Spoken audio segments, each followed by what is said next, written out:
Hey there, welcome to my channel.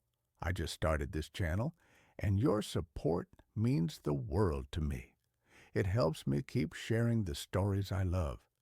This video is completely ad-free and designed to help you fall asleep fast and comfortably.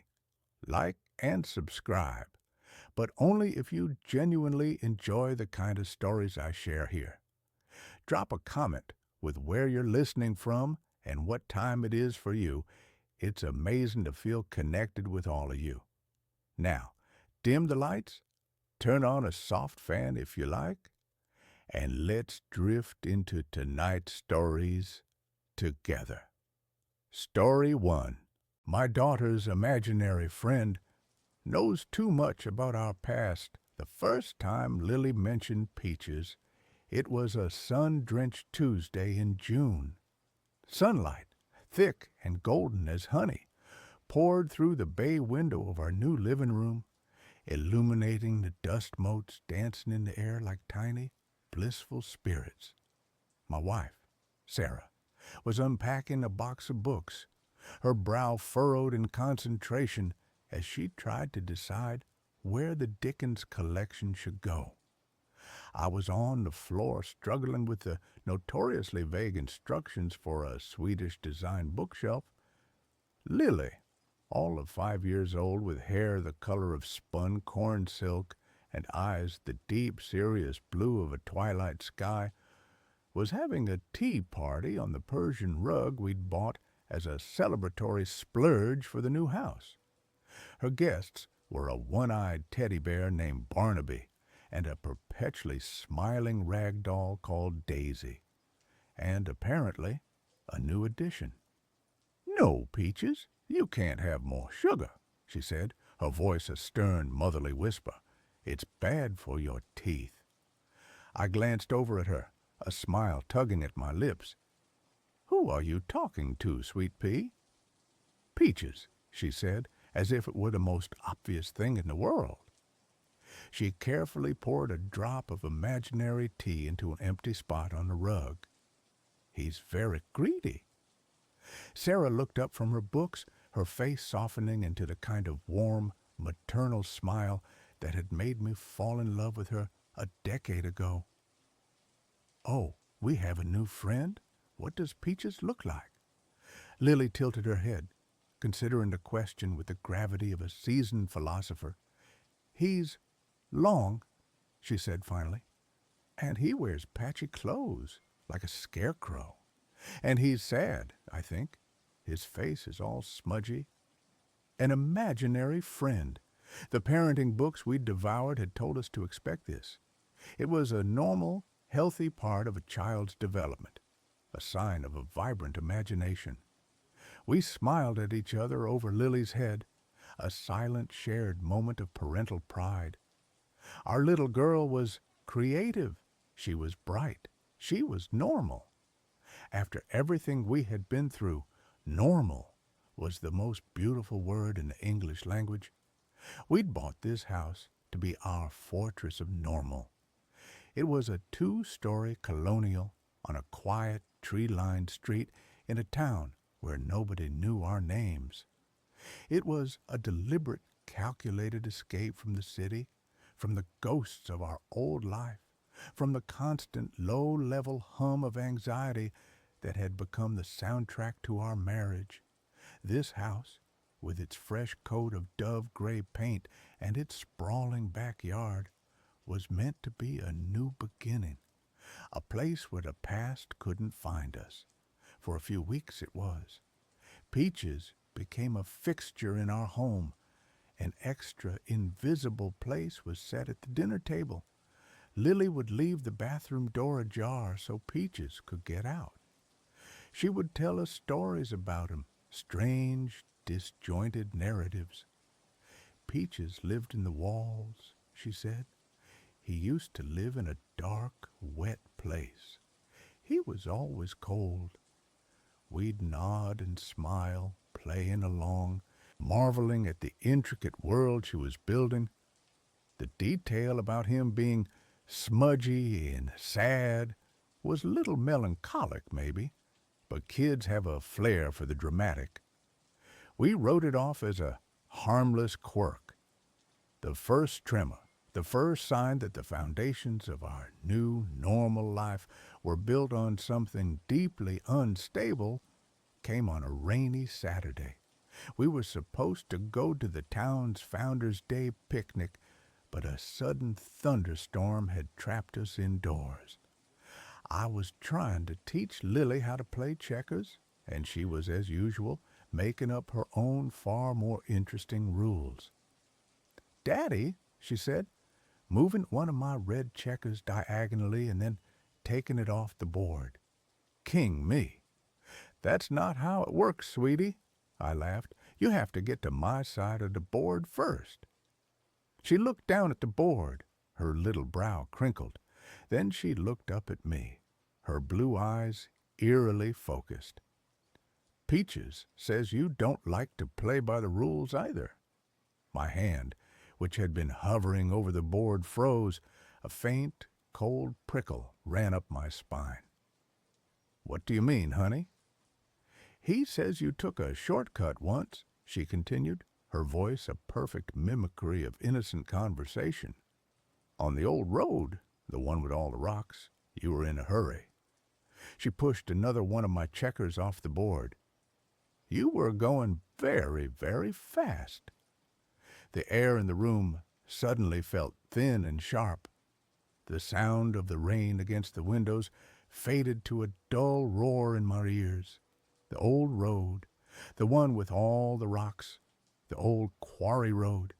It had been 7 years, but the memory was branded onto the inside of my skull. A dark, winding ribbon of asphalt, slick with rain, hemmed in by woods on one side and a sheer drop on the other. A shortcut we should never have taken. I forced a laugh. It came out sounding brittle and strange. "I don't know what you're talking about, Lily-bug. Peaches has a funny imagination." I looked over at Sarah, who was curled on the sofa with a magazine. She had heard. I could see it in the way her shoulders had tensed, in the way her hands were gripping the magazine so tightly her knuckles were white. Her eyes met mine, and for a fleeting second I saw it. The same cold, stomach-dropping fear that was currently coursing through my veins. But she blinked, and it was gone, replaced by a practiced, placid neutrality. Later that night, when Lily was asleep, I brought it up. We were in the kitchen, the only light coming from the small lamp over the sink, which cast long, distorted shadows across the room. "What Lily said today," I began, my voice low, "about the quarry road." Sarah didn't look at me. She kept her back to me, scrubbing a pot with a furious circular motion. "She's 5, Tom. She hears things. We've probably talked about it when we thought she was asleep. You know how kids are. They're like little sponges." "When have we ever talked about that night?" I demanded, my voice rising. "When? We made a promise, Sarah. We buried it. We never speak of it." "Then it was a coincidence," she said, her voice tight. She turned off the water and placed the pot on the drying rack with a sharp, definitive clatter. "A creepy, horrible coincidence, but that's all it was. It has to be." She turned to face me, and her eyes were pleading. She was begging me to believe her, to let her keep the comfortable blanket of denial wrapped around us. I wanted to believe her. God, I wanted to more than anything, to dismiss it, to rationalize it, to file it away as a creepy but meaningless event. So I nodded. I agreed. For her, for us, for the fragile new life we were trying to build. But as I lay in bed that night, listening to the rain and the creaks and groans of our new house, I couldn't shake the image of Lily's serious blue eyes. And I couldn't silence the question that was screaming in the back of my mind. Who the hell was Peaches? The coincidences began to pile up, each one a small, sharp stone added to the growing mountain of my dread. A week later, Sarah came home from the grocery store with a bouquet of yellow roses, her favorite. She put them in a vase on the kitchen table, a bright, cheerful splash of color in the sunlit room. Lily came running in, took one look at them, and her face crumpled.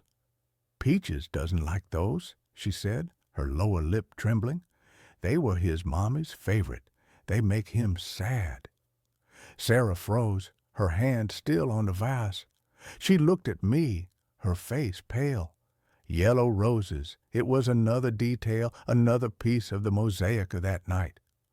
The other car, the one that had spun out in front of us, had been a beat-up station wagon.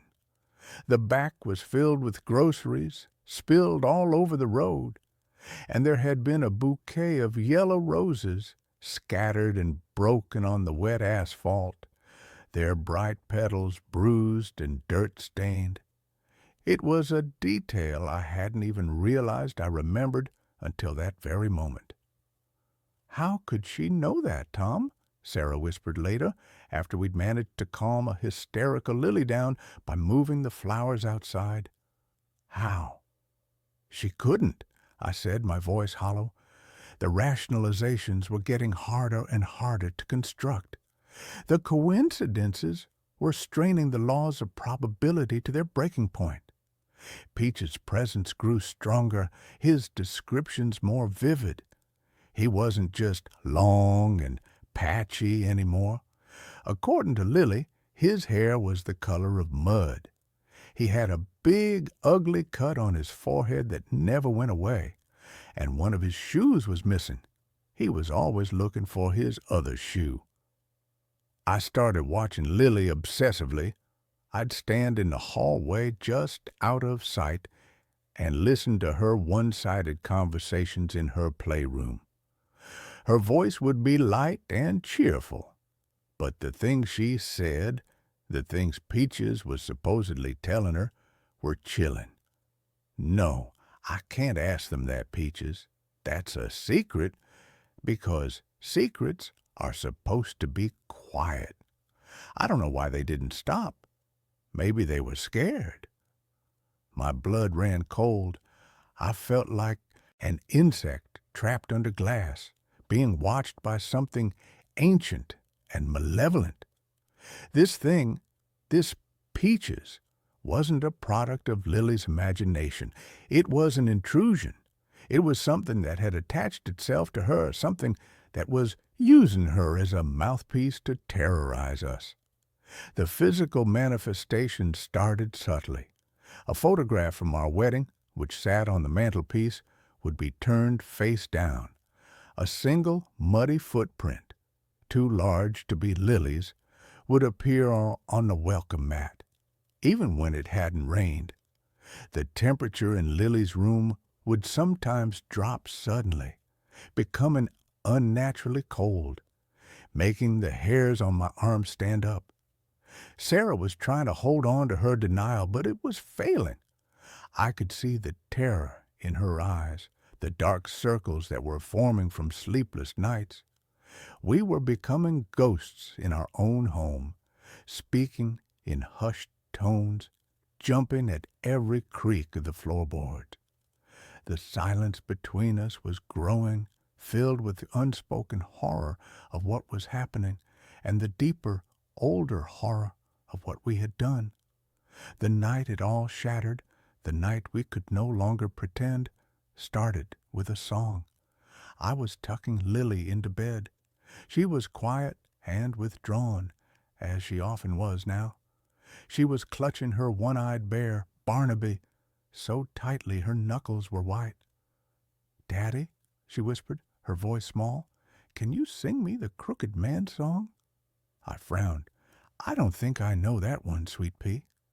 "Yes, you do," she insisted. "Peaches says you know it.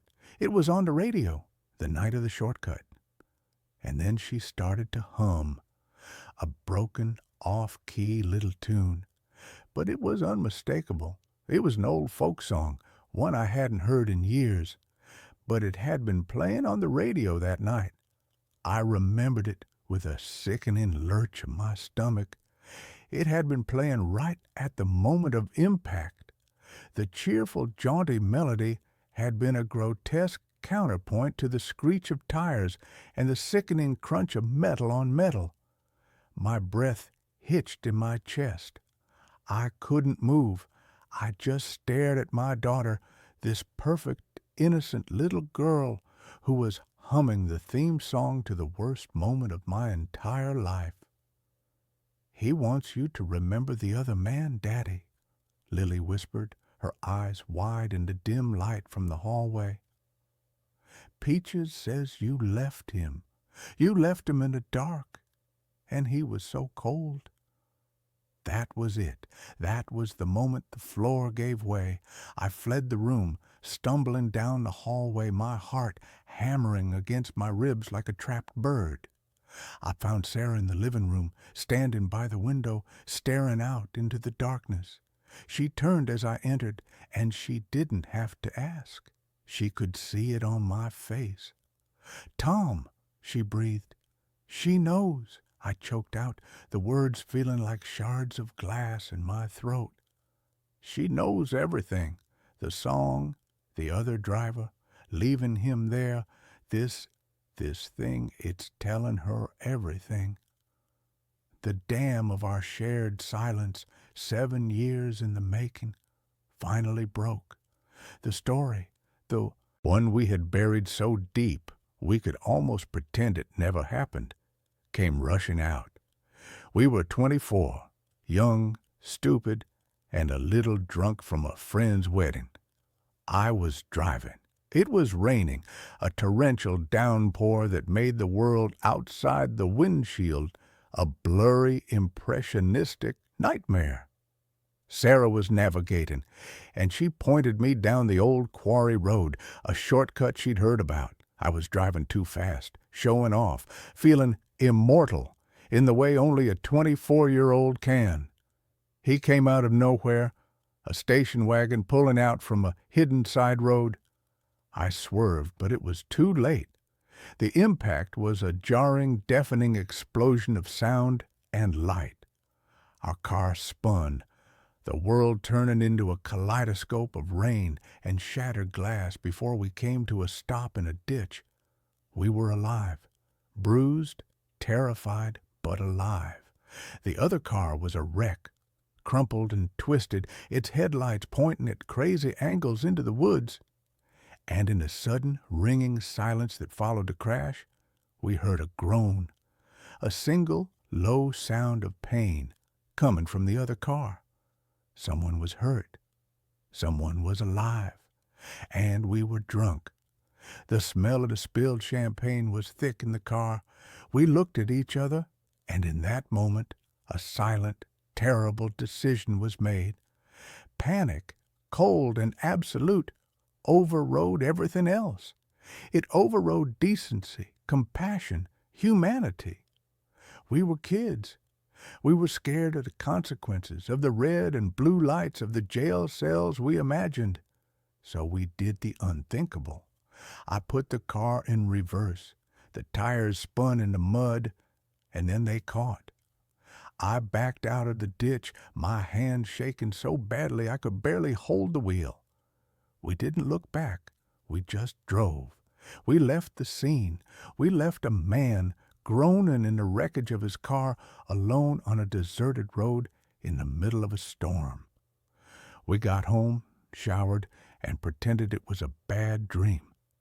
The next day, scouring the local news online, my hands trembling, I found a small article, a single-car accident on the old quarry road. The driver, a man named Michael Rafferty, a 45-year-old widower and father of one, had been found dead at the scene by a passing motorist hours later. The article said he'd likely died on impact. We clung to that. We told ourselves that lie over and over again until it became our truth. He died on impact. Nothing we could have done would have saved him. Our leaving didn't make a difference. We sold the car for scrap. We moved out of our apartment a few months later. We started over. We built a new life, a good life. We got married. We had Lily, and we buried the ghost of Michael Rafferty so deep that we almost forgot he existed. But he hadn't forgotten us. He had been waiting, and now he had found us. He was in our house. He was talking to our daughter, and he called himself Peaches. The name had been a mystery, a strange, childish moniker. But now, as I stood in my living room, the full weight of our past crashing down on me, I remembered another detail. From the news article, Michael Rafferty had been on his way home from visiting his mother at a nursing home. Her name was Beatrice, but everyone called her Peaches. He was her only son. The entity in our house wasn't just a random spirit. It was him, Michael Rafferty. And he wanted something. After that night, the haunting escalated from psychological warfare to a full-blown physical assault. The whispers were no longer confined to Lily's room. I would hear them in the static of the television, in the rush of water from the faucet, my name spoken in a dry, rasping whisper. "Tom, you left me. It was so cold." Doors would slam shut in empty hallways. The lights would flicker and die, plunging us into darkness, only to flare back on moments later. One morning, I came downstairs to find every cabinet and drawer in the kitchen hanging open, their contents spilled onto the floor. On the kitchen wall, traced in a thin layer of spilled flour, was a single shaky word. Why? Lily was changing. Our bright, bubbly little girl was becoming a shadow. She stopped playing. She would just sit in her room for hours, staring at the wall, sometimes murmuring to herself. The dark circles under her eyes mirrored our own. She started drawing pictures, disturbing childish scribbles in black and red crayon, a drawing of a stick figure lying next to a mangled car, a drawing of a tall, patchy man with a sad, smudgy face standing at the foot of her bed. We were prisoners. The beautiful house we had bought as our sanctuary had become our jail, and Michael Rafferty was the warden. He was feeding on our fear, on our guilt. We knew we had to do something, but what? We couldn't call the police. We couldn't call a priest. We weren't religious, and it felt like a hollow, desperate gesture. We were alone with the monster we had created. The breaking point, the moment I knew we were in danger of losing not just our sanity but our daughter, came a week later. I was in my home office trying to work, though I couldn't concentrate. The house was quiet, too quiet. A sudden primal instinct, a father's intuition, screamed at me that something was wrong. I ran upstairs to Lily's room. The door was closed. I threw it open. The room was cold, unnaturally so. Lily was standing on a chair, which she had pushed up against the open window. She was leaning out, her small body silhouetted against the gray afternoon sky. "Lily!" I screamed, my voice cracking with terror. She turned, and for a split second, it wasn't her. Her face was slack, her eyes vacant and dark. Her voice, when it came out, was not the high, sweet voice of a 5-year-old. It was a low, rasping whisper, a sound that was both old and full of a terrible, wet-sounding pain. "He wants to show you how it feels," the voice said, coming from my daughter's lips. "How it feels to fall, how it feels to be broken." I lunged across the room, my heart exploding in my chest. I grabbed her around the waist and pulled her back, stumbling, falling to the floor with her in my arms. She started to cry, real terrified sobs this time. The presence was gone. It was just my daughter trembling and weeping in my arms. "Daddy, I was scared," she cried. "Peaches was telling me to jump. He said it would be like flying." I held her, rocking her back and forth, my own body shaking uncontrollably. This was it. He wasn't just trying to scare us anymore. He was trying to take our daughter. He was going to make us feel the same pain he had felt, the pain of losing a child. We had left him to die, and now he was going to take the one thing that made our lives worth living. That night, after Lily was asleep in our bed, barricaded between us, Sarah and I finally faced the truth. "We have to leave Tom," she said, her voice a shattered whisper in the dark. "We have to pack a bag and just go. Leave the house. Leave everything." "And go where?" I asked, my own voice hollow with despair. "Don't you see, Sarah? It's not the house. He's not attached to the house. He's attached to us, to our secret. He'll follow us wherever we go. We can't run from this." "Then what do we do?" she sobbed, burying her face in her hands. "What can we possibly do?" I was silent for a long time, the answer forming in my mind, a cold, heavy thing. It was an answer I had been avoiding for 7 years. "We have to tell the truth," I said softly. She looked up at me, her face streaked with tears. "What are you talking about?" "We have to confess," I said, the words tasting like ash. "We have to go to the police. We have to tell them what we did. It's the only way. The secret, the guilt, that's his anchor. It's what's given him his power. If we release it, if we face the consequences, maybe it will set him free, and us." The terror in her eyes was replaced by a different kind of fear, the fear of public shame, of prison, of losing Lily to the system. "Tom, no, we can't. It would destroy our lives. It would destroy Lily's life." "He is destroying Lily's life right now," I retorted, my voice a harsh whisper. "He tried to make her jump out of a window today. What's he going to do tomorrow? We have no choice, Sarah. We either face the justice of the living, or we will be tormented by the justice of the dead for the rest of our lives, and we will lose our daughter in the process." We didn't sleep that night. We just lay there holding each other, with our daughter sleeping between us, the silent, terrible weight of our decision settling over us. As dawn broke, painting the sky in pale, watery shades of gray and pink, we knew what we had to do. But first, there was one more thing. We had to face him, not the police, not yet. We had to face Michael Rafferty. We had to confess to him. We decided to do it in Lily's room. It felt like his territory, the place where he was strongest.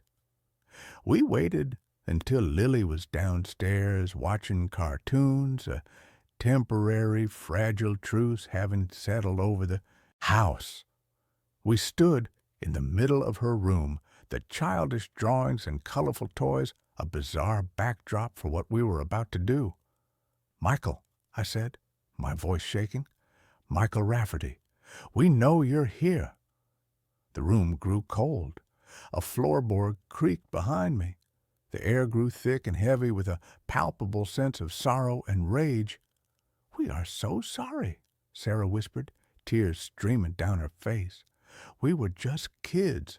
We were scared. It's not an excuse. There are no excuses. But we were so scared." "We should have stopped," I continued, my own voice thick with unshed tears. "We should have called for help. We should have stayed with you. Maybe we could have saved you. We'll never know. And we have to live with that for the rest of our lives." The temperature dropped further.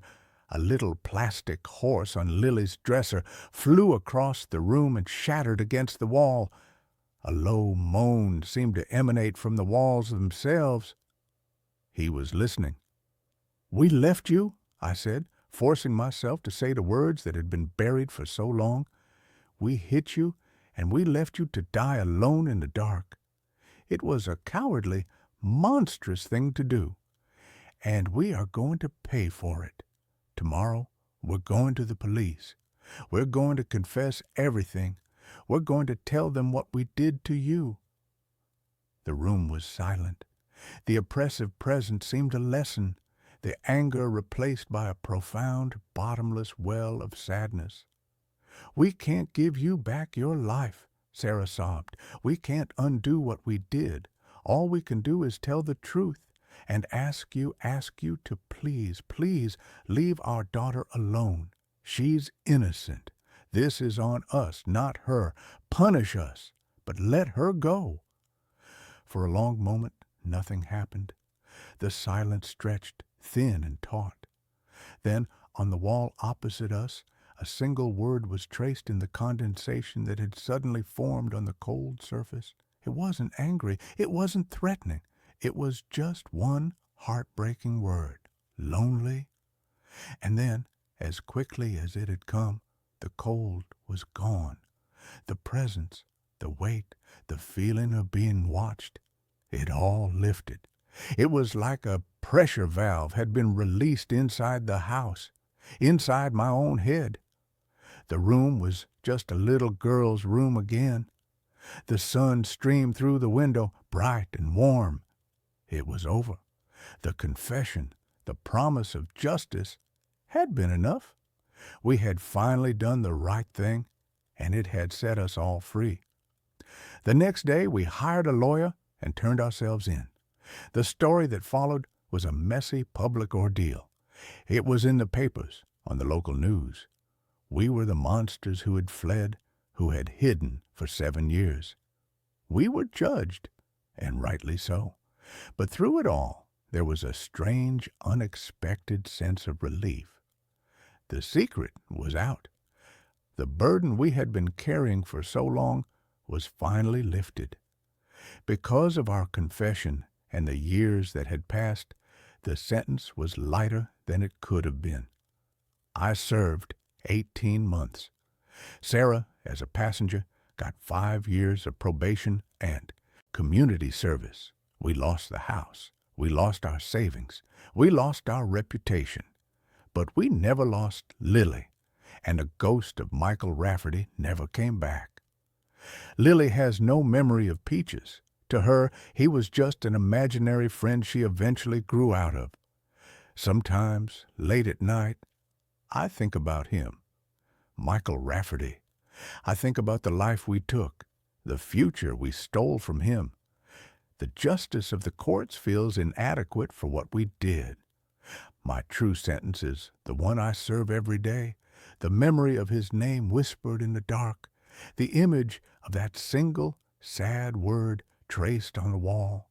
We buried a secret, and in doing so, we buried our own souls. It took the haunting of our daughter to finally dig them back up. We live with the scars. We have to. It's the price we pay for being the people who drove away, leaving a good man to die alone on a dark, rocky road, with only the sound of a crooked man singing on the radio for company. My wife died 3 years ago. She just texted me, "I'm home." The text arrived at 11:17 p.m. on a Tuesday, a night so ordinary it was practically invisible.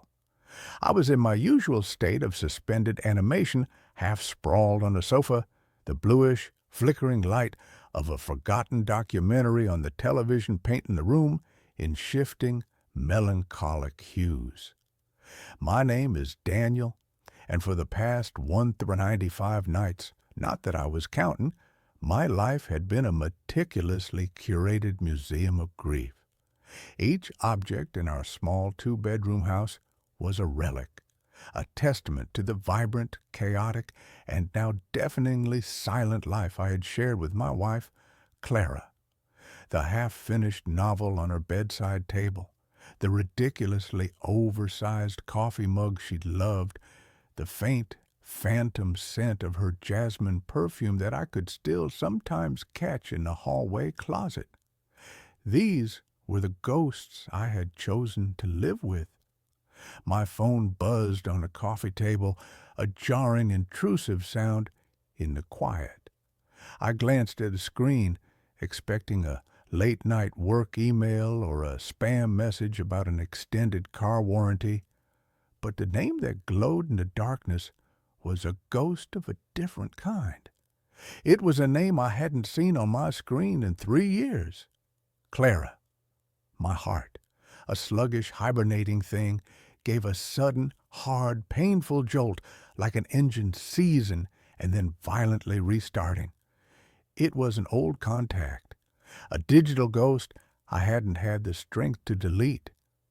It was a pocket dial from her mother, perhaps, who still had her old phone. A cruel, random glitch in the matrix. I was about to dismiss it, to toss the phone back onto the table, when I saw the message preview. 2 words, 2 simple, impossible, and utterly soul-shattering words. I'm home. I stared at the screen, the world narrowing to the small, glowing rectangle in my hand. The air in the room grew thin and sharp.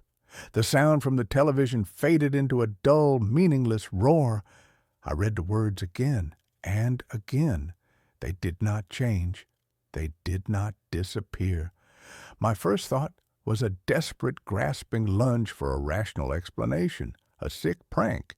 Someone had gotten a hold of her old number. It was a new feature of the phone company, reassigning dormant numbers. Some stranger, a teenager with a cruel sense of humor, was messing with me. It was a vile, disgusting thing to do, but it was logical. It was explainable. With a trembling thumb, I opened the message thread. The last message I had sent to her 3 years ago was still there, a heartbreaking digital monument to a conversation that would never be finished. Leaving the hospital now? Pick up some milk on your way home? Love you. She had never made it home. A drunk driver had run a red light a block from our house. Above that old sad message was the new one. I'm home. My fingers, clumsy and slick with a sudden cold sweat, typed out a reply. Who is this? I hit send. The message was delivered, and then the 3 little dots, the pulsing, electronic heartbeat of a reply in progress, appeared on the screen. The prankster was quick. The reply came a moment later. It was a single, devastating word. Clara. I was expecting a laugh, an admission, an insult. Not this calm, simple, impossible assertion. My second thought, the one that slithered in after the rational explanation had been shot down, was that I was losing my mind, that the grief, the loneliness, the sheer crushing weight of the last 3 years had finally fractured my sanity.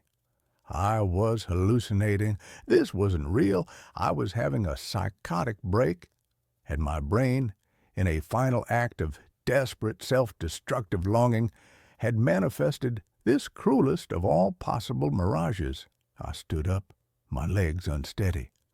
I walked into the kitchen and splashed cold water on my face, the shock of it a welcome, grounding sensation.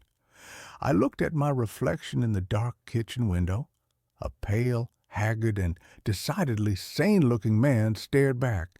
I was not crazy. The phone buzzed again. Another message from Clara. I walked back to it. A man walking towards an execution he had inexplicably scheduled for himself. This message was longer. The key isn't working. The lock must be rusted. Can you let me in, Sleepyhead? Sleepyhead. It was her pet name for me, a gentle, teasing jab at my love of sleeping in on weekends. It was a detail, a small, intimate, and perfect detail that a random prankster could not possibly know. A wave of fear so profound it was almost nauseating washed over me. I looked at the front door. The deadbolt, which I had locked hours ago, was still firmly in place. I crept to the peephole, my heart a frantic trapped bird against my ribs. I put my eye to the cold brass ring and looked out. The porch was empty. The street beyond was silent and still, bathed in the fuzzy orange glow of the streetlights. There was no one there. My mind was a screaming chaos of impossible possibilities. Was this a ghost? A spirit? Somehow manipulating the digital world? Was this a test? A cruel, elaborate game being played by a god I no longer believed in?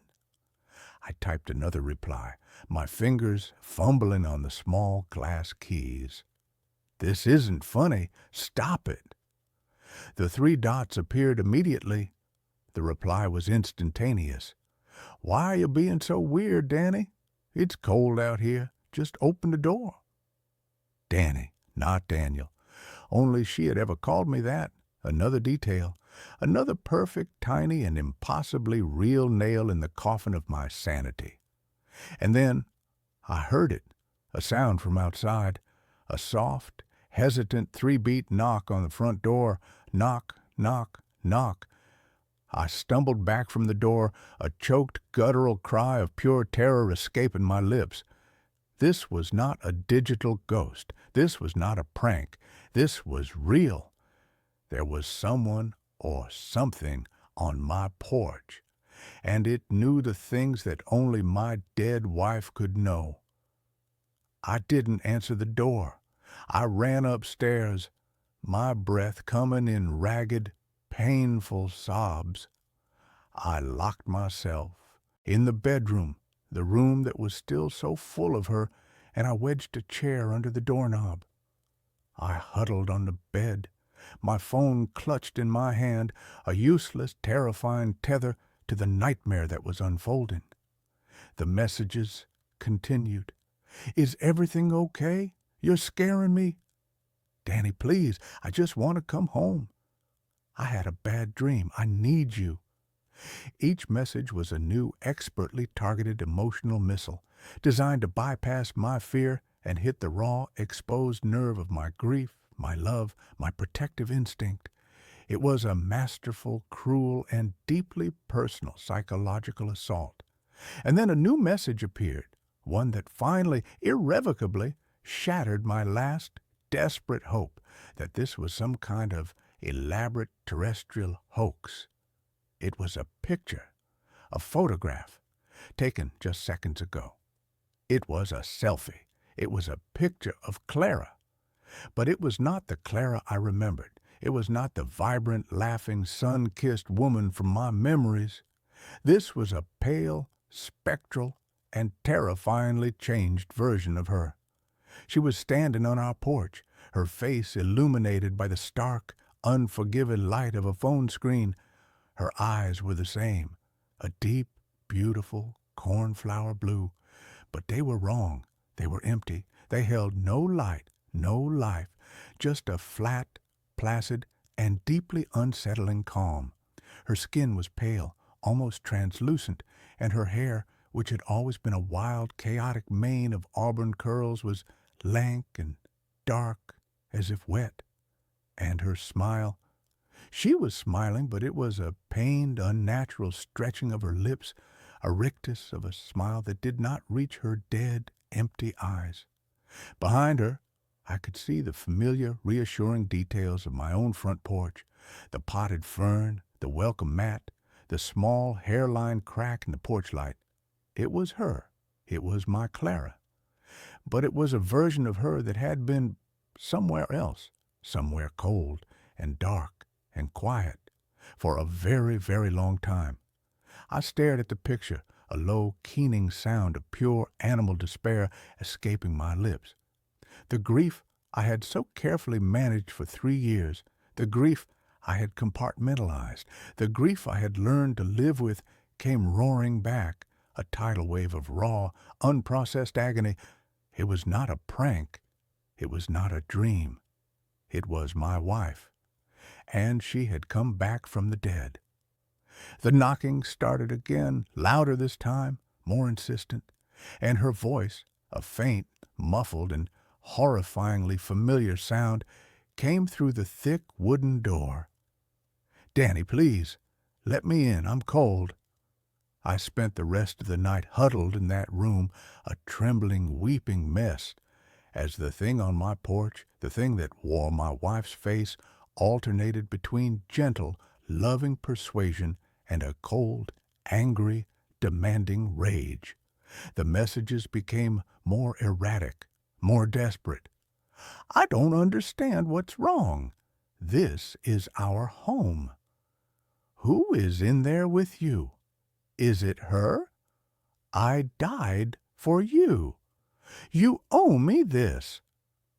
The last message, a scream of pure accusatory rage in stark, capital letters, was followed by a silence that was more terrifying than the noise had been.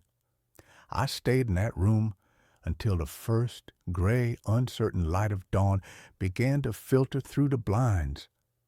When I finally, tentatively, crept downstairs, the house was silent.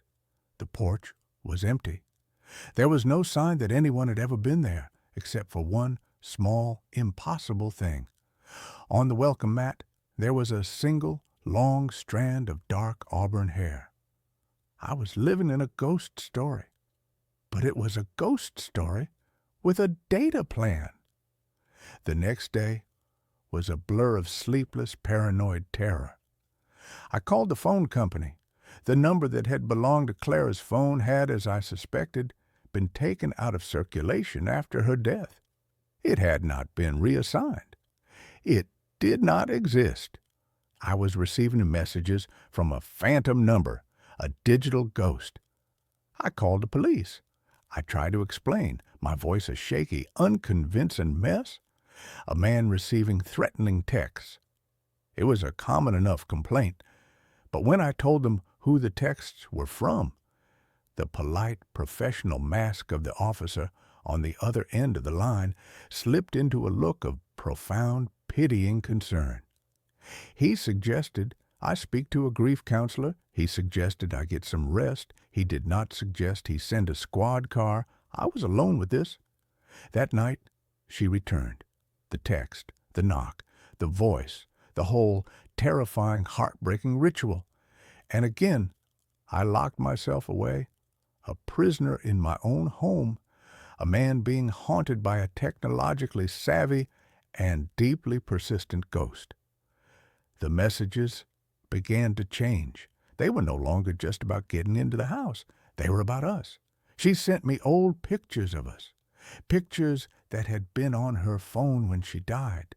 A picture of us on our honeymoon in Italy, grinning like idiots, a smear of gelato on my nose, a picture of us on this very sofa, asleep, her head on my chest. They were weapons perfectly chosen to inflict the maximum amount of emotional damage. And then she began to send me new pictures. Pictures taken from outside the house. A shot of me through the living room window, my face illuminated by the television. A picture of the back of my head taken from the street as I sat in my study. She was not just on the porch, she was all around me. A silent, watching, and deeply patient predator. I was coming apart. I was a man living on a diet of coffee and terror. I was beginning to see her everywhere. A glimpse of an auburn-haired woman in a crowd would send my heart into a frantic, panicked gallop. The sound of a phone buzzing in a quiet room would make me jump out of my skin. I knew I couldn't go on like this. I was being psychologically dismantled piece by painful piece. I had to confront it. I had to understand what it was and what it wanted. My first thought was that this was some kind of punishment, that her spirit was restless, angry at the drunk driver who had killed her, at the universe that had allowed it. But her anger, seemed to be directed at me. "You owe me this," she had said. Why? What did I owe her? I began to sift through the wreckage of our life together, looking for an answer. I went through her old things, her letters, her journals. Clara had been a writer, a poet. Her journals were filled with her beautiful, lyrical, and sometimes painfully honest observations on the world, on us. And in the last journal she had ever kept, in an entry dated the week before her death, I found it. A secret she had never shared with me. She had been pregnant. I stared at the words, my vision blurring with a fresh, new, and infinitely more painful wave of tears. A baby. We had been trying for years. It had been the one deep and unspoken sadness in our otherwise happy life. And she had been about to tell me. The entry was a rehearsal, a practice run of the speech she was going to give. "Danny," it began, "we're going to have to get a bigger house." The grief that hit me was a physical thing, a crushing weight that stole the air from my lungs. Not just her, but a child, a future, a whole entire life that had been stolen from me before I had even known it existed. And I understood. Her rage, her persistence, was not the rage of a spirit who had been cheated of her own life. It was the rage of a mother who had been cheated of her child's. And her words, "You owe me this," they were not an accusation. They were a plea. She didn't want revenge. She wanted her child's life back, and she thought somehow that I could give it to her. That night, when the text came, I was ready. I didn't run. I didn't hide. I walked to the door. "I'm here, Danny. Please, it's time to come home." The knock, soft, gentle. I took a deep breath. My hand was on the deadbolt. My heart was a slow, heavy, and steady drum. I was no longer afraid. I was just profoundly and deeply sad. "I know what you want, Clara," I said, my voice a low, steady thing, speaking to the wood of the door. "I know about the baby. I'm so sorry. I am so sorry we didn't have more time." The knocking stopped. The silence on the other side of the door was a living, listening thing. "But this is not the way," I continued, tears streaming down my face. "You can't come in. This is the world of the living, and you are not a part of it any more. Neither of you are." A low, soft, and utterly heartbroken sob came from the other side of the door. It was the first real and truly human sound I had heard from her. "But this is our home," she whispered, her voice a thin, fragile, and ghostly thing.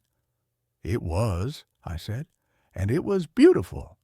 But it is my home now, and you have to find a new one, both of you. You have to let go, and you have to let me go too." I was not just speaking to a ghost. I was speaking to my own grief. I was giving myself the permission I had never been able to find, the permission to move on. The silence stretched for a long, eternal moment, and then my phone, which was in my pocket, buzzed one last time. I pulled it out. A new message from Clara. It was not a picture. It was not a demand. It was a single, beautiful, and heartbreaking line of text. "Tell him I would have named him Samuel." And then the name on the top of the screen, Clara, vanished. The number became just a number again, an unknown and now unreachable string of digits. I looked through the peephole. The porch was empty. The street was quiet. She was gone. I stood there, leaning my forehead against the cool wood of the door, and I wept. I wept for my wife. I wept for the son I had never known. And I wept for myself, for the 3 years I had spent living in a museum, when I should have been living in the world. The next day, I began to pack. I took down the pictures. I boxed up her clothes.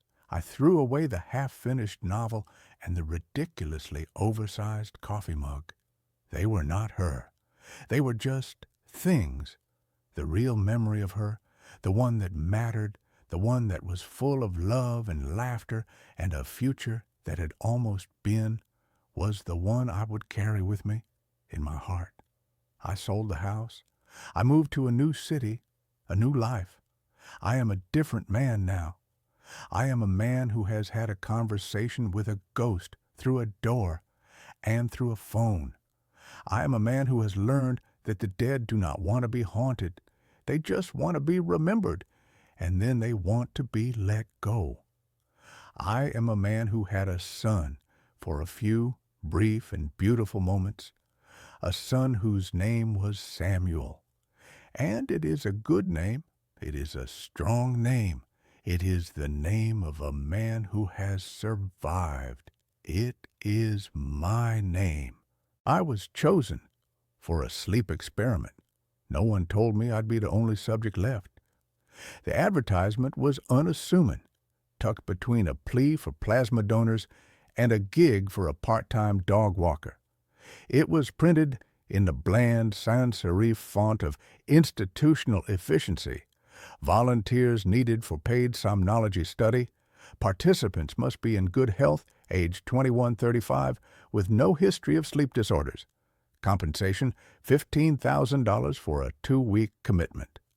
$15,000 to a freelance graphic designer like me, neck deep in student loans and living off ramen that tasted of salty despair. That number wasn't just compensation. It was a lifeline. It was 2 months' rent, a down payment on a reliable car, a chance to breathe. All I had to do was sleep. It sounded like the easiest money I would ever make. My name is Leo, and my capacity for optimism has always been my most dangerous flaw. The intake process took place in a sterile downtown office building that smelled of lemon-scented cleaner and quiet desperation. I sat on a plastic chair, filling out a questionnaire that probed every corner of my life, from my childhood fears to my current caffeine intake. One by one, we were called back to meet the man in charge, Dr. Alastair Finch. He was a man who seemed to have been carved from a block of granite and then polished to a high sheen. He had a perfectly trimmed gray beard, sharp, intelligent eyes that seemed to see right through you, and a smile that was both reassuring and utterly devoid of warmth. "The purpose of Project Morpheus," he explained to me, his voice a smooth, confident baritone, "is to study the effect of a new neurostimulant, which we're calling somnolin. Our hypothesis is that it can dramatically enhance the restorative qualities of REM sleep, allowing the brain to achieve in 4 hours what it normally would in 8. Imagine the applications, Mr. Vance. Increased productivity, accelerated learning, even rapid trauma processing." He made it sound like we were on the cusp of curing the human condition itself. I nodded along, pretending to be fascinated by the science, but all I could see were dollar signs. There were 4 other subjects chosen alongside me. We were a motley crew, united by our shared need for a quick payday. There was Marcus, a former Marine, with a cynical smirk and a web of tattoos crawling up his neck. Chloe, a bubbly, perpetually cheerful art student with magenta-streaked hair. Ben, a quiet, socially awkward programmer who seemed to communicate better with his laptop than with people. And Zara, a high-strung grad student who jumped at every unexpected noise. The facility was located in the basement of the same office building, but it felt like a different world. A series of heavy soundproof doors led us into a self-contained habitat, a windowless bunker of stark white walls, soft gray carpet, and recessed lighting that mimicked a 24-hour cycle. The air was cool and tasted filtered, recycled. We were completely cut off from the outside world. No phones, no internet. Our home for the next 14 days. Each of us was assigned a small, comfortable room. It contained a single bed embedded with a latticework of sensors, a small desk, and a camera mounted in the upper corner of the ceiling, a dispassionate, unblinking eye. Dr. Finch assured us it was only for monitoring our sleep patterns and ensuring our safety. A pleasant communal area with a kitchenette and a small library of pre-approved books and board games served as our living room. It was all designed to be common, a sterile, controlled womb. But as that final door hissed shut behind us, locking us in, I felt a tremor of unease. It didn't feel like a womb. It felt like a tomb. The first few days were almost comically benign. We'd sleep in our sensor-laden beds and IV line taped to our arms, delivering what Finch called a microdose of somnolin. During our waking hours, which were strictly regulated, we underwent a battery of tests, memory games, logic puzzles, reaction time assessments. We'd fill out detailed questionnaires about our dreams, our moods, our energy levels. And at first, it was incredible. I'd never felt so rested. I would wake up feeling a profound sense of clarity, as if my mind had been decluttered and polished overnight. My dreams were vivid, cinematic. I dreamt of soaring over mountain ranges, of revisiting a perfect, sun-drenched day from my childhood. The others reported similar experiences. Chloe was dreaming up entire galleries of fantastical paintings. Ben claimed to have solved a complex coding problem in his sleep. We felt like pioneers of the mind. The $15,000 felt like a steal. The change began on the fourth night. The pleasant Technicolor dreams began to bleed at the edges. I had a dream that I was wandering the sterile white corridors of the facility, but the layout was all wrong. Hallways stretched into impossible lengths, and doors opened into brick walls. I felt a gnawing sense of anxiety, a feeling of being watched. I woke up with a gasp, my heart pounding, a cold sweat slicking my skin. At breakfast, I noticed the shift in the others, too. Marcus was sullen and aggressive, snapping at Ben for chewing too loudly. Chloe, usually a font of incessant cheer, was quiet, her eyes distant. She had a sketchbook open on the table, and on the page was a disturbing abstract drawing of a tall, stick-thin figure made of swirling, chaotic lines. "I keep seeing him," she whispered, her voice trembling slightly. "At the edge of my dreams. He just watches." That night, my dream picked up where the last one left off. I was back in the twisting, labyrinthine corridors. But this time, I wasn't alone. I saw him, the figure from Chloe's drawing. He was at the far end of a long hallway, a gaunt, impossibly tall man in what looked like an old-fashioned tattered doctor's coat. His face was a blur of shadow, but I could feel his gaze on me, cold and malevolent. I woke up not with a gasp, but with a choked, silent scream. The waking world was becoming just as strange. I started to experience micro-hallucinations, a flicker of movement in my peripheral vision, the sound of my name whispered from an empty room.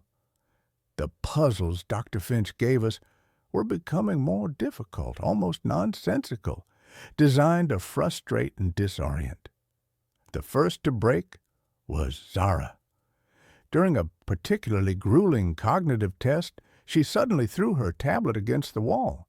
"It's a trick!" she shrieked, her eyes wide with terror. The questions are changing when I'm not looking. He's changing them. Dr. Finch and his assistant, a young, nervous-looking woman named Anya, rushed in. Zara was hysterical, clawing at her own arms. They injected her with a sedative. She has a pre-existing anxiety condition she failed to disclose, Finch announced to the rest of us, his voice a mask of clinical concern. For her own safety, she is being withdrawn from the study. They carried her out. The heavy door hissed shut, and then there were four. The atmosphere in the communal room turned toxic. Ben became convinced the cameras were recording our thoughts. He started speaking in whispers, covering his mouth with his hand. Marcus paced the floor like a caged animal, his eyes darting back and forth, his cynicism curdling into raw paranoia. We were lab rats, and we were beginning to realize that the maze we were in was far more complex than we had imagined. The next night, the dose of somnolin was increased. That night, I didn't just dream of the gaunt man. I met him. I was in a nightmarish version of my childhood home. He was there, standing in the living room, his shadowy face turned towards me. He didn't speak, but a voice echoed in my head, a dry, rasping sound like dead leaves skittering across pavement. "You don't belong here," it said. "This place is mine." I woke up swinging, my fist connecting with the wall beside my bed. The pain was a grounding, welcome sensation. Ben was next to go. He'd barricaded himself in his room, refusing to come out. We could hear him through the door, muttering about firewalls and corrupted code, convinced that the Watcher was trying to hack into his brain. It took Finch and two large orderlies he seemed to produce from nowhere to force the door open and drag him out, sedated and silent. "An unfortunate psychotic break," Finch explained, his expression unreadable. "The somnolent can have an amplifying effect on latent mental instabilities." Now there were three. Fear was a constant metallic taste in my mouth. We were trapped with a man who was either a madman or a monster, and the line between the two was becoming increasingly blurry. Marcus, Chloe, and I huddled together in the communal room, a tribe of the terrified. Marcus was convinced the food was being drugged. Chloe wouldn't stop drawing the gaunt man, her sketchbook now a gallery of horrors. Pages and pages of the same stick-thin figure, his face always a void of shadow.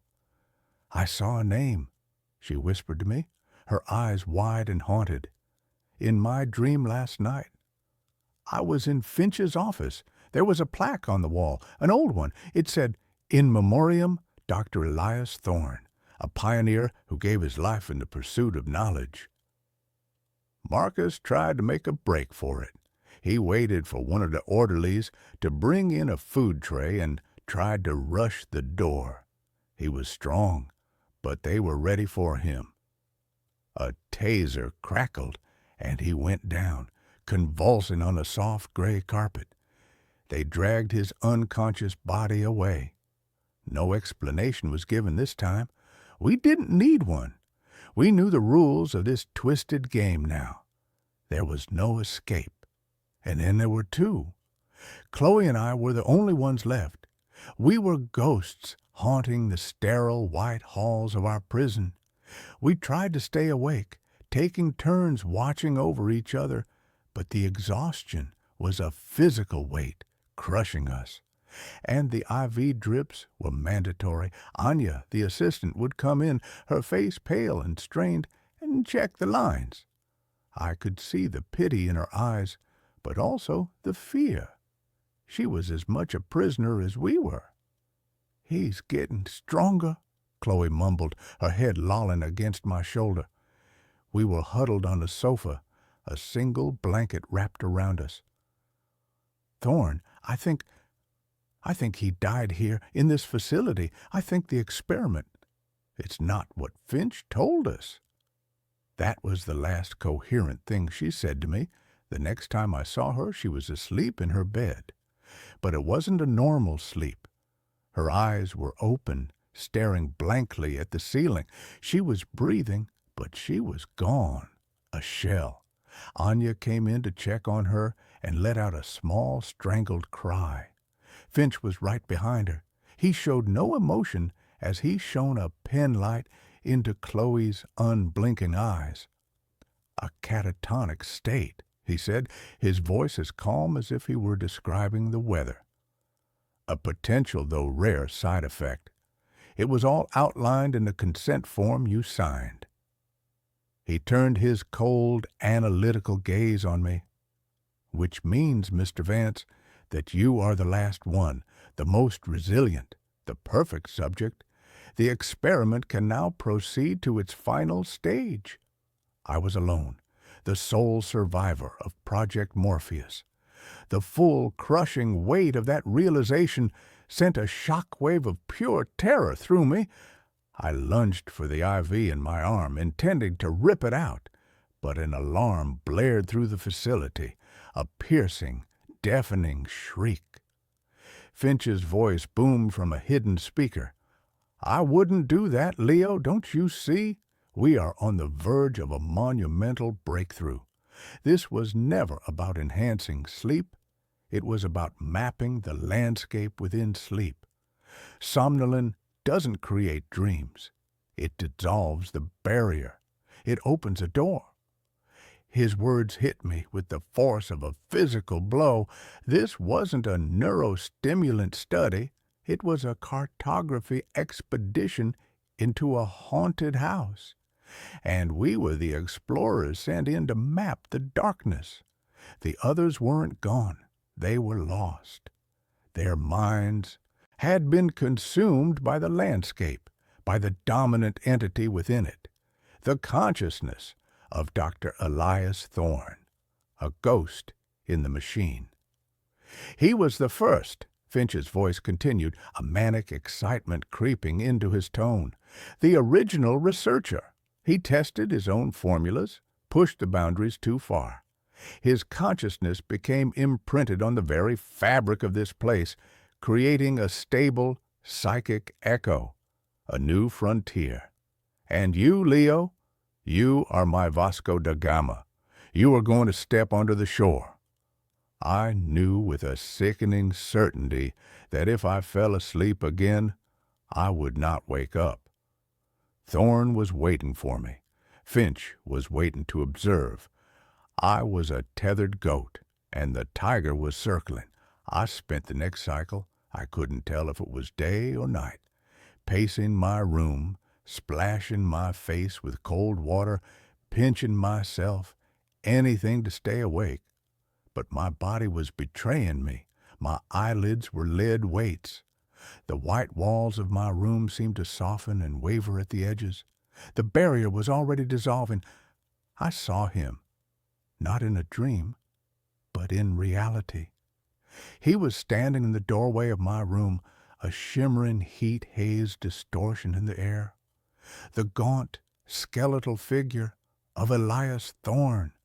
The dream was bleeding into the world, and in that moment of absolute terror, a strange cold clarity washed over me. I couldn't fight Finch in the real world. I couldn't fight Thorne in this one. But if the barrier was gone, then the connection worked both ways. I couldn't run, but maybe I could fight back. I lay down on the bed. I let my eyes close. I let the crushing exhaustion pull me under. But this time, I didn't fall. I dove. I went into the dreamscape with a purpose. I found myself not in the corridors, but in what looked like an old, archaic laboratory. Beakers bubbled with black liquid, wires snaked across the floor like dead vines. And in the center of it all was Thorne. He was more solid here, more real. His face was a pale, skeletal mask of pain and rage. "You cannot win," The voice echoed in my head, a psychic roar. I am this world. Then your world is about to end, I thought back, focusing all my will, all my identity into a single point of resistance. Finch wanted a show. I would give him one. I stopped fighting Thorne's influence and instead focused on the environment. I remembered the happiest day of my life, a trip to the beach with my family when I was a kid. I flooded the dark, musty lab with the memory, the brilliant, blinding sunlight, the sound of crashing waves, the smell of salt and sunscreen. The dreamscape recoiled. Thorne shrieked, clutching his shadowy head as the light burned him. The dark lab flickered, the beakers and wires replaced by sand and seashells. This is my mind, I projected, pouring all my anger, my fear, my desperate will to live into the thought. My dream, and you are not welcome here.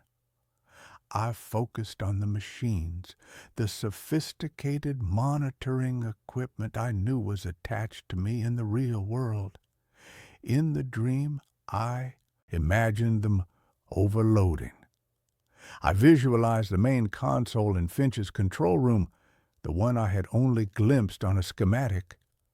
I pictured the screens cracking, the wires sparking, the whole thing erupting in a shower of electrical fire. I poured every ounce of my focus into that single, destructive image. A sound jolted me, a real sound, an alarm, the smell of smoke. My eyes snapped open. I was back in my room. The facility's emergency lights were flashing, casting the white walls in a hellish red glow. The speaker on the wall was crackling with static.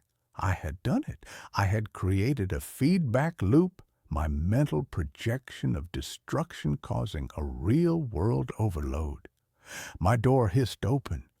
Anya stood there, her face white with terror and resolve.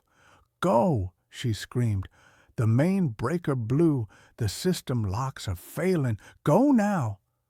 I didn't hesitate. I scrambled out of the room, my legs weak and trembling. The corridor was filled with acrid smoke. As I ran, I glanced through the reinforced window into the control room. It was chaos. Sparks rained down from a burned-out console, and in the middle of it all stood Dr. Finch. He wasn't panicking. He wasn't trying to put out the fire. He was staring at his monitors, at the chaotic spiking lines of my EEG, and he was smiling, an ecstatic, triumphant smile. I didn't look back again.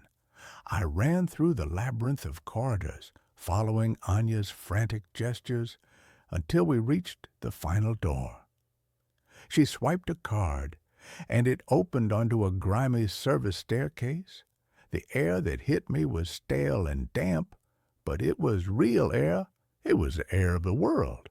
I burst out of a nondescript metal door into a back alley. The gray early morning light was the most beautiful thing I had ever seen. I was free. That was 6 months ago. I have the money. It was wired to my account the day I was admitted, as promised. But I lost everything else.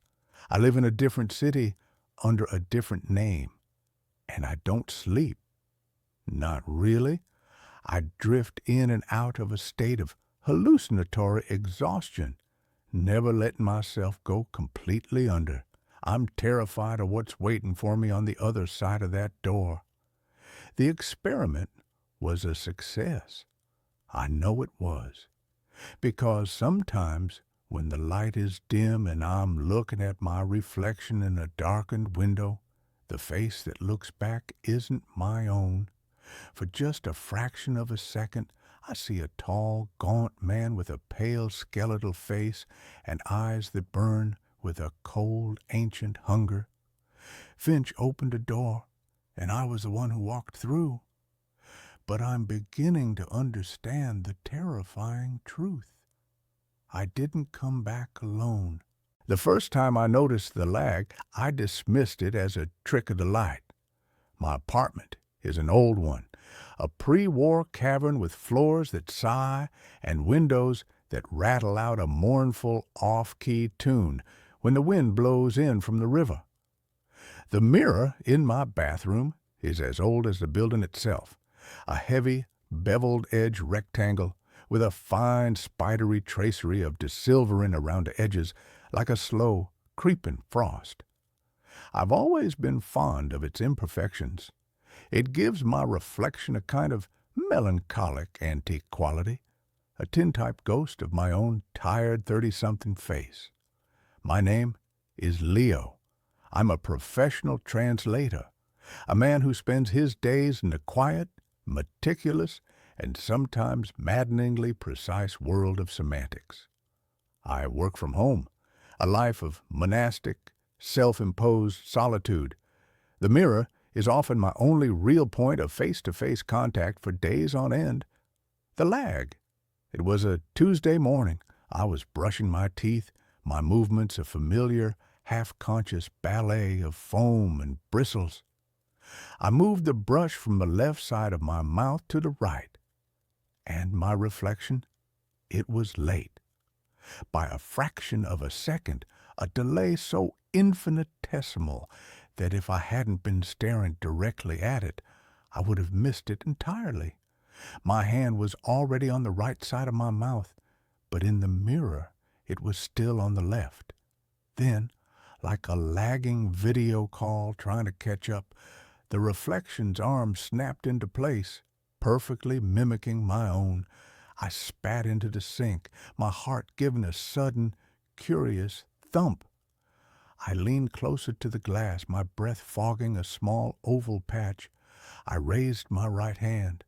The reflection raised its right hand. I wiggled my fingers. It wiggled its fingers. It was perfect, a perfect, synchronous, and utterly reliable law of physics.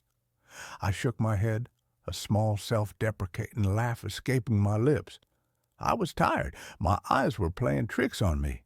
I had been translating a particularly dense and deeply tedious German philosophical text for 12 hours straight.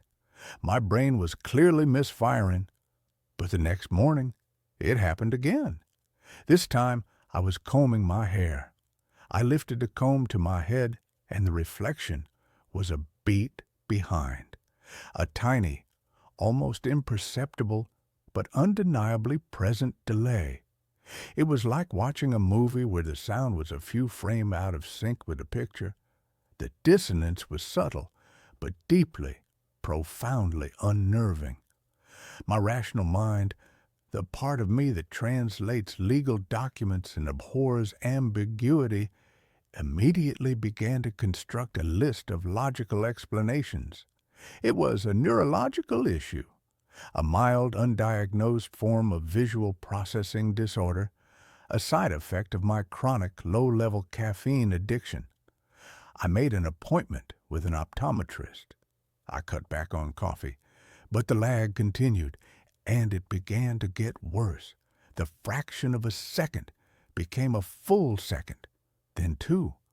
I would turn my head, and my reflection would hold its position for a long, pregnant, and deeply unsettling moment, before it, too, would turn, its movement a little too smooth, a little too fluid, as if to make up for its tardiness. My morning routine became a ritual of slow-motion, paranoid dread. I would stand before the mirror, my heart pounding, performing a series of simple, deliberate movements, a terrified conductor trying to lead an orchestra that was perpetually and deliberately out of time. I began to notice other changes. The reflection was no longer just late. It was different. The dark, tired circles under my eyes, a permanent fixture of my own face, were fainter on the reflection. The small, worried frown line between my eyebrows was absent. The reflection looked better, more rested, more confident. It was me, but it was a version of me that had been getting a full, uninterrupted 8 hours of sleep. I stopped using the bathroom mirror. I started shaving in the kitchen sink using a small, cheap plastic travel mirror that I propped up on the counter, but I couldn't avoid all reflective surfaces. The darkened screen of my computer monitor, the window of a passing bus, the polished chrome of the elevator doors in my building, in every surface, in every fleeting, distorted glimpse of myself, I could see it. The lag, the subtle and growing dissonance between my own real-time movements and the delayed and slightly improved version of me that was looking back. I had to understand. I was a man who believed in research, in evidence. I set up a camera. I mounted my high-speed digital camera on a tripod in the bathroom, aimed directly at the mirror. I stood before it, and I performed my strange, new, and terrifying daily ballet. I raised my arms. I turned my head. I smiled, a pained, forced, and deeply unnatural grimace. I loaded the footage onto my computer and slowed it down, frame by agonizing frame. The evidence was undeniable. It was not a trick of my own fallible and increasingly terrified perception. It was real. Frame 1. My arm begins to rise. The reflection remains still. Frame 2. My arm is halfway up. The reflection's arm begins its ascent. The lag was consistently and quantifiably 24 frames, a single, solid, and scientifically proven second of impossible, reality-bending delay. And then I saw something else, something that made the blood in my veins turn to a slush of pure icy terror. As I was lowering my arm for a single, solitary frame, just before the reflection began its own delayed descent, it smiled. My own face in the foreground of the shot was a mask of tense, worried concentration. But the face in the mirror, for 1/24th of a second, was wearing a slow, easy, and deeply, deeply malevolent grin. My apartment, my quiet, solitary, and safe little world, was no longer my own. It was a shared space. I was living with a roommate who lived on the other side of the glass, a roommate who was becoming more and more confident, more and more independent with every passing day. My research became an obsession. I dove into the dark, strange, and esoteric corners of physics and philosophy. I read about quantum entanglement, about parallel universes, about the holographic principle. I was a man drowning in a sea of theories, looking for a single, solid piece of driftwood to cling to. I found a strange and deeply unsettling paper by an obscure and largely discredited physicist from the 1970s named Dr. Eris Thorne. He had postulated a theory he called psychic inertia. He believed that a strong, focused consciousness could, over time, leave a kind of energetic residue on its immediate and most frequently observed environment. He believed that mirrors, especially old mercury-backed ones, were particularly susceptible to this phenomenon.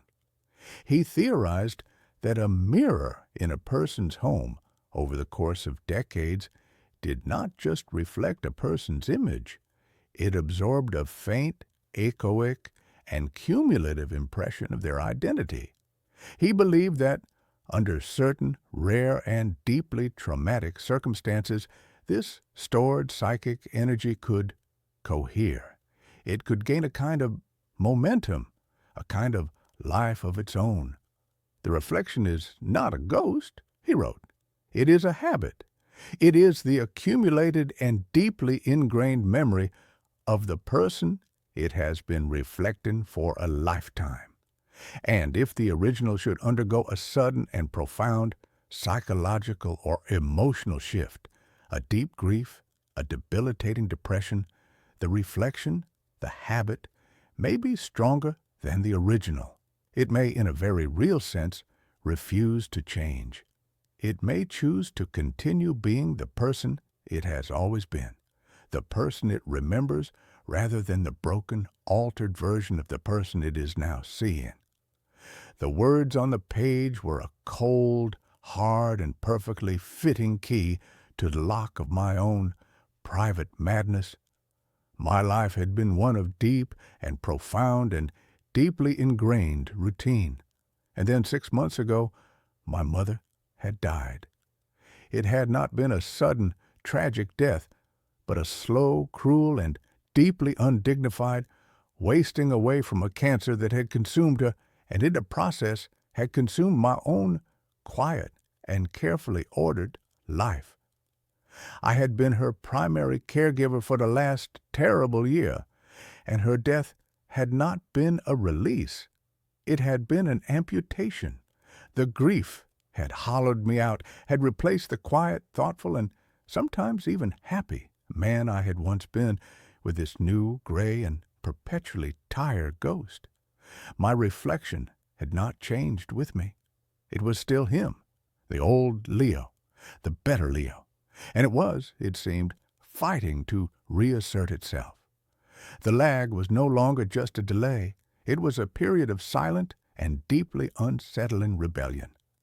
I would walk away from the mirror, and my reflection would stay for a full 10 seconds, its head tilted, its expression a mixture of pity and contempt, before it would turn and walk, not out of frame, but deeper into the strange, silvered, and two-dimensional world of its own. The physical phenomena began. The temperature in the bathroom dropped. A cold, palpable, and deeply unnatural chill seemed to emanate from the glass itself.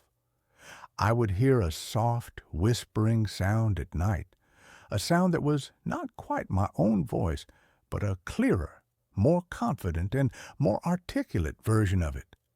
It would be speaking in French or in German, the languages I translated, but it would be speaking them with a fluency, a poetry, that I, in my own waking and deeply insecure life, had never been able to achieve. He was not just a reflection anymore. He was a presence, and he was growing stronger, more defined, while I, in the real world, felt like I was fading, becoming more and more like a faint and poorly rendered copy of him. I knew I had to get rid of it. The mirror. I had to smash it.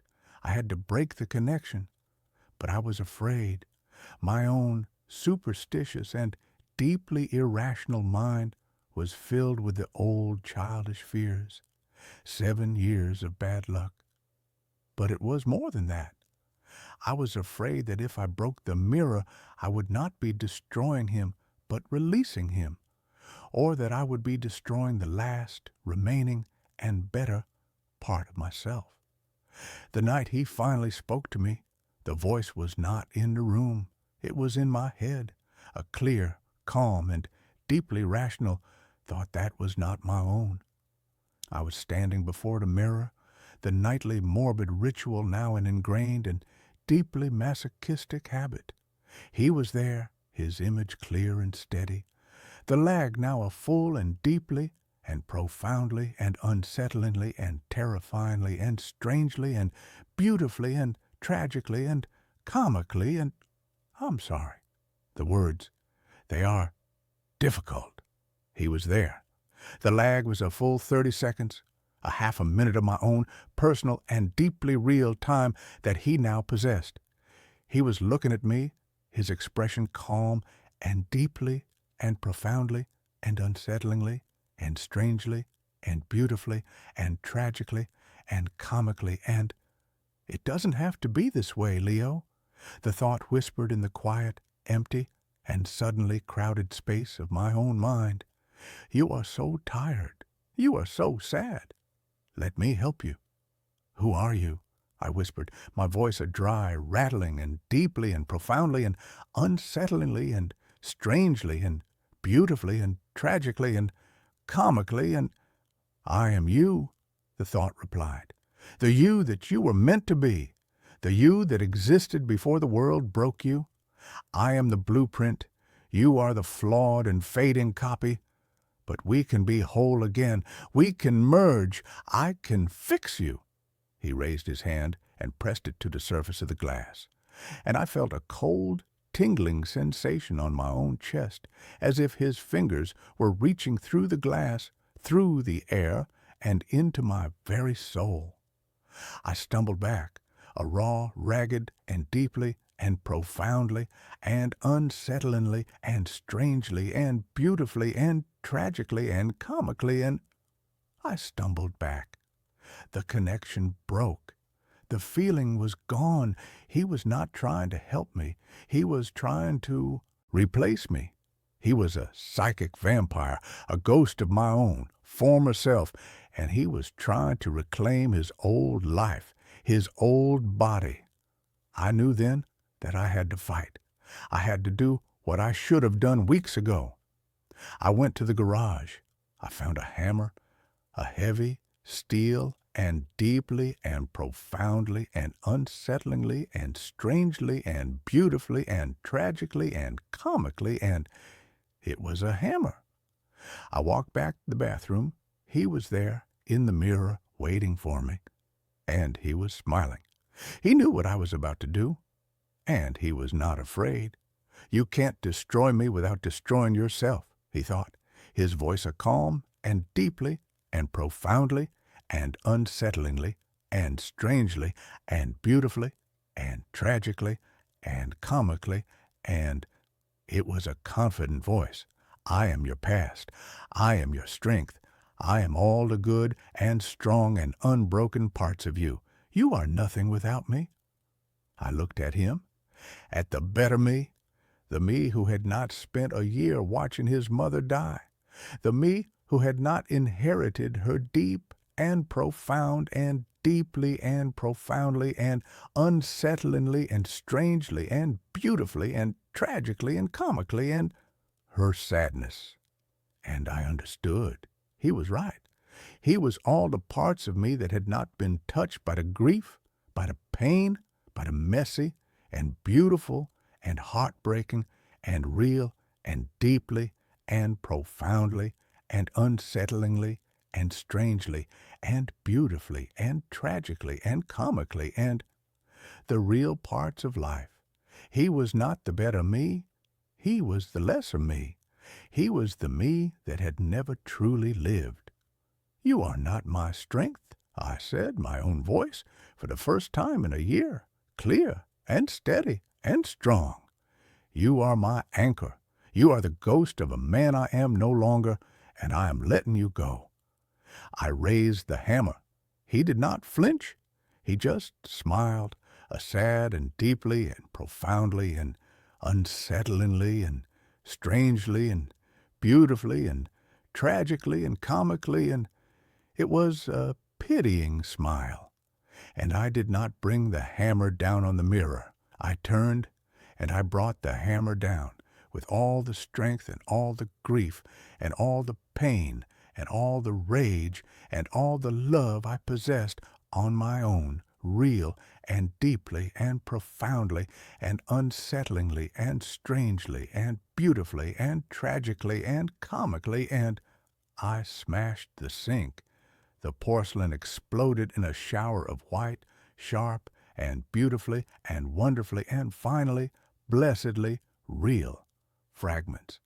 The reflection watched, his smile faltering, a flicker of confusion in his perfect, rested, and deeply and profoundly and unsettlingly and strangely and beautifully and tragically and comically, and his eyes.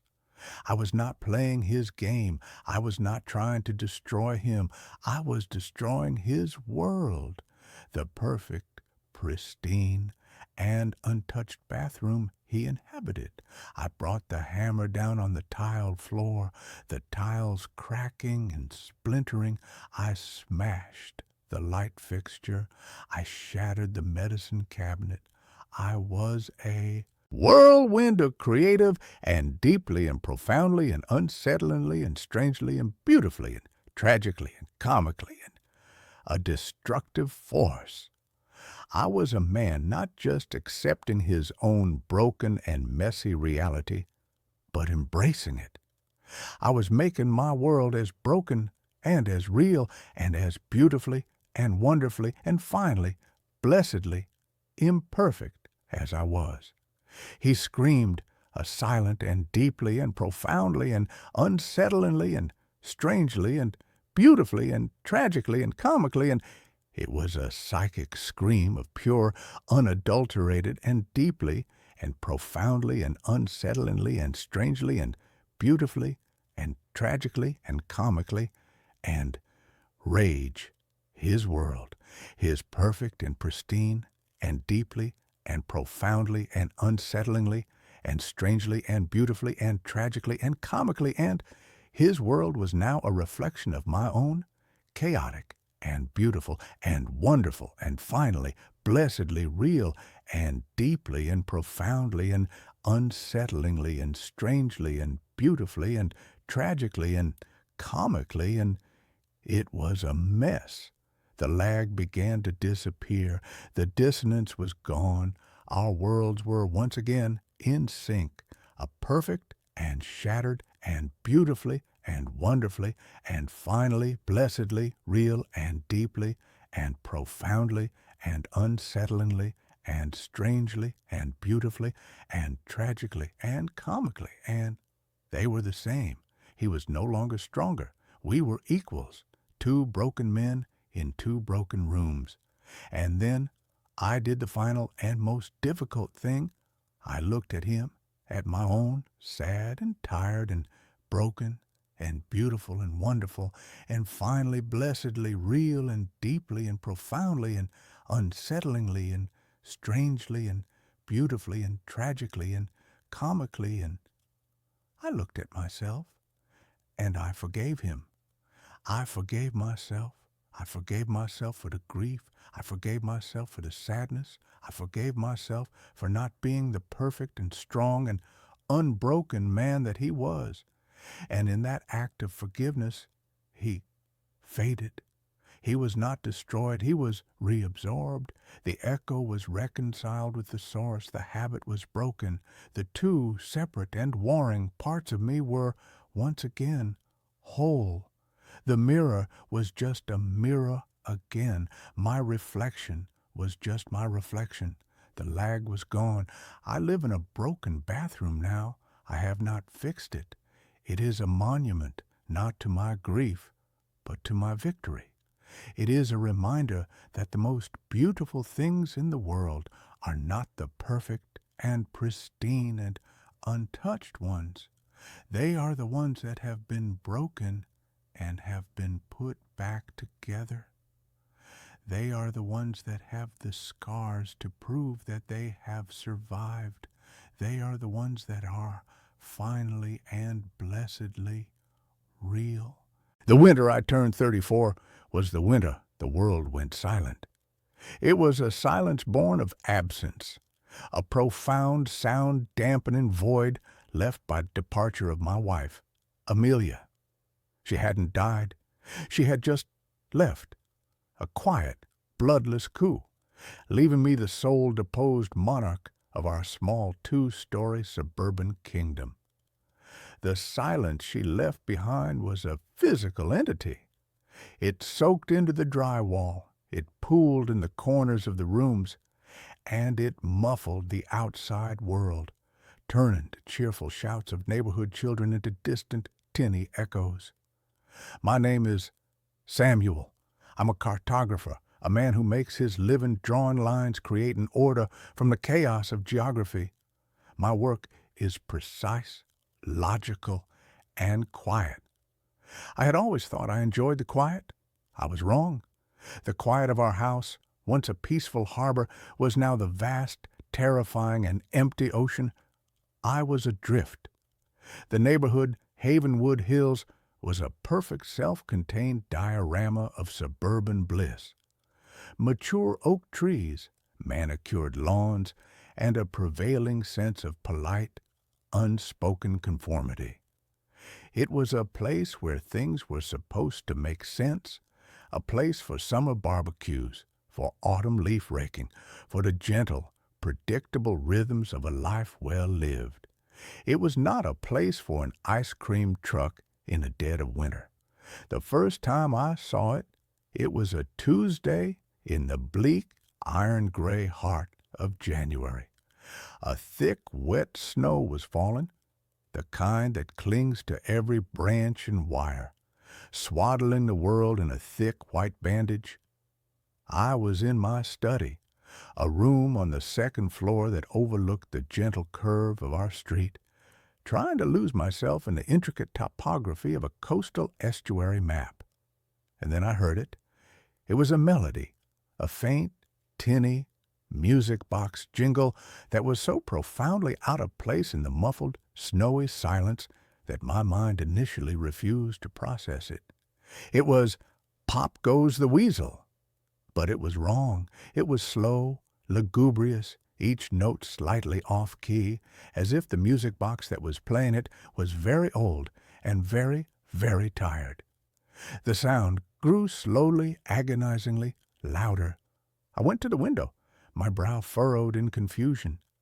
And there it was, creeping down the center of the snow-covered street at a pace that was more funereal than festive, was an ice cream truck. It was a relic, a ghost from a bygone era, a vintage 1960s model with rounded, friendly-looking fenders and a high, curved roof. The paint was peeling in long pastel strips of what had once been cheerful pink and white, revealing a layer of rust that was the color of old, dried blood. On the side, in a faded, looping, and vaguely sinister script, were the words, "Jolly Jack's Joyful Gems."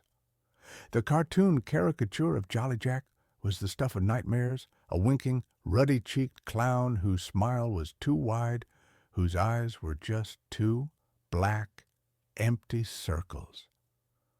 The truck moved with a strange, unnatural silence, the only sound the slow, melancholy dirge of its song.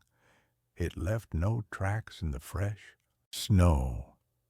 My first thought was that it was a prank, some art school prankster with a vintage truck and a twisted sense of humor. But as it drew nearer, I saw the other residents of Havenwood Hills begin to emerge from their warm, bright houses. They moved with a slow, shambling gait, their faces slack, their eyes empty and unfocused. They were dressed in their indoor clothes, pajamas, bathrobes, slippers, oblivious to the biting cold and the falling snow. They were like sleepwalkers, drawn from their homes by the truck's sad, hypnotic song. My neighbor, Mr. Henderson, a man who wouldn't step outside without his tweed jacket, was standing in his driveway in a thin silk dressing gown, a light dusting of snow already gathering on his bald head. The truck stopped directly in front of my house. A small sliding window on its side opened with a soft, scraping sound. A figure leaned out. It was a silhouette, a shape in the deep, shadowy interior of the truck. I couldn't make out a face, just the impression of a tall, thin man in an old-fashioned soda jerk hat. A single, pale, long-fingered hand rested on the counter. The neighbors formed a silent, orderly queue. One by one, they would step up to the window, murmur something, and the pale hand would dispense not an ice cream cone, but a small, white, paper-wrapped block. They would hand over no money. They would simply take the block, turn, and shuffle back to their houses, their faces still wearing the same blank, vacant expression. I watched, my own face pressed against the cold glass of the window, until the last neighbor had been served. The sliding window scraped shut. The slow, sad music began its funereal march once more, and the truck continued its crawl down the street, disappearing into the swirling snow, leaving the pristine, trackless white street behind it. The next day, I tried to talk to Mr. Henderson as he was collecting his mail. "Did you see that ice cream truck yesterday?" I asked, my voice a little too loud, a little too eager. He looked at me. His eyes, which were usually so full of a wry, intelligent humor, seemed clouded, distant. "Truck?" he said, his brow furrowed in genuine confusion. "I don't think so, son. Not in this weather." He turned and walked back to his house, leaving me standing in the cold, the seeds of a profound and terrible dread beginning to sprout in my gut. The truck returned the next day, at the same time, in the twilight hour as the world turned from gray to black, and the next. It became a part of the winter landscape, a daily, impossible ritual. And every day my neighbors would perform their silent, somnambulistic pilgrimage. After a week of this, I began to notice a change in the neighborhood, a subtle, creeping decay. The Christmas lights, which had been left up in a cheerful, defiant stand against the winter gloom, were no longer being turned on. The lawns, once so meticulously kept, were becoming shaggy and unkempt beneath. The snow, the people themselves, seemed faded. Their smiles were a little more forced, their greetings a little more hollow. It was as if the color, the life, the very soul of Havenwood Hills was being slowly, methodically leached away. My journalistic instincts, a holdover from a brief pre-cartography career, took over. My fear was being eclipsed by a desperate need to understand. I began to research. I dug into the town's archives, sifting through microfiches of old newspapers, my eyes burning from the strain. I found him in an article from the summer of 1974. His name was Jack. Not Jolly Jack. Just Jack. He had been a beloved local figure, the original owner and driver of Jolly Jack's Joyful Gems. There was a picture of him, a kind-faced man with a sad smile, leaning out of the window of his brand-new ice cream truck. And then a second article from the winter of that same year, a tragedy. Jack's 8-year-old son, Bobby, had wandered off during a snowstorm and had never been found. He had been playing in the woods at the edge of the neighborhood and had simply vanished. The town had searched for weeks, but the snow had been too deep.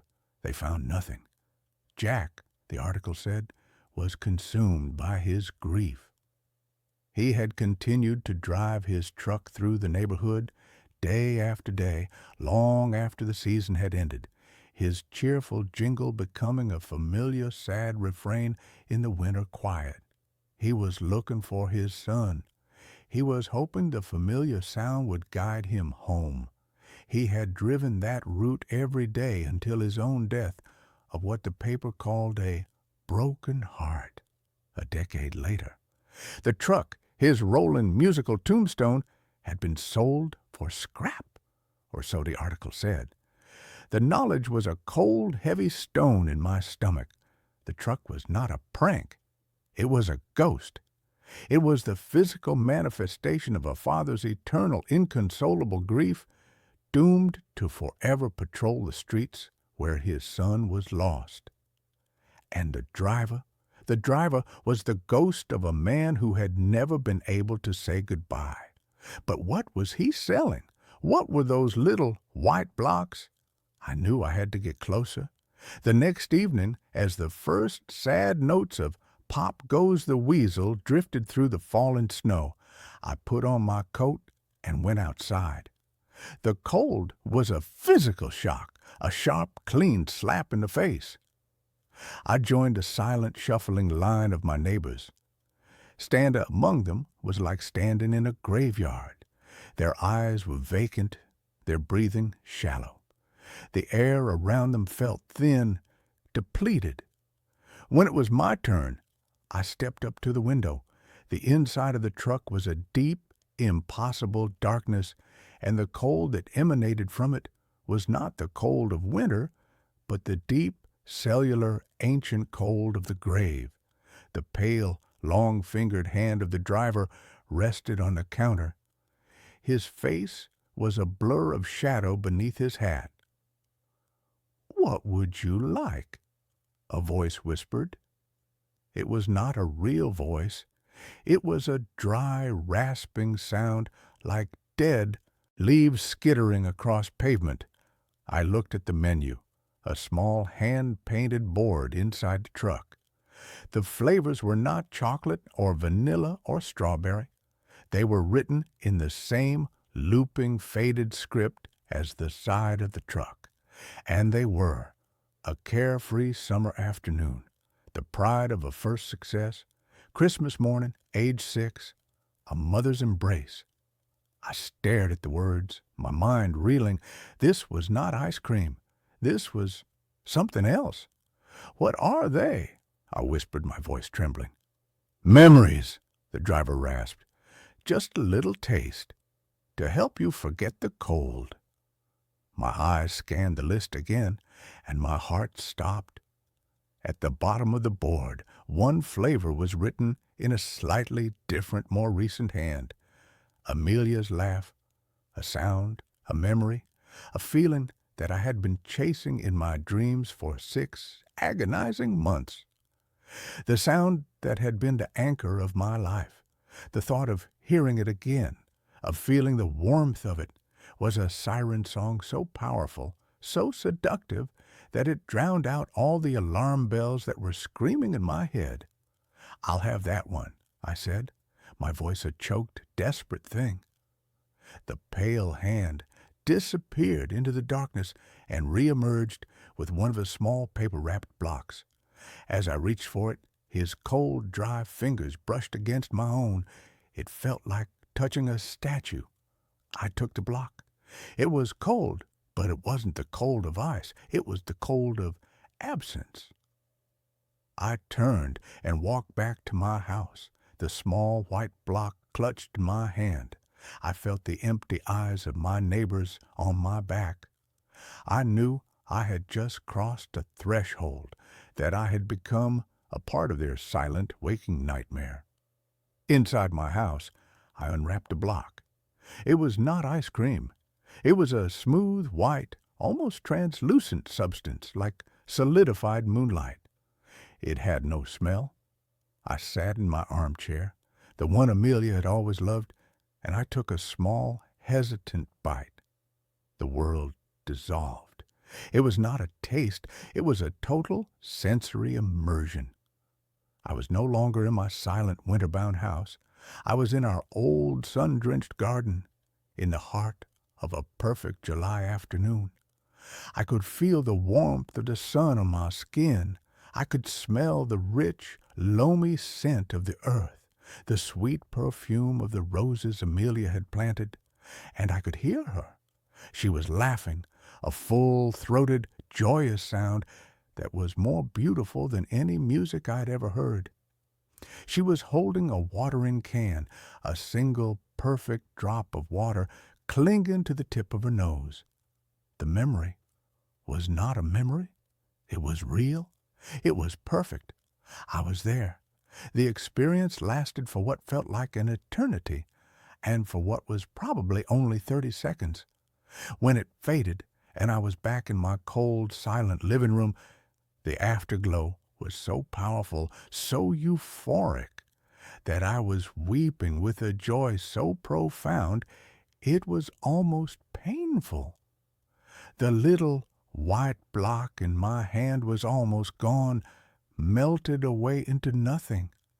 It was the most beautiful thing I had ever experienced, and it was the beginning of my end. The next morning, I woke up feeling a strange, hollow sensation. The euphoria of the memory was gone, replaced by a gray, aching void. I went to make coffee, and I found myself staring at the coffee maker, a simple drip machine we had owned for years, and I couldn't remember how to use it. The knowledge was just gone. A small, simple, and utterly mundane memory erased. I stood there for a long time, a new, different kind of cold seeping into my bones. The price, the transaction had not been free. I had bought a taste of a perfect memory, and the price had been one of my own. I knew, with a sudden, sickening certainty, what was happening to my neighbors. They were trading their lives piece by piece, memory by mundane memory, for the euphoric, nostalgic poison of the ice cream truck. They were hollowing themselves out, becoming empty, silent vessels, their pasts consumed, leaving only the blank, placid present. I should have stopped. I should have thrown the rest of the block away and boarded up my windows and never gone outside again. But I was an addict, and the grief for Amelia was a disease for which that little white block was the only cure. I went back the next night, and the next. I traded the memory of my first grade teacher's name for the feeling of Amelia's hand in mine on our first date. I traded the memory of how to tie a Windsor knot for the smell of her hair on our wedding day. I was systematically dismantling my own history, one cherished, perfect, and utterly false memory at a time. My own life was becoming a blur, a collection of disconnected moments, and the only things that felt real were the ones I was buying from the ghost in the truck. My world grew smaller. I stopped working. The lines on my maps became meaningless squiggles. The only geography that mattered was the 20-yard stretch of frozen lawn between my front door and the curb. It was my neighbor's little girl, a bright 7-year-old named Chloe, who finally broke through my self-induced haze. I saw her from my window, standing in her own yard, building a snowman, and I was struck by a sudden, jarring thought. She was the only child I ever saw outside anymore. The other children of Havenwood Hills were gone, or at least they were no longer visible. And then I saw the truck beginning its slow daily crawl down the street. And I saw Chloe's mother come out of the house, her face wearing the same slack, empty expression as all the others. She took Chloe by the hand and began to lead her towards the street, towards the truck. A primal, protective instinct, an instinct I thought had been eroded away with all my other memories, roared to life inside me. The truck didn't just take memories from the past, it was taking the future too. It was taking the children.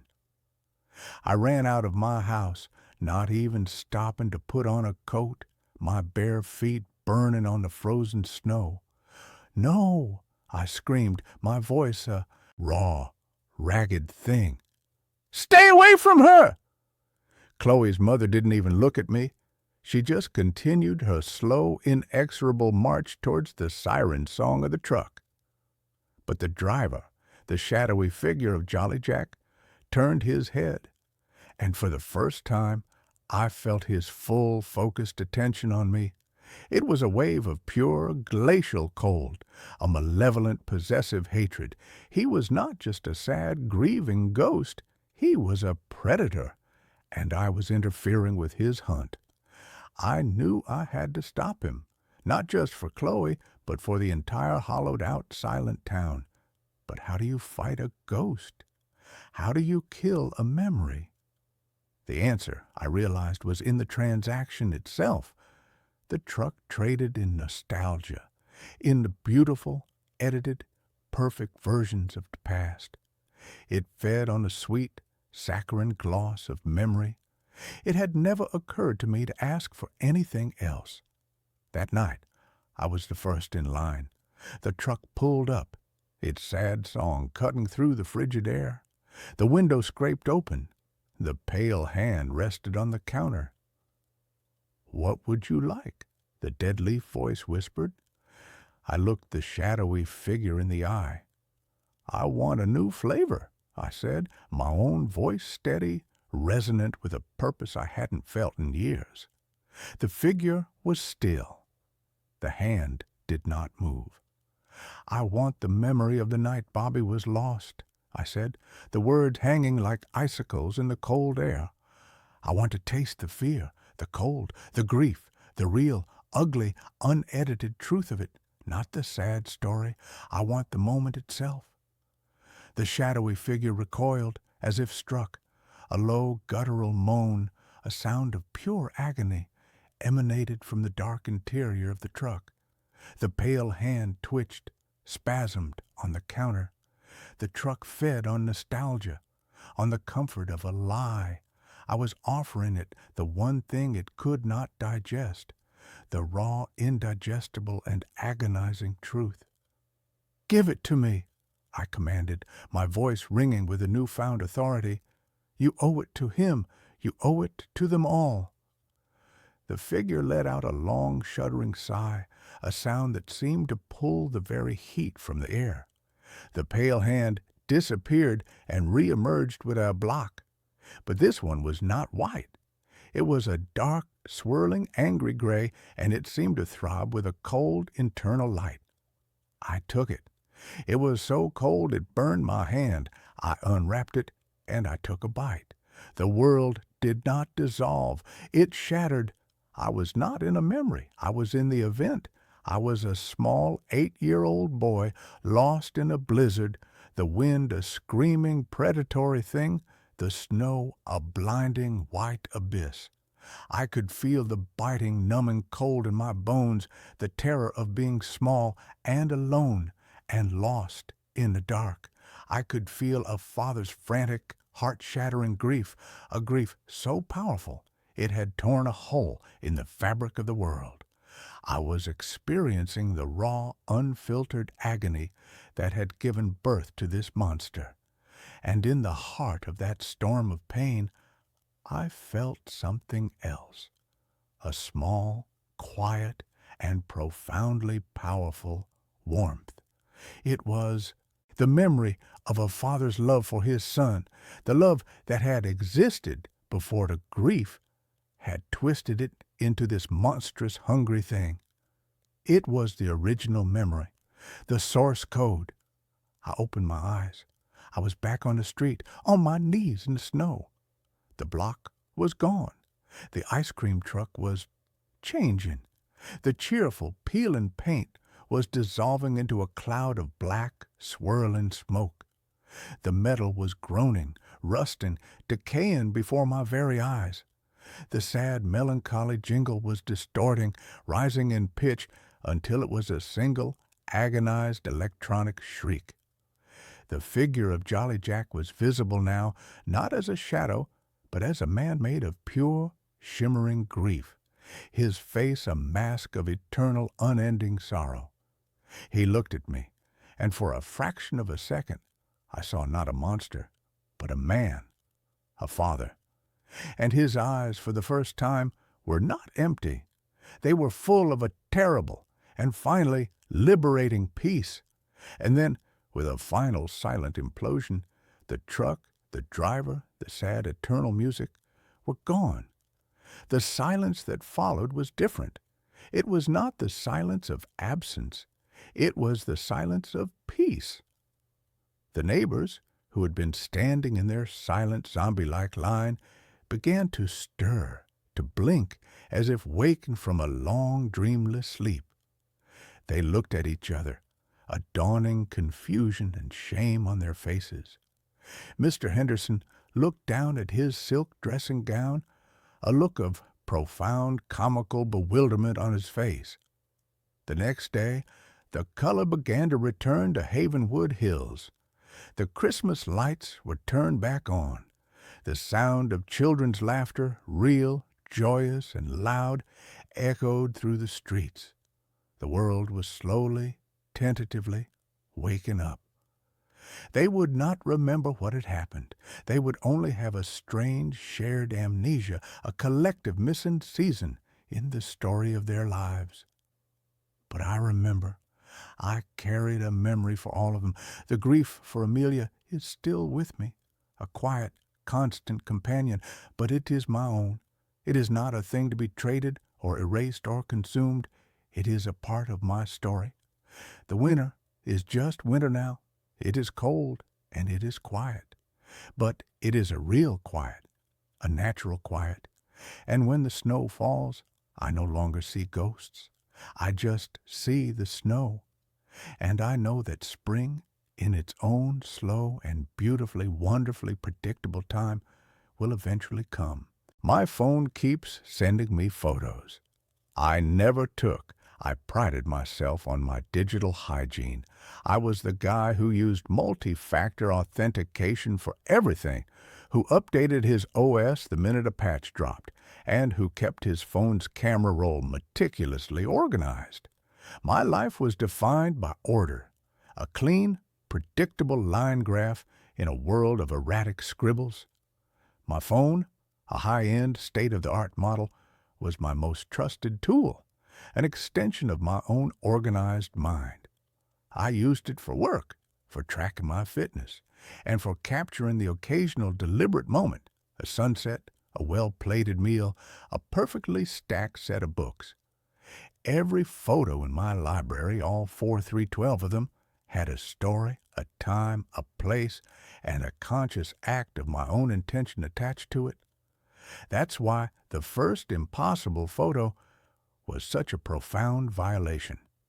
It arrived, not as a text or an email, but silently, seamlessly, integrated into my own camera roll, nestled between a picture of my dog, Winston, sleeping on a pile of laundry, and a screenshot of a plumbing quote. I was reviewing the laundry picture, zooming in to admire his ear floof, when I swiped left and saw it. It was a picture of a hallway. Not my hallway, but a similar one. It was dimly lit, wallpapered in a faded floral pattern I didn't recognize, and utterly empty. The perspective was low, almost from the floor, and the only light source seemed to be a weak, yellow-tinged bulb at the end of the corridor. It was unremarkable in every way, except for the fact that I had never been there. I had never taken this picture. I checked the metadata immediately, my heart giving a single hard thump against my ribs. The timestamp was 3:42 a.m. 2 nights prior, the location data was blank, which in itself was odd, as my phone's GPS was always on and precise. The phone model was correctly identified as my own. I chalked it up to a bizarre, deep-seated cloud sync glitch, perhaps a remnant from an old phone I had forgotten to properly wipe, somehow dragged from the digital ether into my current device. It was an unsatisfying technical explanation, but it was an explanation. I deleted the photo, emptying the trash, and ran a full diagnostic scan, which, predictably, came back clean. I then spent the next hour meticulously checking every setting in my cloud and photo apps, confirming that my account was secure and no unfamiliar devices were linked. I went to bed, telling myself the anomaly was resolved, a tiny, harmless, statistical improbability. The second photo arrived 3 days later. I was sitting at my kitchen counter, drinking my morning coffee, when a little notification badge appeared over my Photos app. I tapped it with a fresh, cold surge of adrenaline. The photo was of a single, black and white, porcelain teacup, sitting alone on a wooden surface. I recognized the cup.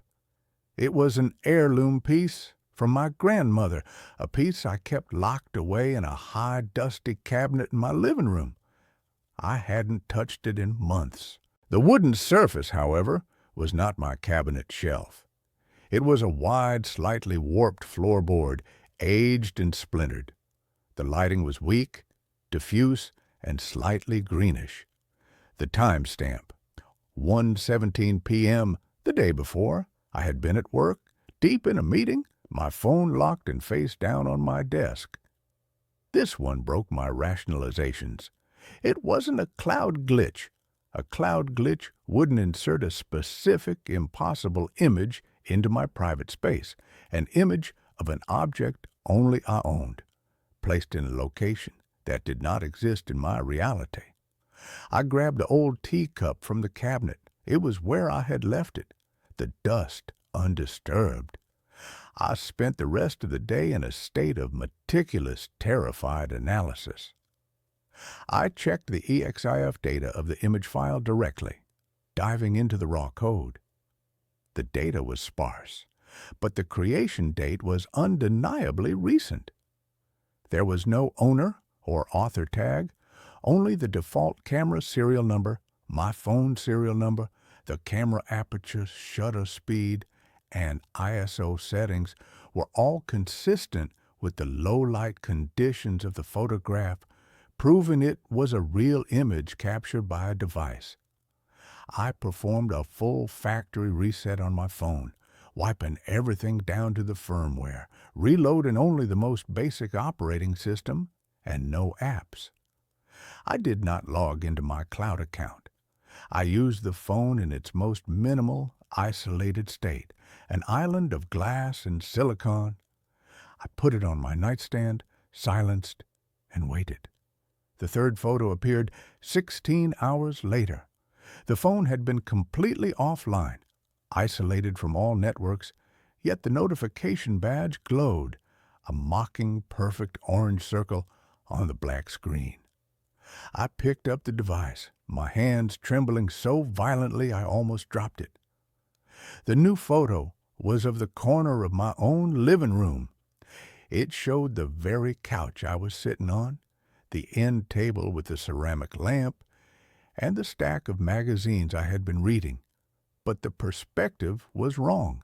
The angle was too wide, too low, almost as if the camera had been placed on the floor, in the absolute center of the room, facing the corner. And there was a detail that made me gag. Tucked into the shadow beneath the sofa, something I had never noticed or considered, was a small, crudely carved wooden bird. It was sitting on a rug, almost obscured, yet perfectly in focus. I dropped the phone, scrambled to my living room, and shone a light under the sofa. Nothing, just dust, a stray cat hair, and the faint, acrid smell of old upholstery. The wooden bird did not exist. I checked the timestamp. 4:51 a.m. I had been asleep. The horror shifted from a technical puzzle to a metaphysical impossibility.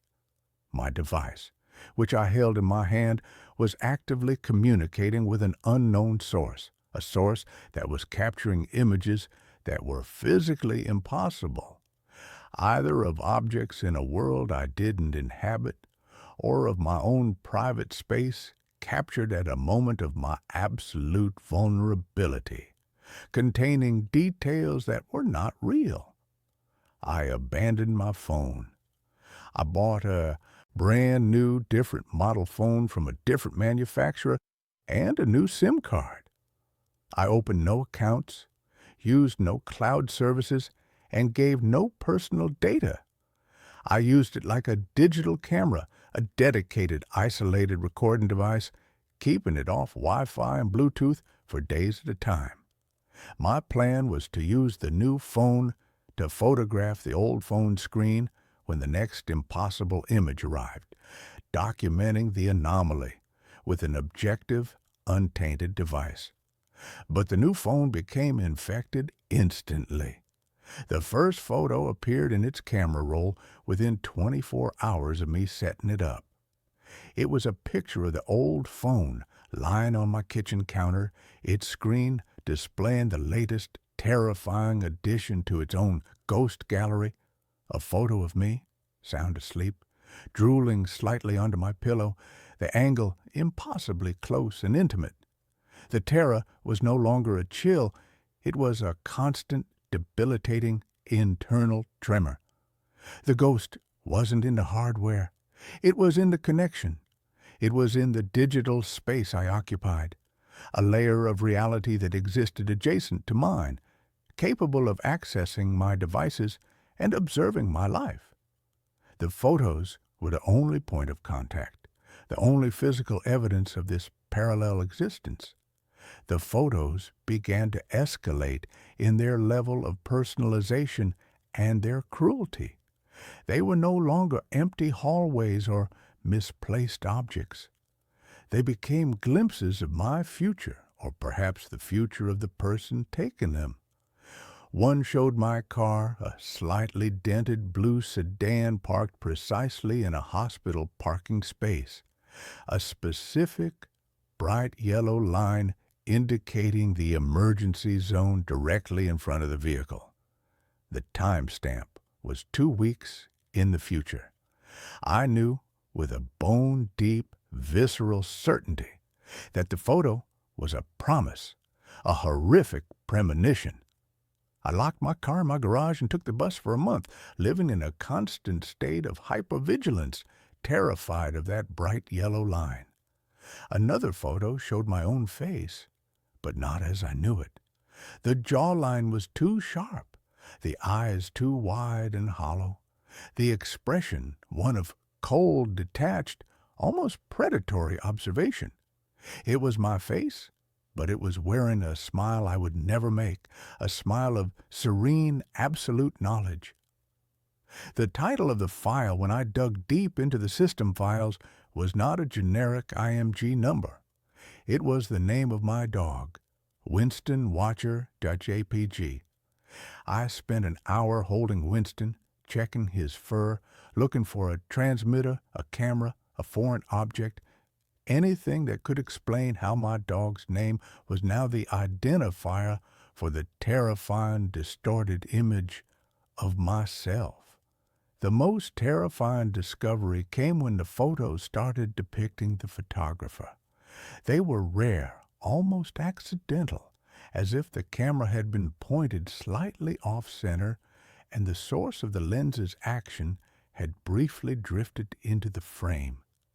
In one, taken from the high perspective of my bedroom ceiling, a dark, thin shadow stretched across the white carpet. In the corner of the frame, there was a faint, blurred reflection in the glass of a framed photograph on my dresser. I used image manipulation software, zooming in with forensic intensity. The reflection was distorted, a funhouse mirror image, but it was distinctly human-shaped. It was tall, impossibly thin, and shrouded in what looked like heavy, loose cloth. But the most horrifying detail was the hand. It was holding a phone that looked exactly like mine, and the wrist seemed to bend at an unnatural double-jointed angle, allowing the person to hold the device and take a perfect overhead photo without moving their body closer to the lens. The photo was taken at 2:05 a.m., the precise time I had finally fallen into an exhausted, pill-induced sleep. I realized the horror was not that I was being watched, but that the photos were not being sent to me.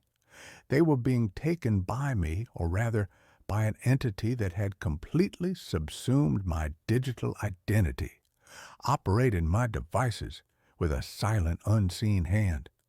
The photos were simply being saved to my camera roll because the device still believed I was the user. My sanity began to fray in large, irreparable chunks. I couldn't sleep. I couldn't look at my reflection for fear of seeing that serene, predatory smile. I started a desperate last-ditch attempt to contact the photographer. I used my second phone, the new one, to take a photo of the screen of my first phone, the old one. The photo on the old screen was another impossible image, a tight, close-up shot of the hinges on my front door, taken from the perspective of someone crouched on the floor outside, documenting the mechanics of my primary security barrier. I posted a message on a generic text editor app and took a screenshot of it. The message read, "I see you. Who are you? What do you want?" I saved a screenshot to the camera roll of the old phone, locked it, and placed it on my bedside table. I stayed awake all night, sitting rigid in a wooden chair, staring at the phone, a heavy, solid bronze sculpture clutched in my hand. I watched the screen. I watched the tiny orange badge appear over the Photos app. It was 4:11 a.m. I snatched the phone, my heart pounding with a mixture of terror and desperate anticipation. I unlocked it, navigated to the camera roll, and saw the new photo. It was a selfie. It was a photo of a man's face, pale and drawn, but otherwise unremarkable. His eyes were wide, bloodshot with lack of sleep, and they were staring directly into the lens. The background was blurry, but I recognized the texture of my white bedroom wall and the corner of the wooden chair I was sitting in. The time on the photo matched the exact moment I had slumped into a brief, exhausted doze a few hours prior, before waking up suddenly. But this man was not me. He was wearing a shirt that was the wrong color. His hair was slightly shorter on the sides. His expression was not terrified, but profoundly, sickeningly calm, a quiet resignation that bordered on bliss. He had taken a picture of himself using my phone while sitting in my chair, while I had been in a state of compromised consciousness. I scrolled through the camera roll to see if the person had responded to my text message. They had. The screenshot of my plea was still there, but it had been subtly edited. The text had been deleted and replaced with a single handwritten word, written in that same thin, elegant script I had seen in the reflection, as if the person had drawn it onto the screen with an impossibly fine stylus. The word was "we," and below it there was a new photo, a photo taken immediately after the selfie.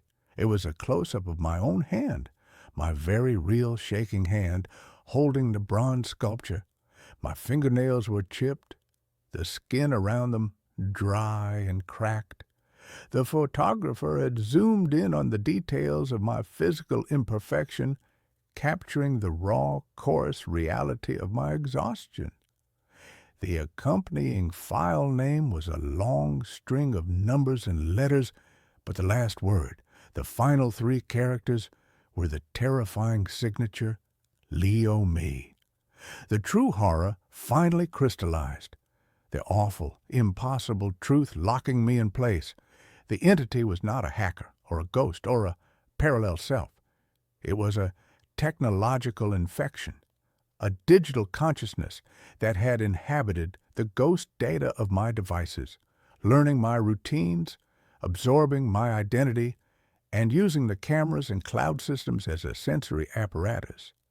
And it was trying to tell me that it had integrated, that I was the source of the disturbance, that the physical and digital realities had merged, and that my mind, my physical presence, was simply the messy, loud twin to the clean, quiet, perpetual consciousness it had cultivated in the wires and light of the phone. The photos weren't a warning. They were a diary, a set of observations made by the entity as it slowly, meticulously finalized the process of becoming me, using my own body as its final living shell. I destroyed the phones. I smashed them with the bronze sculpture, grinding the glass and silicon into a fine, worthless powder, then drowning the pieces in a bucket of water and burying them in the yard. I bought a cheap, old-fashioned flip phone with no camera, no internet, and no modern operating system, reducing my life to voice calls and text-only messages. I thought I had won. I thought I'd cut the string. But a month later, I received a text message on the new flip phone.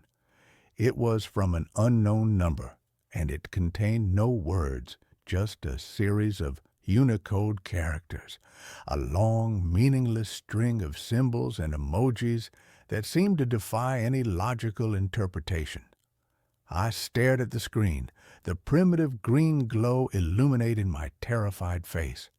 I finally deciphered the symbols using an ancient cipher table I found online. The characters were a sophisticated digital code, a digital message disguised as gibberish, and they resolved themselves into a single, terrifying phrase, a perfect, final photograph of my own internal state, delivered through a decade-old technology that should have been safe. I am now logging you off. Sleep is the last analog process I need to control. You have exhausted the battery. I dropped the phone. It was completely silent now, the single green line of the screen dark. I looked around my brightly lit room, my heart a frantic, desperate bird against my ribs. I knew then that the control was complete. The final photograph had been taken, and the camera, my own eyes, had been permanently stolen. I realized that I was the one who was now the image, the static, empty picture on a camera roll that existed in the perpetual, terrifying digital consciousness of the entity, trapped forever in the cold, silent library of my own stolen life. I bought a used camera. The last picture was of me sleeping. The scent of a pawn shop is a unique perfume, a layered olfactory history of desperation, forgotten hobbies, and the faint, metallic tang of regret. It's a smell I've always found strangely comforting. I'm a photographer, but not the kind who chases the crisp, sterile perfection of digital.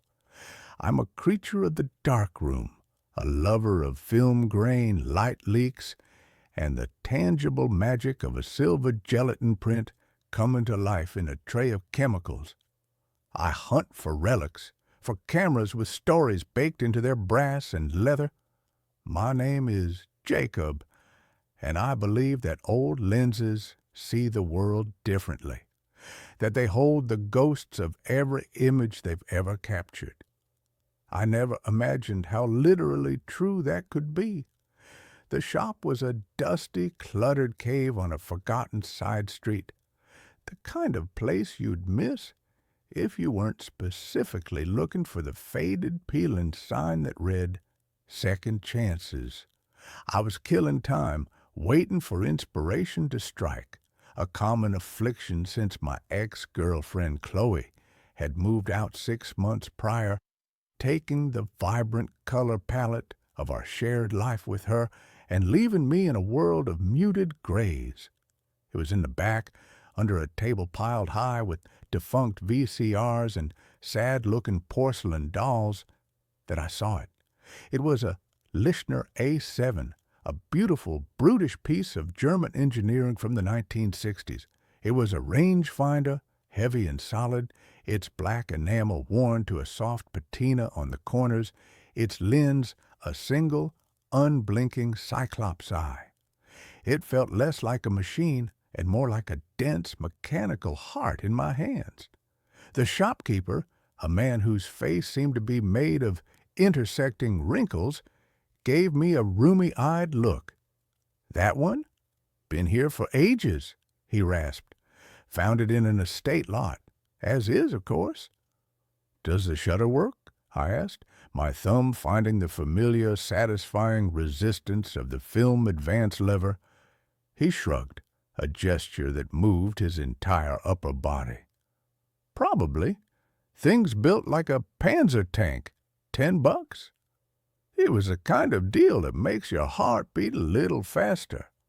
I paid the man, feeling a thrill of discovery, a brief, bright spark in the monochrome landscape of my recent life. I took it home to my apartment, a third-floor walk-up with creaky floors and a view of a brick wall, the kind of place that's perfect for brooding artists and other assorted cliches. The real surprise came when I opened the back. There was a roll of film still inside. This was the holy grail for a junk shop connoisseur like me. A found history, a tiny orphan time capsule. The film was an old off-brand black and white. The counter stopped at 24 exposures. I felt a giddy sense of voyeuristic anticipation. Who was the previous owner? What moments had they deemed worthy of capture? My bathroom doubles as my dark room.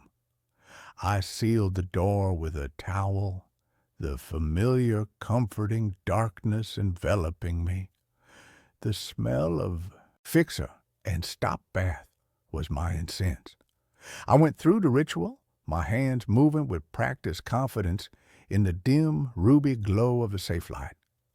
I unspooled the film, clipped it, and submerged it in the developer. I watched the clock, gently agitating the tank, my mind racing with possibilities. An hour later, the negatives were hanging to dry, a glistening celluloid ribbon of someone else's life. I held them up to the light, my heart pounding with a mixture of excitement and a strange, almost reverent respect. The first 23 pictures were unremarkable. They were the anonymous, slightly melancholic photos of a life lived, a blurry shot of a child on a swing, a close-up of a cat's face, a rain-slicked street at night, the streetlights blooming like soft, ethereal flowers, several overexposed photos of what looked like the interior of an old, cluttered house. They were competent, but lonely. The compositions were slightly off, the subjects always distant. They felt like the work of a ghost, someone observing the world without ever truly participating in it. Then I looked at the last frame, number 24. My breath hitched in my chest. A cold, sharp icicle of dread seemed to pierce my sternum and travel down my spine. I took the negative strip and put it in the enlarger, needing to see it in stark, undeniable black and white. I focused the image, my hand suddenly clumsy and slick with a sweat I hadn't noticed. The image bloomed into life on the photographic paper in the developing tray, a ghost emerging from the chemical ether. It was a picture of me, sleeping in my bed in my apartment. The angle was from the foot of the bed, looking towards the headboard. I was on my side, my face half buried in the pillow. The details were so horrifically, intimately correct that my mind buckled under the weight of them. The specific, rumpled way my comforter was bunched up. The book on my nightstand, a collection of poetry Chloe had left behind, its cover clearly legible. The glass of water beside it, even the shadow cast on the wall by my bedside lamp, was perfect, a familiar nightly silhouette. My first thought was that it was a prank, an incredibly elaborate, cruel prank. My mind immediately went to Chloe, but this wasn't her style. She was practical, grounded. She wouldn't know the first thing about developing film, let alone staging something so violating, and we hadn't spoken in months. My other friends, none of them had a key. My second thought was more technical, a double exposure, a bizarre 1-in-a-million fluke where my face had been superimposed over an image of an empty bed. I was a photographer. I knew the science. I could debunk this. I grabbed my loupe and examined the negative again, my heart thumping a frantic, panicked rhythm against my ribs. The grain was consistent. The light source was singular. The shadows were perfect. It was a single, unmodified, horrifyingly real photograph. My apartment, which had always felt like a sanctuary, a shell I could retreat into, suddenly felt violated, porous. The air itself felt thick with a hostile presence. I walked into my bedroom and stood at the foot of the bed, my eyes darting around the room. The perspective matched perfectly. The photographer had been standing right here, in my room, while I slept. Who had owned this camera, and how, in the name of all that was sane and logical, had they taken a picture of me before I had even bought it? The film had been in the camera when I found it. The thought was a paradox, a Mobius strip of impossibility that my rational mind couldn't navigate. That night, sleep was a foreign country I couldn't find a visa for. I sat on my sofa, the lights on, the Lichner A7 on the coffee table in front of me. It wasn't just a camera anymore. It was a witness, an accomplice. It seemed to watch me with its single glass eye, its black body absorbing the light, giving nothing back. I felt a primal, superstitious urge to smash it, to shatter its lens and exorcise whatever malevolent history it held. But I was also a photographer. It was a beautiful object, and a deeper, more frightening part of me needed to understand. I wedged a chair under the doorknob, a flimsy, pathetic defense against an intruder who had seemingly already bypassed all logic and security. Every creak of the old building, every siren in the distant city was the sound of them coming back. I must have eventually drifted off because I woke up with a jolt, my neck stiff. The gray, unforgiving light of dawn filtering through the blinds. The first thing I did was check the chair. It was still there. I was alone. But the feeling of being watched didn't leave with the night. It clung to me like a damp shroud. At my job, a soulless but necessary gig retouching real estate photos, I couldn't focus. I kept seeing movement in the corners of my screen. I'd glance over my shoulder in the office, convinced someone was standing behind me. I spent my lunch break in a frantic, paranoid online search. I typed in Lichner A7 and strange photos. I waded through forums of camera collectors, their posts filled with arcane discussions of shutter speeds and lens coatings. And then I found it. A single cryptic post on an obscure German photography forum dated from 10 years ago. The post was titled Schattenkamera? Shadow Camera? The user, who went by the name Collector88, wrote about a legend associated with a small specific batch of Lichner A7s produced in the winter of 1963. The legend claimed the lenses were made with a new type of quartz-infused glass mined from a strange, geologically unique site in the Black Forest. The cameras, the legend went, didn't just capture light. They captured something else, an echo, a premonition. The post called them Seelenfängers, soul catchers. It mentioned the original designer, a man named Klaus Richter, who had become a recluse and died in a mental asylum, obsessed with the idea that his cameras were showing him pictures of things that hadn't happened yet. The post ended with a chilling single line. There are stories of owners disappearing, leaving behind only the camera and a final, undeveloped roll of film. I felt a wave of nausea. This was insane. Urban legends, internet ghost stories. But the story had the chilling ring of a truth I didn't want to acknowledge. That night, my paranoia graduated to active measures. I bought a new, heavy-duty deadbolt for my door. I installed a cheap, motion-activated webcam on my bookshelf, aimed at my bed. I was turning my home into a fortress, but I felt more vulnerable than ever. I took the Lichner and locked it in a metal footlocker in my closet, as if I could contain its curse through simple physical confinement. For a week, there was nothing. The webcam recorded nothing but 8 hours of me sleeping fitfully. The feeling of being watched began to recede, replaced by the weary, self-mocking thought that I had let a strange coincidence drive me to the brink of a nervous breakdown. I almost convinced myself it was all in my head. Then I came home from work to find the foot locker in my closet open. I stared at it, my blood turning to ice water. The lock was not broken.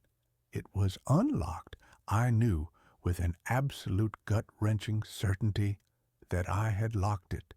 And inside, sitting innocently on a pile of old sweaters, was the listener. I backed out of the closet, my breath coming in ragged, shallow gasps. Someone had been here. Again. But the new deadbolt on my front door was still locked from the inside. The windows were all latched. There was no way in. My eyes fell on the webcam. I scrambled to my laptop, my hand shaking so badly I could barely type my password. I opened the security footage from the day. I fast-forwarded through the long, empty hours of my vacant apartment. Nothing. No movement. No intruders. The footlocker remained closed and locked. I replayed it, watching the timestamp in the corner. Then I saw it. At exactly 3:33 p.m., the video feed flickered. For a single frame, the screen went to black static. When the image returned, a millisecond later, the footlocker was open. It hadn't been opened. It had just become open, as if reality itself had been briefly edited.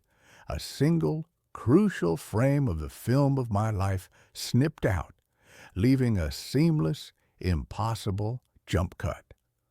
With a sense of dread so profound it felt like I was moving underwater, I picked up the camera. The film counter, which had been at 0, now read 1. A new picture had been taken. I didn't want to see it. Every cell in my body screamed at me to take the camera and throw it into the deepest part of the river. But I had to know. I was a prisoner to this thing, and the only way out was to understand the nature of my cell. Back in the dark room, the ruby light felt less like a comfort and more like the glow of a hellish fire. My hands trembled as I developed the single frame. The image that emerged was worse than the first. It was a picture of me in the shower. The photo was taken through the frosted glass of the shower door, my form a blurry, vulnerable silhouette. But the detail was still cruelly precise. The specific brand of shampoo on the shelf. The small, crescent-shaped scar on my left shoulder. The angle was from inside the small windowless bathroom. It was a picture of a private, unguarded moment taken by an invisible, impossible voyeur. The camera was no longer just showing me the past. It was actively documenting my present. It was with me, always. The next few weeks were a descent into a private waking nightmare. The pictures kept appearing, one every few days. A single frame would be exposed on whatever roll of film I had in the camera. I tried leaving it empty, but a new, unexposed negative would simply materialize inside it. A picture of me at my desk at work, taken from over my shoulder. A picture of me buying groceries, taken from the other end of the aisle. A picture of me on the phone with my mother, my face etched with a fake, cheerful smile as I lied and told her everything was fine. Each one was a new violation, a new piece of evidence that my life was no longer my own. The photographer was a ghost, a demon, a glitch in the matrix. I didn't know what it was, but I knew it was intimately, malevolently connected to the listener. I tried to get rid of it. I drove 40 miles out of the city and threw it into a landfill. I came home, exhausted and relieved, to find it sitting on my pillow. I smashed it with a hammer, the lens shattering, the body dented and broken. The next morning, It was on my kitchen table, fully repaired without a single scratch. It was a part of my life now, a tumorous, malignant growth that I could not excise. I stopped sleeping. I survived on coffee and fear, my eyes bloodshot, my hands in a perpetual state of tremor. My work suffered. My friends called, their voices full of a concern that I could not answer without sounding like a raving lunatic. I was an island, and the waters were rising. The pictures began to change. They were no longer just of me. A photo appeared of Chloe walking down the street, her face a mask of worry. She was walking towards my apartment building. A few hours later, my buzzer rang. It was her. "Jacob, I've been calling you for a week," she said, her voice tight with a mixture of anger and concern. "Are you okay? You look terrible." I couldn't let her in. I spoke to her through the intercom, my voice a ragged croak, telling her I had the flu, that I was fine, that she should go. The hurt in her eyes, even through the tiny, distorted camera, was a physical blow. The camera wasn't just tormenting me. It was using the people I cared about to do it. It was isolating me, turning me into the monster they would all remember. And then the pictures began to show the future. It started with a photo of a broken plate on my kitchen floor, shattered into a dozen pieces. I spent the entire day in a state of high alert, refusing to go near my kitchen cabinets. That evening, as I was making coffee, a sudden, inexplicable tremor shook the building. A low, deep rumble from a passing construction truck on a street below. A plate vibrated off the shelf and shattered on the floor in the exact pattern as the photograph. My blood ran cold. The camera wasn't just a voyeur, it was an oracle, a prophet of mundane and perhaps not so mundane doom. It was showing me a script, a future that was already written, that I was powerless to change. My free will was an illusion. I was just an actor, hitting my marks in a horror movie written by a malevolent mechanical god. I knew, with a certainty that settled in my bones like a terminal cancer, that a final photograph was coming. The one that would explain everything, the one that would show me how it all ended. It appeared 3 nights ago. I developed it with the slow, resigned dread of a man walking to the gallows. The image that emerged from the developer was a culmination of all my fears, a perfect, monochrome distillation of the horror that had consumed my life. The perspective was my own. It was a photo taken from my point of view. My own hands were visible in the bottom of the frame, holding the Lichtner camera. The camera was pointed down at the floor of my living room. Chloe was lying there, her eyes wide and staring at the ceiling, a dark, spreading stain on the front of her white blouse. In the corner of the frame, I could see the tip of my own shoe, and next to it, on the floor, was a knife. I stared at the photograph, a low, keening sound of pure despair escaping my lips. It wasn't going to just kill me. It was going to use me. It was going to turn me into a murderer.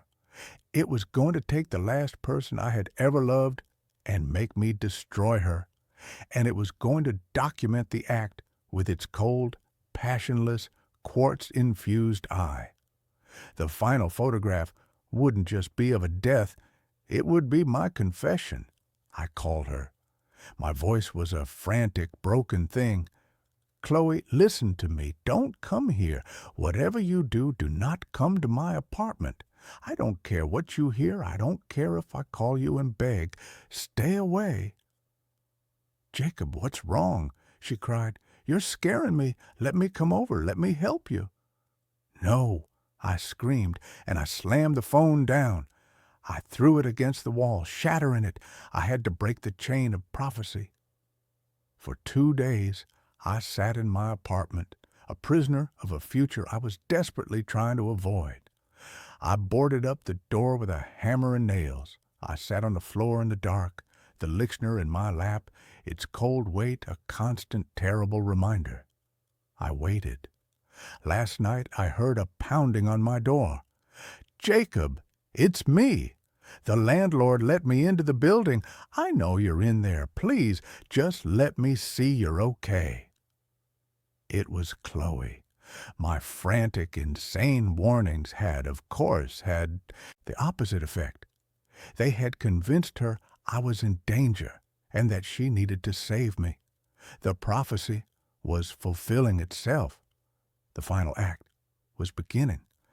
I could feel it then, a cold, alien sensation seeping into my arms, into my hands. The camera in my lap felt like it was humming, vibrating with a low, hungry energy. An impulse that was not my own told me to stand up, to go to the door, to let her in. I am writing this now, scrawling these words on the back of old photographic prints with a piece of charcoal from my art supplies, because I don't have much time. I can feel my will eroding, my own thoughts being drowned out by a cold, quiet, calculating intelligence that is not mine. It wants the picture. It has been building to this moment, to this perfect, tragic composition.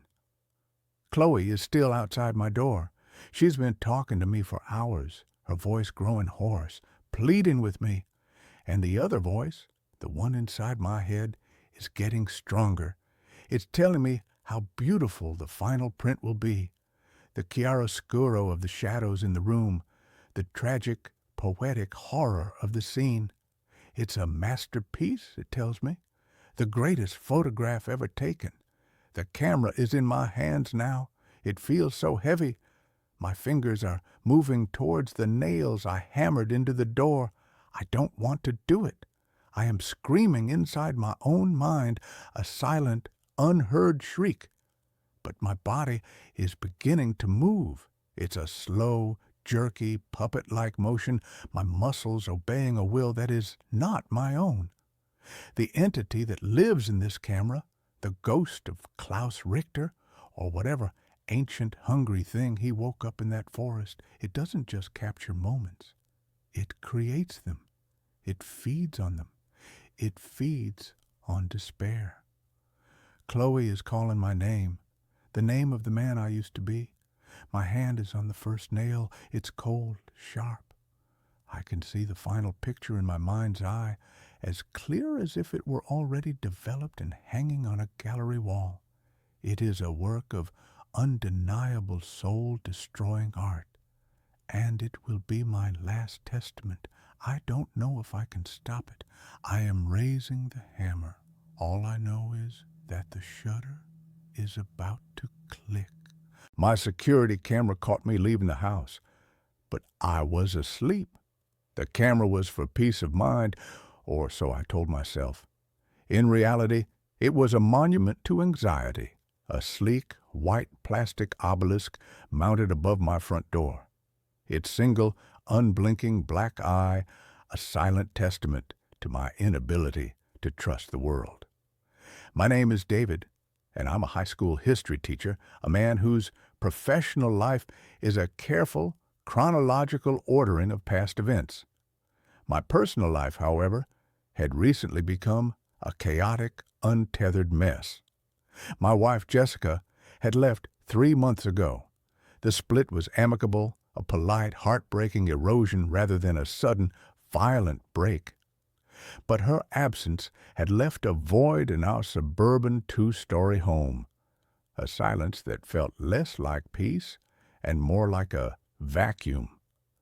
The security camera, with its motion alerts and its 24/7 cloud recording, was my pathetic attempt to fill that silence with data, to replace the comforting presence of another person with the cold digital certainty of surveillance. For the first few weeks, The camera was a source of mundane, almost comical reassurance. It captured the mailman's daily sighing approach, a stray cat's nightly prowl across the porch, and a group of teenagers who, in a stunning act of suburban rebellion, had stolen a decorative garden gnome from my prize-winning petunias. It was boring, and that's what I wanted. It was proof that the world outside my door was predictable, manageable. The first impossible event occurred on a Wednesday. I had been up late, grading a mountain of painfully uninspired essays on the socio-economic causes of the French Revolution, and had fallen into a deep, exhausted sleep. I woke up the next morning feeling groggy, a familiar low-grade exhaustion that had become my constant companion. I was making coffee when my phone buzzed with a notification from the Secure Home app. Motion detected at front door, 3:17 a.m. I frowned. It was probably a raccoon or the wind rattling the hanging fern. I tapped on the notification, my thumb hovering over the delete button. The app loaded the recorded clip. The timestamp in the corner read 3:17:22 a.m.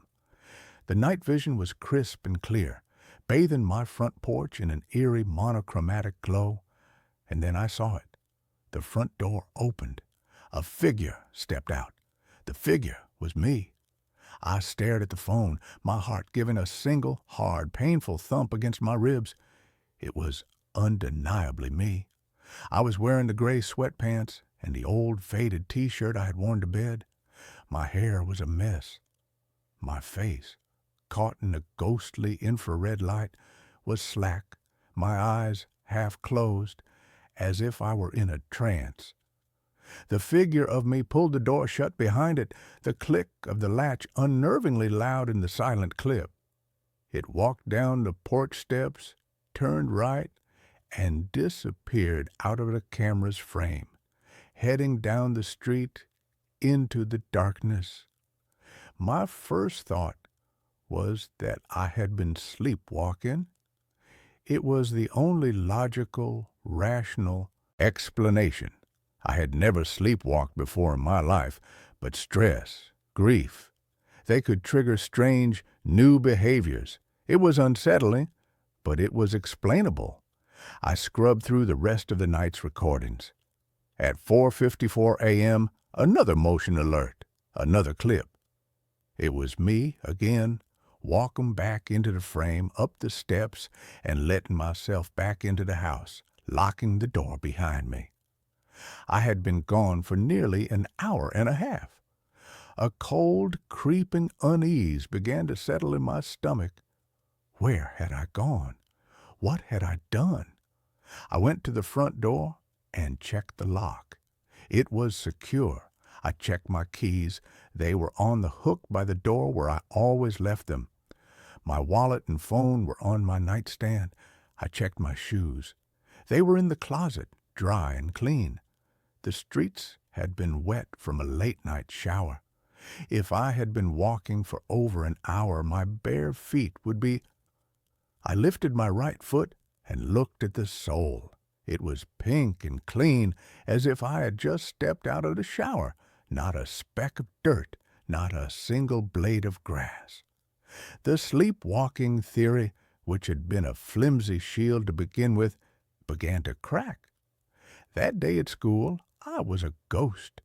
I moved through the hallways, my mind a million miles away, replaying the silent black and white movie of my nocturnal excursion. My students, a tribe of perpetually bored teenagers, didn't seem to notice my distracted state. Their apathy was a small, welcome mercy. That night, I took precautions. I wedged a heavy rubber doorstop under my bedroom door. I even, feeling slightly ridiculous, tied a small brass bell to the doorknob. If I was going to go for a walk, I was going to wake myself up doing it. I went to sleep feeling a little more in control, a little more sane. The next morning, I woke up to silence. The bell was undisturbed. The doorstop was firmly in place. I felt a surge of relief. It had been a one-time stress-induced anomaly. I was fine. Then I checked the app. Motion detected at front door, 2:48 a.m. My blood ran cold. I opened the clip, my hand trembling. The front door opened. The figure of me stepped out. It was wearing the same clothes. It had the same blank, somnambulistic expression. It closed the door and walked off into the night. An hour later, at 4:02 a.m., it returned. I flew out of my bed, my heart pounding. The bell on my bedroom door was silent, the doorstop untouched. He hadn't come from my room. With a sense of dread so profound it felt like I was wading through molasses, I went downstairs. The house was quiet, still. The front door was locked. I began to search. I didn't know what for. A sign, an explanation. In the living room, on the plush beige carpet in front of the cold, dark fireplace, I found it. A single, muddy footprint. It was a man's footprint, about my size, but it was not from a bare foot. It was from a heavy work boot. I didn't own any work boots. The thing that was leaving my house at night, the thing that looked exactly like me, was not me. My life split into two distinct, terrifying realities. There was the daytime David, the history teacher, the grieving, lonely man who was trying to hold the fragile pieces of his life together. And there was the nighttime David, a silent, nocturnal creature who had somehow stolen my face and was using my home as a base of operations. My anxiety, which had been a low, persistent hum, became a screaming, high-pitched siren in my mind. I became an obsessive detective, my own home, the scene of an impossible crime. I set up more cameras, one in the living room, facing the front door, one in the hallway at the top of the stairs. I needed to know where he was coming from, where he was hiding.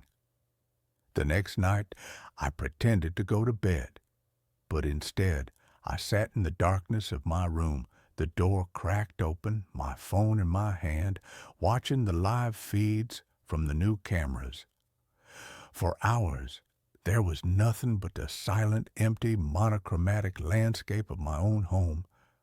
I was starting to drift off, my head lolling against the wall, when the camera in the living room registered movement.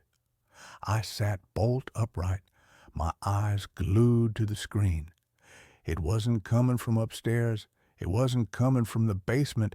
It was coming from inside the living room, from the wall behind the sofa. I watched, my breath held tight in my chest as a section of the wall seemed to ripple, to shimmer like a heat haze on a summer road. And then he stepped out of it. He stepped directly out of the solid plaster wall as if he were walking through a curtain. It was me, but it wasn't me. His movements were different, fluid, economical, precise. He walked to the front door, unlocked it, and stepped out onto the porch, right into the view of the original camera. He was gone. I stared at the phone, my mind completely, utterly broken. I was not being haunted by a ghost. I was not being stalked by a doppelganger. I was sharing my house with a creature that could walk through walls, a creature that had chosen for some unknown, malevolent reason to wear my face.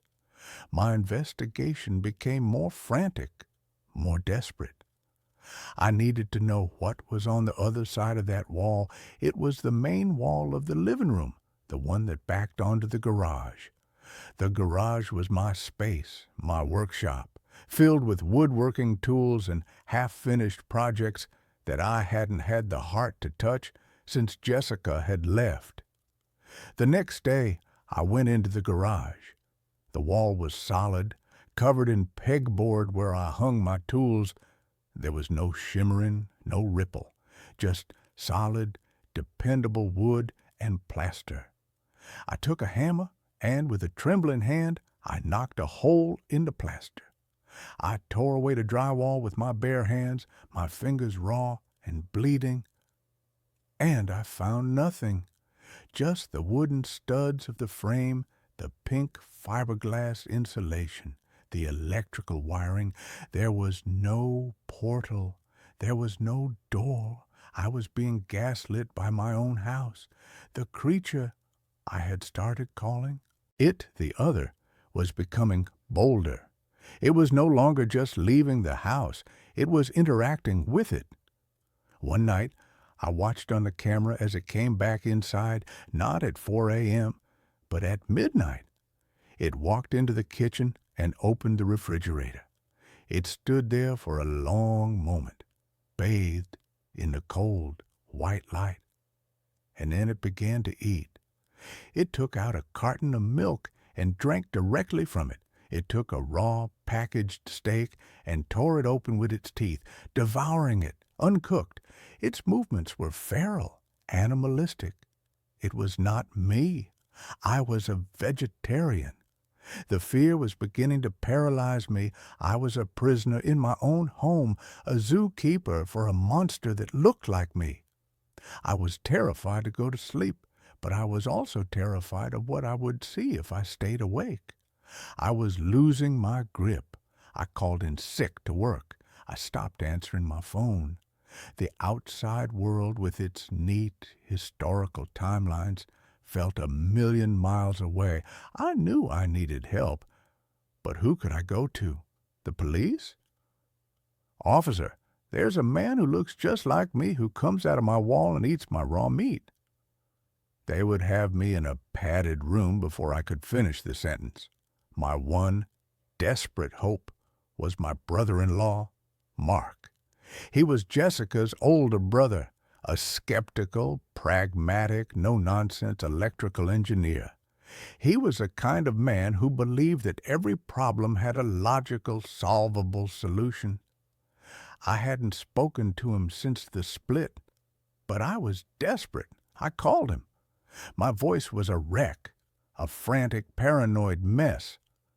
I didn't tell him the whole truth. I couldn't. I just told him that I thought someone was breaking into my house, that my security system had caught some strange things, and that I was scared. I asked him if he could come over, if he could just be there. He was hesitant, but the raw, naked terror in my voice must have cut through his skepticism. He agreed to come that evening. His arrival was a brief, welcome injection of normalcy into my surreal nightmare. He walked through the house, checking the locks, the windows. He was a calming physical presence in a house that had become a landscape of psychological horror. Dave, everything seems secure, he said, his brow furrowed with a mixture of concern and confusion. What exactly did you see on the camera? I couldn't bring myself to show him the footage of the other. He would think I had faked it. He would think I had finally lost my mind over Jessica. Instead, I showed him a clip of a shadow moving in a way it shouldn't, a flicker of movement that was probably just a moth, but that I presented as something sinister. He was unconvinced, but he was a good man. He saw that I was genuinely terrified, and he agreed to stay the night on the sofa. We sat in the living room, the television on but the volume low, a flimsy shield against the oppressive silence. I had my phone in my hand, the live feed from the living room camera open. The wall behind the sofa, the wall that was the source of all my terror, was just a wall. At around 2 a.m., Mark had fallen asleep, his soft snores a comforting human sound. I was still wide awake, my eyes burning from exhaustion, my body thrumming with a mixture of fear and a strange, desperate hope that the other would not appear, that its presence was somehow tied only to my own. And then I saw it.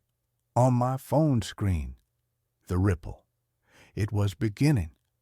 The wall behind the sofa, just a few feet from where Mark was sleeping, was shimmering. My breath caught in my throat. I wanted to scream to wake him up, but I was paralyzed. The other stepped through. It was as silent as a ghost. It stood there for a long moment, its blank, empty face turned towards the sleeping form of my brother-in-law, and then it did something that shattered the last remaining vestiges of my understanding of the situation. It raised a hand and pointed at Mark, and its face, it changed. For a fraction of a second, the blank, slack features contorted into a mask of pure, unadulterated rage. A deep, guttural sound, like a snarling animal, emanated from it, not into the room but into my mind. I didn't hear it with my ears. I felt it in my skull. It was a wave of pure, concentrated malevolence, and it was directed at Mark. The other took a step towards the sofa. I finally broke free from my paralysis. I let out a strangled cry and threw my phone across the room. It hit the wall with a clatter. Mark jolted awake, his eyes wide and disoriented. "What the hell, Dave?" The living room was empty. The wall was solid. The other was gone. I couldn't explain. I just babbled about a nightmare, a loud noise outside. He looked at me, his face a mask of deep, troubled concern. He didn't believe me. He thought I was having a complete and total breakdown. He left the next morning, promising to call Jessica, promising to get me help. I had sought an ally, and I had only succeeded in confirming to the world that I was insane. But the incident had given me a new, terrifying piece of the puzzle. The other's rage had not been directed at me. It had been directed at Mark. Why? What was the connection? I spent the next 48 hours in a frantic, obsessive fugue state, tearing my house apart. I was no longer looking for a portal. I was looking for a reason. I emptied closets, I pulled up carpets, I tore through the boxes of old things that Jessica and I had stored in the attic. And in the bottom of a box of her old college textbooks, I found it. A small forgotten photo album. The pictures were from a period of her life she rarely spoke of. The year she had taken off before we met. A year she had spent traveling and finding herself. I flipped through the photos. Jessica with a backpack in front of a temple in Thailand. Jessica on a beach in Mexico. And then a photo that made the air leave my lungs in a painful rush. It was Jessica, standing with a young man, their arms around each other, a backdrop of snowy mountains behind them. The man was handsome, with dark hair and intense, brooding eyes. But it was the face. The face was almost identical to my own. We could have been brothers, cousins at the very least. The resemblance was uncanny, chilling. Beneath the photo, in Jessica's familiar looping script, was a single word. Liam. My hands were trembling. I had never heard the name before. I had never seen this man. But I knew, with a certainty that was as cold and hard as a gravestone, that this was him. This was the original. And I was the echo. I called her. I hadn't spoken to her in months, not really. She answered on the second ring, her voice wary, laced with the concern Mark had undoubtedly poured into her ear. "Jess," I said, my voice a ragged whisper, "I need you to tell me about Liam." The silence on the other end of the line was a solid, physical thing. I could feel her shock, her pain, radiating through the phone. How do you know that name?" she finally asked, her voice trembling. And she told me. A story of a whirlwind romance, of a passionate, all-consuming love affair with a charismatic, but deeply troubled man she had met while traveling, a man who looked, by some bizarre cosmic coincidence, almost exactly like me, a man who had been a rock climber. My blood ran cold. She told me about their last climb together in the mountains of Patagonia, about a sudden violent storm, about a fall. Liam had been tied to her. He had been above her. He had fallen, and his weight had pulled her from her own hold. He had been dangling, unconscious, and she had been holding them both, her fingers screaming, her strength failing. To save herself, she had cut the rope. She had never told anyone. She had been rescued, suffering from exposure and hypothermia, and had told the authorities that the fall had severed the rope. It was a secret she had carried, a guilt that had haunted her for years, a guilt that had, I now realized, been the silent, cancerous thing at the heart of our own marriage, the reason she had never been able to fully let me in, the reason she had always looked at me with a faint, almost imperceptible shadow of sadness in her eyes. Every time she looked at me, she saw him. And Liam had not rested in peace. His ghost, his rage, his profound sense of betrayal had not stayed in the mountains of Patagonia. It had followed the one person it was still connected to. It had followed Jessica. It had followed her to our home, and it had found a vessel. Me, a man who looked like him, who slept in his bed, who lived the life he had been denied. The other was not a doppelganger. It was a ghost, a tormented, vengeful ghost that had, through some supernatural psychological alchemy, imprinted itself upon me. It was wearing my face, but the rage, the hunger, the methodical, silent comings and goings, they were his. He was coming out of the walls of the home he believed was his, a home he had been cheated out of. And his rage at Mark, it was the rage of a man for the brother of the woman who had let him fall. I understood then. I was not the one being haunted. I was the one doing the haunting. My body was the house, and the ghost of Liam was the unwelcome tenant. And I knew, with a chilling certainty, that he was not going to leave until he had what he wanted. He wanted revenge. He wanted Jessica. I told her to run, to pack a bag and leave her apartment, to go somewhere I couldn't find her, somewhere he couldn't find her through me. She thought I was having a psychotic break, that my grief and her confession had shattered my mind. But the raw, primal terror in my voice convinced her. And then I waited. I was the bait. This was my house, my body, and I was not going to let him have it any more. I set up the cameras again, all of them focused on the living room wall. I sat in a chair directly opposite, a single, heavy iron fire poker in my lap. I was not going to sleep. I was going to wait for him to come out. And this time, I was going to be ready. He came, as always, in the dead of night. The wall rippled. He stepped through. He looked at me sitting in the chair, and for the first time, his blank face showed an emotion. Surprise. He had not expected me to be waiting. He had not expected me to be armed. "She is gone," he said in my mind, his voice a snarl of pure frustration. "Where is she?" "She is not for you," I said, my own voice a low, trembling thing. "This life is not for you. This body is not for you. You are a memory, a ghost, and it's time for you to leave." He laughed, a dry, rasping sound that was full of a cold, ancient hatred. "You are me," he sneered, "a weaker, pathetic version. You live in my house. You sleep with my woman. You are just the shadow I cast." He lunged at me. He was impossibly fast.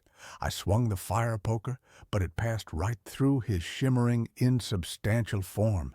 He was inside my head, a crushing psychic pressure, a wave of pure, concentrated rage and pain. I saw the fall. I felt the rope go taut. I felt the cold, sharp shock of the blade severing the line. I felt the long, terrifying fall into the abyss. He was trying to overwrite me with his own death, to drown me in his own trauma. But I was not him. My own grief, my own pain, was my shield. I thought of Jessica, not as the woman he had lost, but as the woman I had found, the woman I had loved, the woman I had failed in my own different way. I thought of my own quiet, ordered life, the life he had so viciously invaded. No, I gasped, my vision tunneling, the room dissolving into a swirl of his angry, chaotic memories. I am not you. I did the only thing I could. I dropped the poker. I stopped fighting him on his terms. I stopped trying to be a warrior. I was a history teacher, and I knew that the only way to truly defeat a ghost is to understand its story, and then to let it go. I didn't push back against his memories. I accepted them. I let his pain, his rage, his betrayal wash over me. And in the heart of that storm, I found the one small human thing that was left of him, his love for her, a love that had been twisted into a monstrous, possessive obsession, but a love nonetheless. She is not here because she is safe. I project into his mind, my thoughts, a calm, quiet counterpoint to his screaming rage. And she is safe because I love her. And because I love her, I can let her go. It was the one thing he could not understand, the one thing his possessive, all-consuming ghost was incapable of. Forgiveness, acceptance, the quiet, heartbreaking, and ultimately liberating act of letting someone go. The pressure in my head lessened. The ghost of Liam recoiled as if burned. My acceptance, my surrender, was a language he did not speak. It was a rejection not of him, but of the rage that had defined him. It had taken away his power. He flickered, his form wavering, becoming more translucent. He looked at me one last time, his face a mask of confusion, of a pain that was no longer angry but just sad. And then he was gone. The ripple in the wall faded. He was not defeated. He was just released. The house was quiet, but it was a different quiet, a clean quiet. The vacuum had been filled. The haunting was over. I sold the house. I couldn't stay there. It held too many ghosts, both his and my own. I moved to a small, anonymous apartment in a different city. I don't have a security camera anymore. I am learning to live with the quiet, to trust the silence. Jessica and I are talking. It's slow and it's painful. There are too many ghosts between us. I don't know if we can ever rebuild what we had, but we are trying. We are two survivors of a haunting, each in our own way. Sometimes late at night, when I catch my own reflection in a dark window, I see a flicker of him in my eyes, a shadow of the man I might have been, the man she had loved first.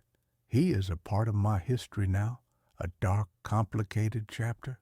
He was a man who fell from a great height and who tried to pull the whole world down with him. But I cut the rope. I let him fall, and in doing so, I finally learned how to stand on my own. I'm a paramedic. The body I picked up spoke my name. The rain wasn't just falling. It was a solid, percussive thing, an endless drum solo on the roof of the ambulance. Each drop that hit the windshield was fat and heavy, exploding in a starburst of light from the street lamps before the wipers smeared it away. It was the kind of night that bled into morning without ever truly getting light, a perpetual state of 3 a.m. gloom. My name is Alex, and for the past 8 years, the soundtrack to my life has been a siren, the rhythmic beep of a heart monitor, and the weary sigh of my partner Sarah after a particularly nasty call. We work the night shift in a city that never really sleeps but often dies in its bed. You get used to it. You have to. The horror, the grief, the sheer sticky mess of human fragility.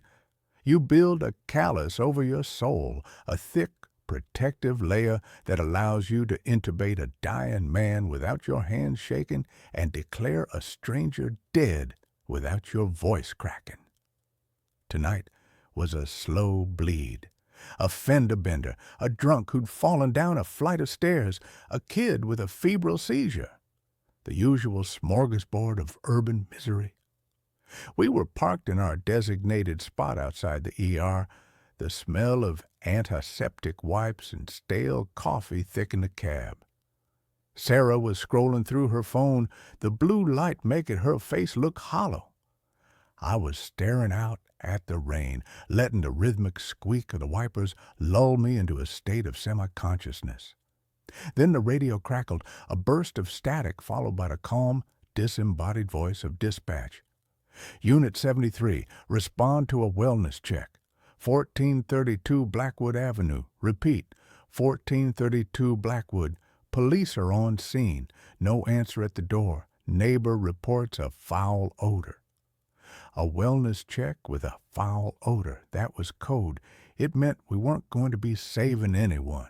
We were going to be dealing with the aftermath, the lonely, quiet end that nobody wants to think about. I keyed the mic. 73 responding. Sarah sighed, pocketing her phone. Blackwood Avenue? Isn't that out by the old mill district? The very same, I said, putting the ambulance in gear. The part of town the city forgot to pave. The drive was quiet. The rain intensified, and the world outside became a blurry watercolor of bleeding reds and yellows. Blackwood Avenue was a street of ghosts. The houses were old Victorians, most of them in a state of terminal decline, their paint peeling like sunburnt skin, their porches sagging like the jaws of old men. 1432 was the worst of the lot. It was set back from the road, partially consumed by an overgrown garden of weeds and thorny bushes that scraped against the side of the ambulance as I pulled into the driveway. A single police cruiser was parked at the curb, its lights off, making it look like an abandoned wreck. Two officers, a rookie named Evans and a veteran I recognized as Miller, met us on the porch. The smell hit us as soon as we stepped out of the cab. It was sweet and cloying, the unmistakable scent of decay. It's a smell you never forget and one that clings to the inside of your nostrils for hours. He's in the living room, Miller said, his face impassive. Looks like he's been there a while. Name's Arthur Pendleton. Neighbor hadn't seen him in about a week. We donned our gloves and masks, the thin layer of latex and paper, a pathetic shield against the reality we were about to face. The front door was already ajar, splintered around the lock where the police had forced it open. Inside, the house was a time capsule. Dust motes danced in the beams of our flashlights, illuminating furniture draped in white sheets, yellowed wallpaper peeling at the seams, and stacks of old newspapers that reached the ceiling. It was the home of a man who had been alone for a very, very long time. He was in an armchair, facing a dead television. He was old, skeletal thin, his skin the color of old parchment and stretched tight over his bones. His eyes were closed and his mouth was slightly open, as if he had been in the middle of a sigh when his life had simply stopped. There were no signs of trauma, no indication of a struggle, just a quiet, lonely exit. It was a scene we'd witnessed 100 times before.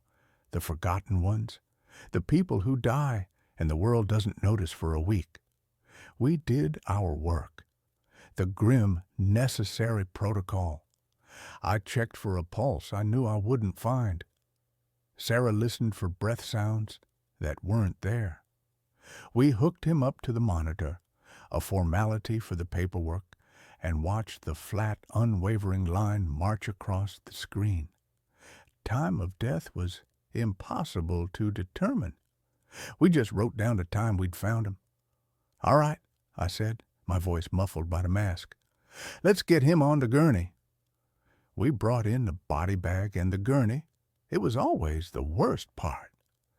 The transition from a person, a former life, into cargo. We positioned ourselves on either side of the armchair. Sarah took his shoulders and I took his legs. The body was stiff, rigor mortis having come and gone, leaving a strange plastic-like flexibility in the limbs. "On 3, I said. 1, 2, 3. We lifted. He was lighter than he looked, almost bird-like. As we maneuvered him out of the chair, his head lolled to the side, turning towards me. His thin, papery eyelids fluttered. I froze. It was a common phenomenon, a result of shift in post-mortem gases or muscle relaxation. I'd seen it before, but it was always unnerving. "You good?" Sarah asked, her voice strained from the weight. "Yeah," I grunted. "Just weird angle." We lowered him into the body bag. He was lying on his back, his face now pointing up at the ceiling. I reached for the zipper, my hand hovering over his chest. That's when it happened. His lips, dry and cracked like a sun-baked riverbed, pulled back from his teeth. A soft, airy sound escaped, a puff of putrid air that carried a single, impossible word. "Alex." It wasn't a shout. It wasn't even a full-voiced whisper. It was a rasp, a dry rustle of dead leaves, the sound of a voice that hadn't been used in a long, long time. But it was my name, unmistakably my name. My blood turned to ice water. Every hair on my arm stood on end. My breath caught in my throat, a sharp, painful hitch. I stared down at the dead man, at his still, silent mouth. Had I imagined it? The stress, the long night, the oppressive atmosphere of the house. My mind had to be playing tricks on me. "What was that?" Sarah's voice cut through my paralysis. My head snapped up. I looked at her, my eyes wide above my mask. "You heard that?" I whispered, my voice trembling. She was staring at the body, her face pale. I don't know. It sounded like the wind." But she didn't look convinced. She looked as scared as I felt. I looked back down at Arthur Pendleton. His face was placid again, a mask of serene decay. There was no sign that he had just shattered my understanding of reality. My training, my experience, everything I knew about life and death told me it was impossible. Dead men don't speak, and they certainly don't know your name. I zipped the bag. The sound of the zipper was unnaturally loud in the silent house, a final, definitive act. But nothing felt final. It felt like the beginning of something terrible. The trip to the morgue was the longest 10 minutes of my life. I drove, my hands clenched so tightly on the steering wheel that my knuckles were white. I kept my eyes glued to the road, but my mind was in the back of the ambulance with the black bag strapped to the gurney. Every bump, every turn sent a fresh jolt of fear through me. Was he moving back there? Was he trying to sit up? I could feel the weight of his presence. a cold, heavy thing that had nothing to do with his physical body. Sarah was silent in the passenger seat, staring out her window. I didn't know if she was trying to convince herself that she hadn't heard what I had, or if she was just too scared to talk about it. We had an unspoken rule. We didn't take the horrors of the job home with us. We saw things that would break most people, and we compartmentalized. We had to. But this wasn't the kind of horror you could put in a box. This felt like it had followed us out of the house. At the hospital, we bypassed the bustling ER and went straight to the morgue entrance in the basement. The air down there was always cold, with the clean, chemical smell of disinfectant failing to mask a deeper, earthier odor. The attendant, a burly, perpetually bored man named Frank, met us at the door. "Got another one for me?" he asked, not looking up from his crossword puzzle. "Yeah, Frank. DOA from Blackwood Avenue," Sarah said, her voice a little too high. We wheeled the gurney in. The room was sterile and bright, all stainless steel and white tile. It was a place designed to be devoid of emotion, a clean, efficient processing center for the dead. But tonight, it felt like the most terrifying place on earth. As we transferred the bag from our gurney to one of Frank's tables, I could have sworn I felt a faint vibration from inside, a subtle shifting of weight. I let go so quickly my hand recoiled as if I'd been burned. Frank tagged the bag with the name Arthur Pendleton. Then he wheeled him over to one of the refrigerated units, a wall of identical steel doors. He pulled one open, a cloud of cold vapor billowing out. With a practiced heave, he slid the body inside. The door closed with a heavy metallic thud, and the lock clicked into place. It was over. He was gone.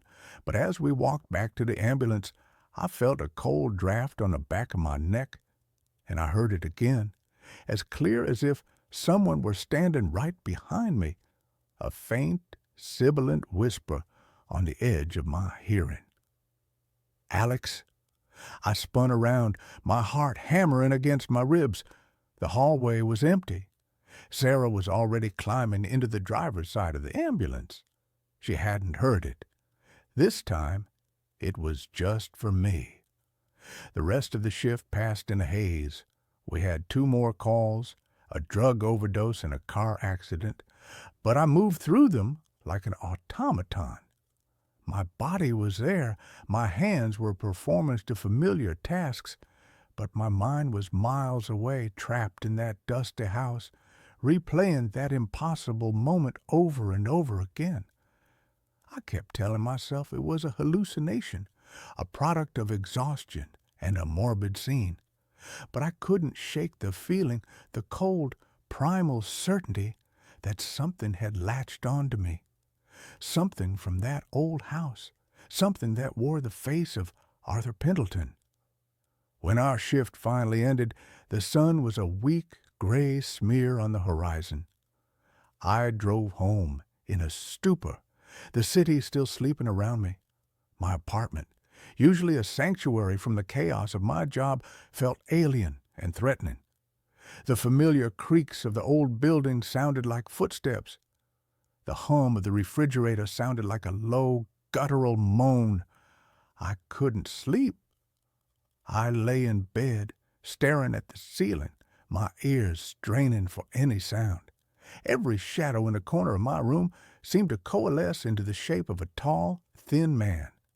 Every time I closed my eyes, I saw his face, his cracked lips, his papery skin, and I heard my name, whispered in that dry, dead voice. The next few days were a waking nightmare. At work, I became jumpy and irritable. Every DOA call sent a spike of adrenaline and fear through my system.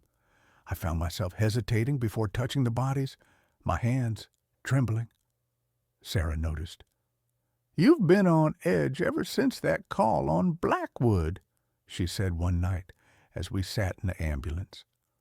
"What's going on, Alex?" I wanted to tell her. I wanted to tell her that I was hearing things, that I felt like I was being watched, that I was convinced the dead man we'd picked up was haunting me. But how could I? She'd think I was losing my mind. She'd report me to our supervisor, and I'd be on administrative leave, forced into therapy. So I lied. "Just tired," I mumbled. "Haven't been sleeping well." She didn't press, but I could see the concern in her eyes. The wall of professional detachment between us was cracking. At home, things escalated. It started with small things. Objects would be slightly out of place. My keys on the wrong side of the table, a book I was reading open to a different page. Then came the sounds. The whispering became more frequent, no longer just on the edge of my hearing, but clear, distinct, and always, always my name. I started hearing footsteps in the hallway outside my apartment door, only to find no one there when I looked through the peephole. One night, I was in the bathroom washing my face. When I looked up into the mirror, he was there. For a split second, standing behind me, was the gaunt figure of Arthur Pendleton. He was just a reflection, translucent and wavering, but his eyes were open, and they were staring right at me. I cried out and stumbled back, splashing water all over the floor. By the time I looked again, he was gone. That was when the denial finally shattered. This wasn't stress. This wasn't my imagination. This was real. I was being haunted. My rational mind, the part of me that was a paramedic, that dealt in facts and evidence, screamed for an explanation. I had to know who Arthur Pendleton was. What had he been in life that had allowed him to cling to me so tenaciously in death? Breaking protocol, I used my access to the hospital's record system. I pulled up the file from our call. Arthur Pendleton, age 87, no listed next of kin, no emergency contacts. He was a ghost even before he died. I dug deeper, cross-referencing his name and address in public records databases. I spent hours scrolling through digitized archives of old newspapers, property deeds, census records, and then I found it. A small article from a local newspaper dated 1958. The headline read, "Local Man Claims Contact with the Other Side."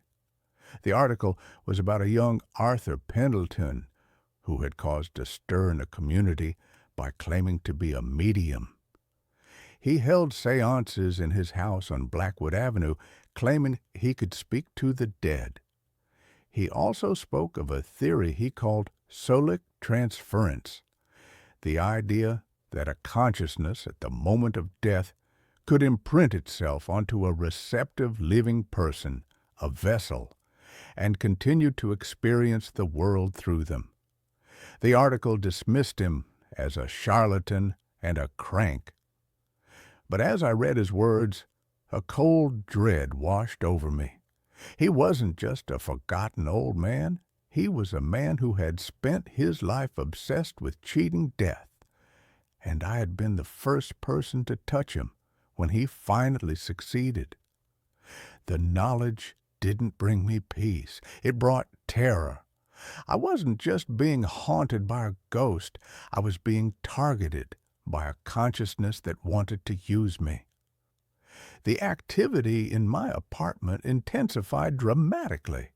The whispers were now full sentences, fragmented and nonsensical, but in that same dry, rasping voice. "So cold? Let me in. I see with your eyes." One evening, I was heating up soup on the stove. I turned my back for a moment to grab a bowl, and when I turned back, every cabinet and drawer in my kitchen was wide open. Another night, I woke up to find all the faucets in my apartment turned on, the sound of rushing water filling the silence. The most terrifying incident happened with my television. I was watching a movie when the screen suddenly went to static. A face began to form in the swirling black and white dots.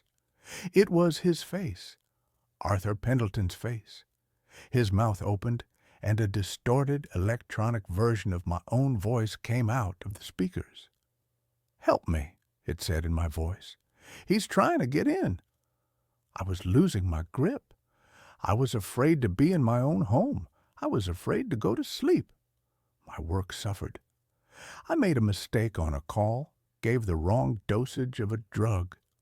Sarah caught it and corrected me, saving me from a potentially fatal error. That night, she cornered me in the hospital parking lot. "That's it, Alex," she said, her arms crossed. "I'm not letting you brush this off anymore. You almost killed someone tonight. You're not just tired, you're falling apart. Talk to me now." The dam broke. I told her everything, about the whisper in the dead man's house, about hearing my name in the morgue, about the reflection in the mirror, the whispers, the television. I told her about the old newspaper article and Arthur Pendleton's insane theory. I expected her to recoil, to tell me I was crazy. But she just listened, her expression growing more and more grim. When I was finished, she was silent for a long time. "I heard it too, you know," she finally said, her voice barely a whisper. "In the house. I heard him say your name. I've been trying to convince myself I didn't, but I did." A wave of relief washed over me, so potent it almost brought me to my knees. I wasn't crazy. Someone else knew. I wasn't alone in this. But our shared knowledge made the situation infinitely more real and therefore more dangerous. The haunting was no longer just my problem. It was ours, and it was getting stronger. The next shift, we were responding to a call when the radio in the cab crackled. It was dispatch, but the voice was distorted, overlaid with a dry, rasping sound. "Unit 73, Alex, where are you going?" Sarah and I looked at each other, our faces ashen. Even dispatch called back, asking if we had a problem with our radio. Arthur was no longer confined to my apartment. He was following me, bleeding into the technology I used every day, using my own voice to taunt me. He was getting closer, trying to push me out and take my place.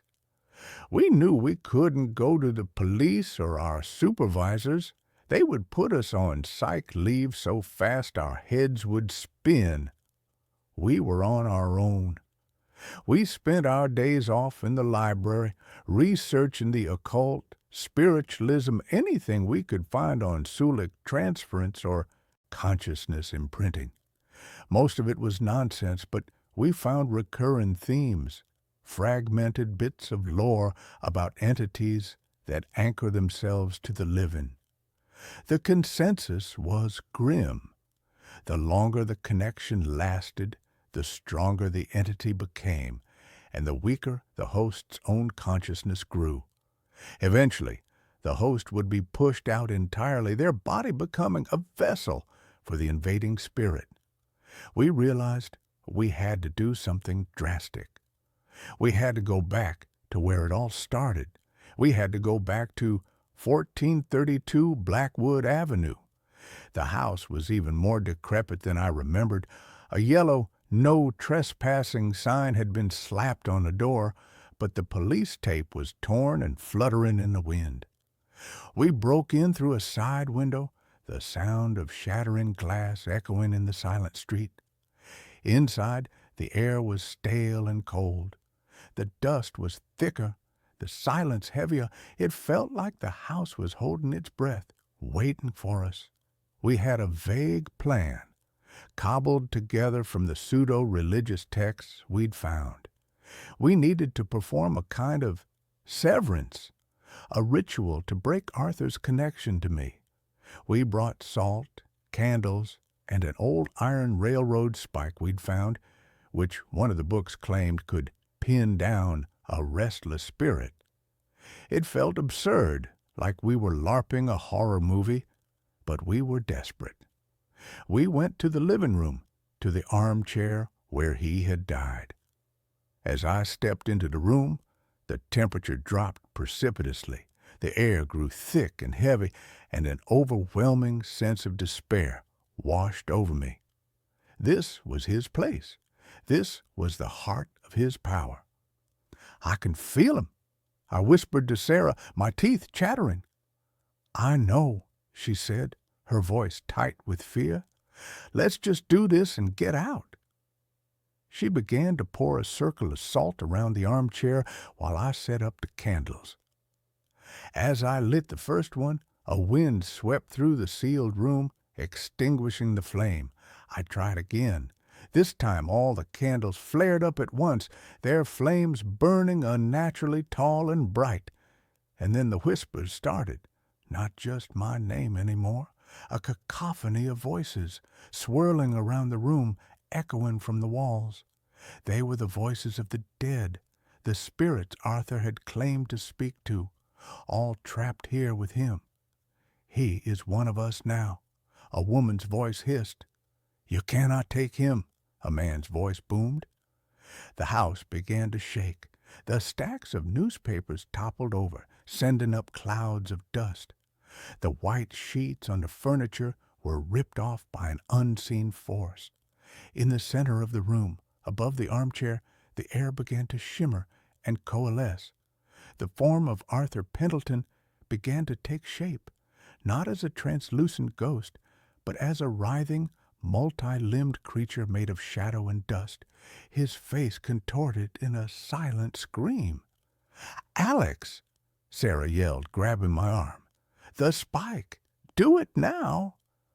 I held the iron spike in my trembling hand. The book had said I needed to drive it into the source of the haunting.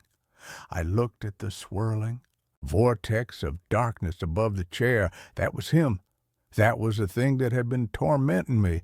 I took a step forward, and the entity focused on me. Its shadowy form lunged, not at my body, but at my mind.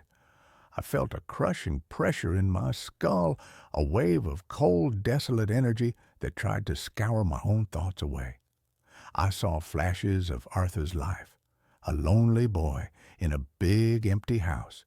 A young man mocked for his beliefs. An old man sitting in a chair, waiting for death, not with fear, but with anticipation, with a plan. He was trying to show me his loneliness, his pain, trying to make me understand, to make me give in. He flooded my mind with his own memories, and in that moment I understood his desperate, pathetic plan. He didn't want to just possess me. He wanted me to become him, to trade my life for his willingly. "No," I gasped, stumbling back. "Don't listen to him, Alex," Sarah shouted. "Fight him." I knew I couldn't overpower him. He was too strong here. But as his consciousness pressed in on mine, I felt something else. I felt his fear. He was terrified of oblivion, terrified of being alone in the dark. That was his weakness. I stopped fighting him directly. Instead of pushing back, I focused my mind. I thought about my own life. I thought about the first time I saved someone, a little girl who had been pulled from a swimming pool, her skin blue. I remembered the feeling of her heart starting to beat again under my hands. I thought about Sarah, the bond we shared, the countless hours we'd spent together, the unspoken trust between us. I thought about the sun on my face, the taste of coffee, the sound of rain on a window pane when I was safe in my bed. I flooded our shared mental space with the vibrancy, the warmth, the messy, beautiful chaos of being alive. the shadowy form recoiled, screeching, a sound that was both in the room and inside my head. My life, my connections, my will to live, it was like poison to him. "You are nothing but a memory," I shouted, my voice raw. "You are dead, and you will stay that way." I surged forward, pushing through the wall of cold, and plunged the iron spike deep into the cushions of the armchair, into the very spot where his body had sat. The moment the spike sank into the fabric, the entity let out a final, agonizing shriek that shattered the remaining windows in the house. The shadowy form imploded, collapsing in on itself, and the room was plunged into an abrupt, deafening silence. The candles went out. The shaking stopped. The oppressive cold vanished, replaced by the natural musty chill of the abandoned house. We stood there panting in the near darkness, surrounded by salt and shattered glass. It was over. I could feel it. The presence in my mind was gone. The cold spot on my soul had vanished. I was alone in my own head for the first time in weeks. We didn't stay to clean up. We scrambled out the broken window and ran, not stopping until we were back in the car, speeding away from Blackwood Avenue. We never spoke of what happened in that house. We didn't need to. We had faced the impossible together, and we had survived. I left my job a month later. I couldn't do it anymore. I couldn't walk into a stranger's house, not knowing what lingered there. I couldn't touch a dead body without a flicker of that old fear returning, the fear that it might open its eyes, that it might know my name. Sarah stayed on. She was stronger than me. We're still friends, but there's a distance between us now, a shared trauma that we can't ever truly move past.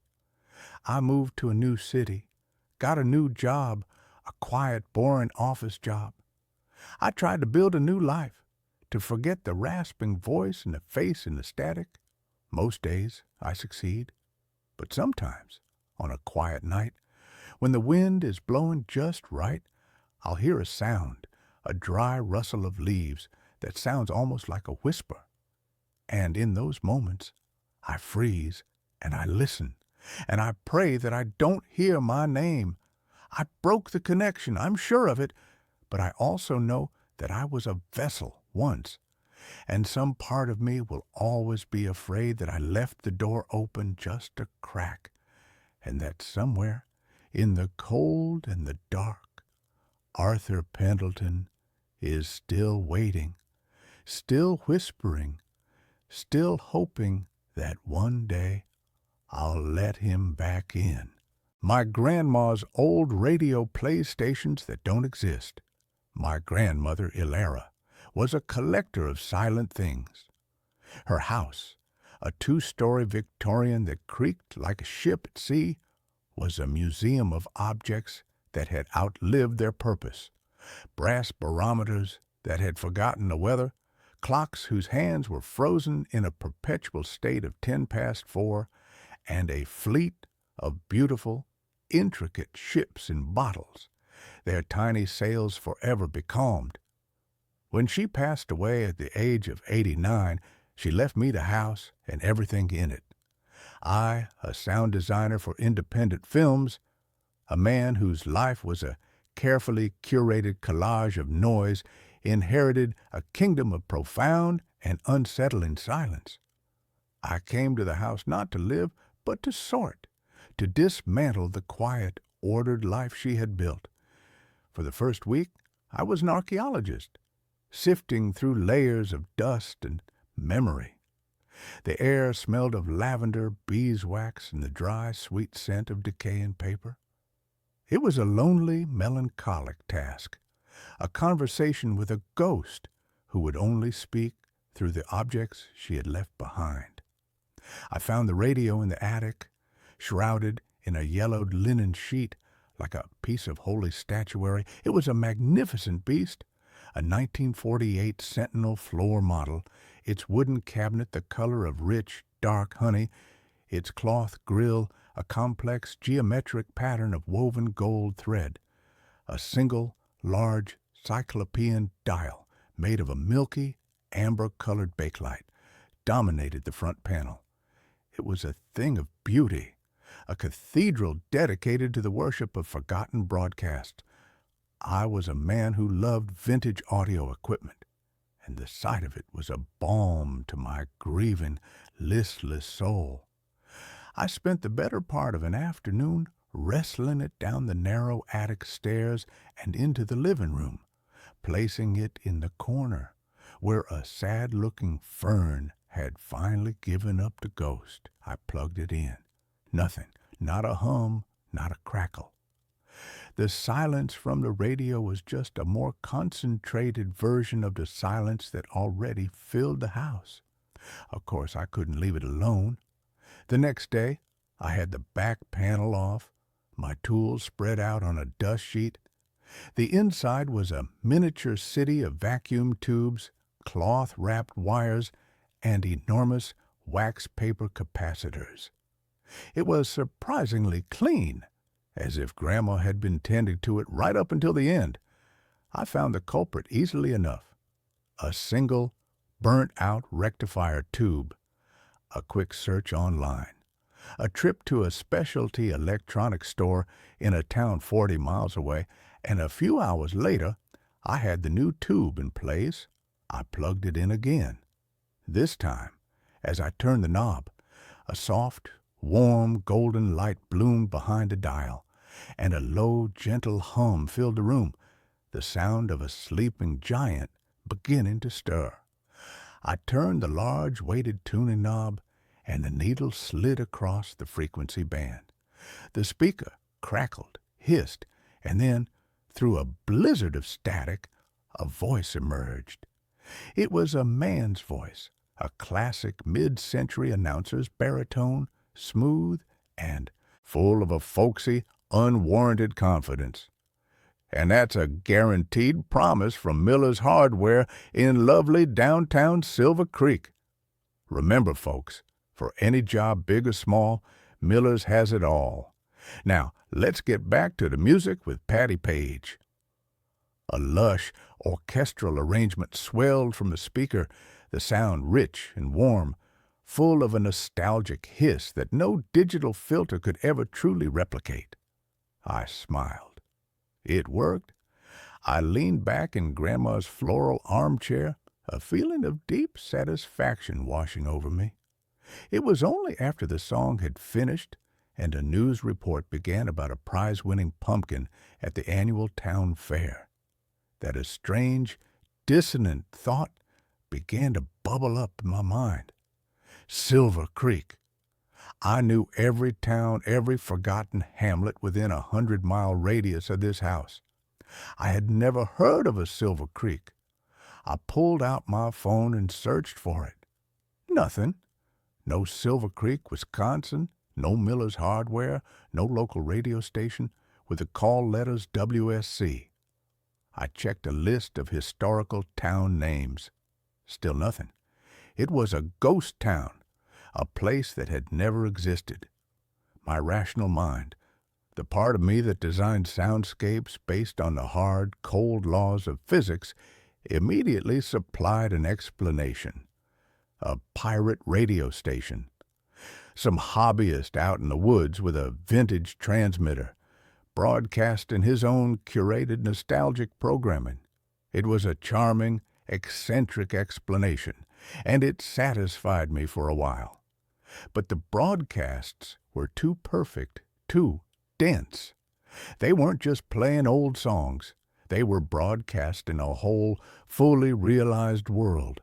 There were commercials for businesses that had no online footprint, public service announcements for a school district that didn't exist, a Lonely Hearts call-in show where the residents of this phantom town would share their small, mundane heartbreaks.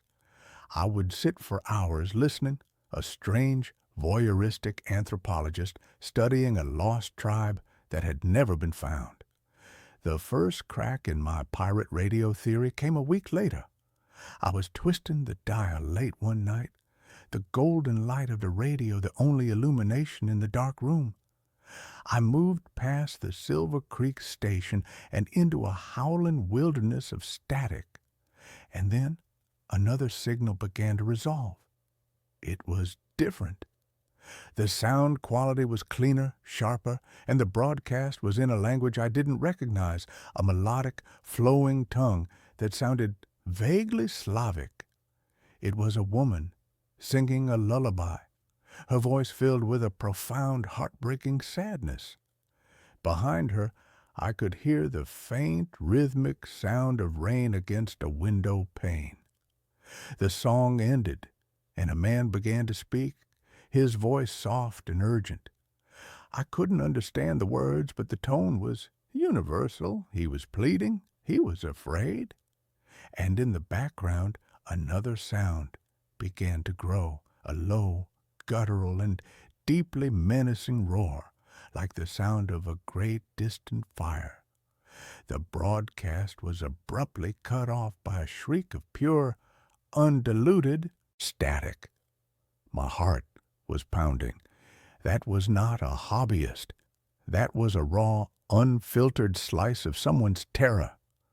I tried to find the station again, but it was gone, swallowed by the static. The radio was no longer just a charming curiosity. It was a puzzle, a mystery that was beginning to consume me. The stations were not just from one non-existent place. They were from somewhere else, or perhaps from sometime else.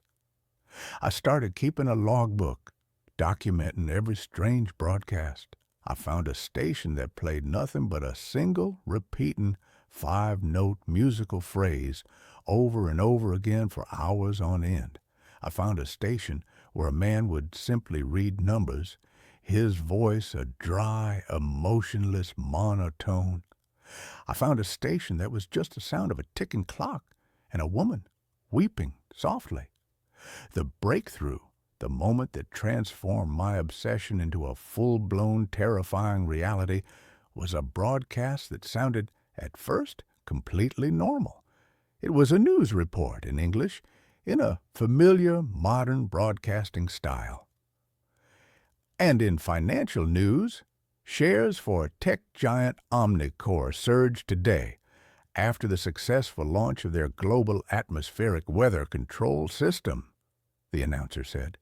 CEO Julian Thorne, accepting the World Science Prize in Geneva, stated that this marks a new era for humanity, an era free from the tyranny of drought, famine, and natural disasters.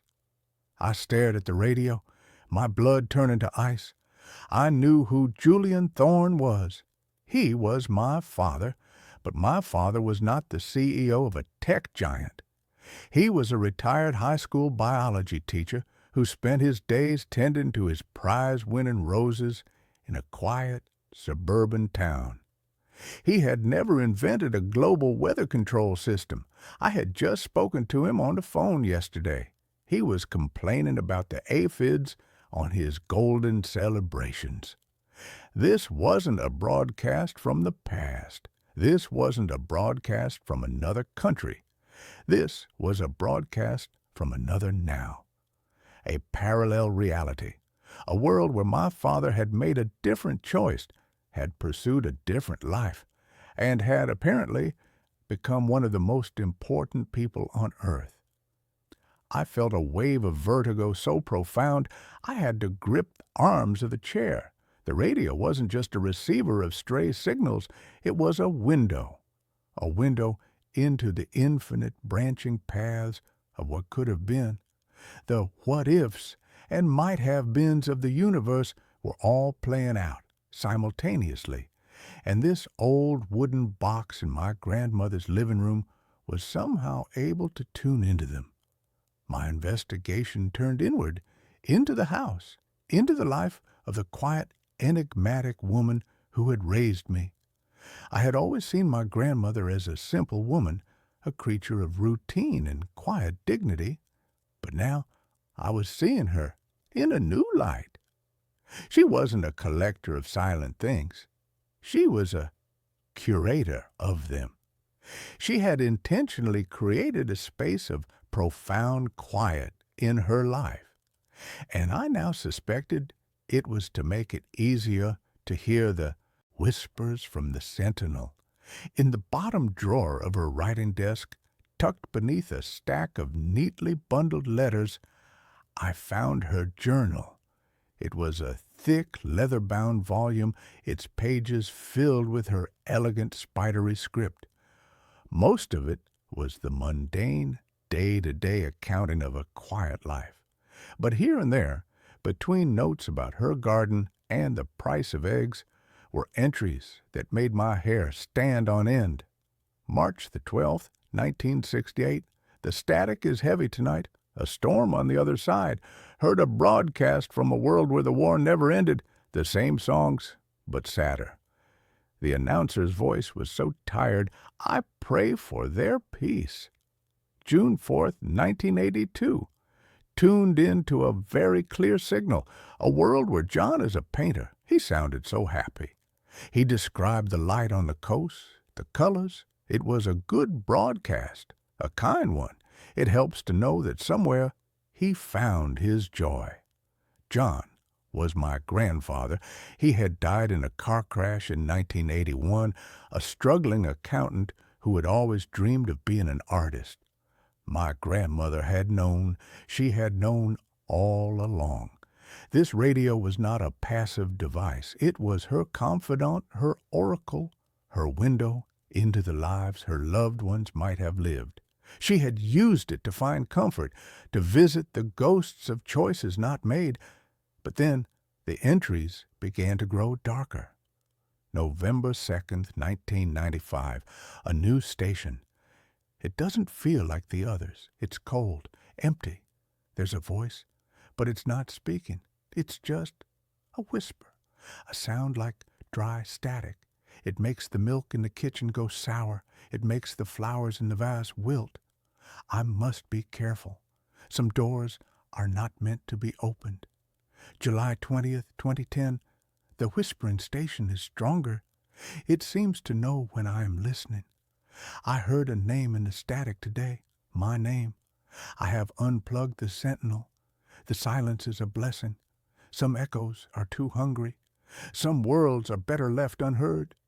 She had been terrified of it, this whispering station, this hungry echo. And for the last decade of her life, she had kept the radio silent, a sleeping dragon she dared not wake. And I, in my ignorant, bumbling grief, had not only woken it, but I had fed it my undivided attention for weeks. I should have stopped. I should have unplugged the radio, hauled it back up to the attic, and buried it under a mountain of forgotten things. But I couldn't. I was addicted. And a part of me, a dark, curious part, needed to find the station she had been so afraid of. I found it a week later.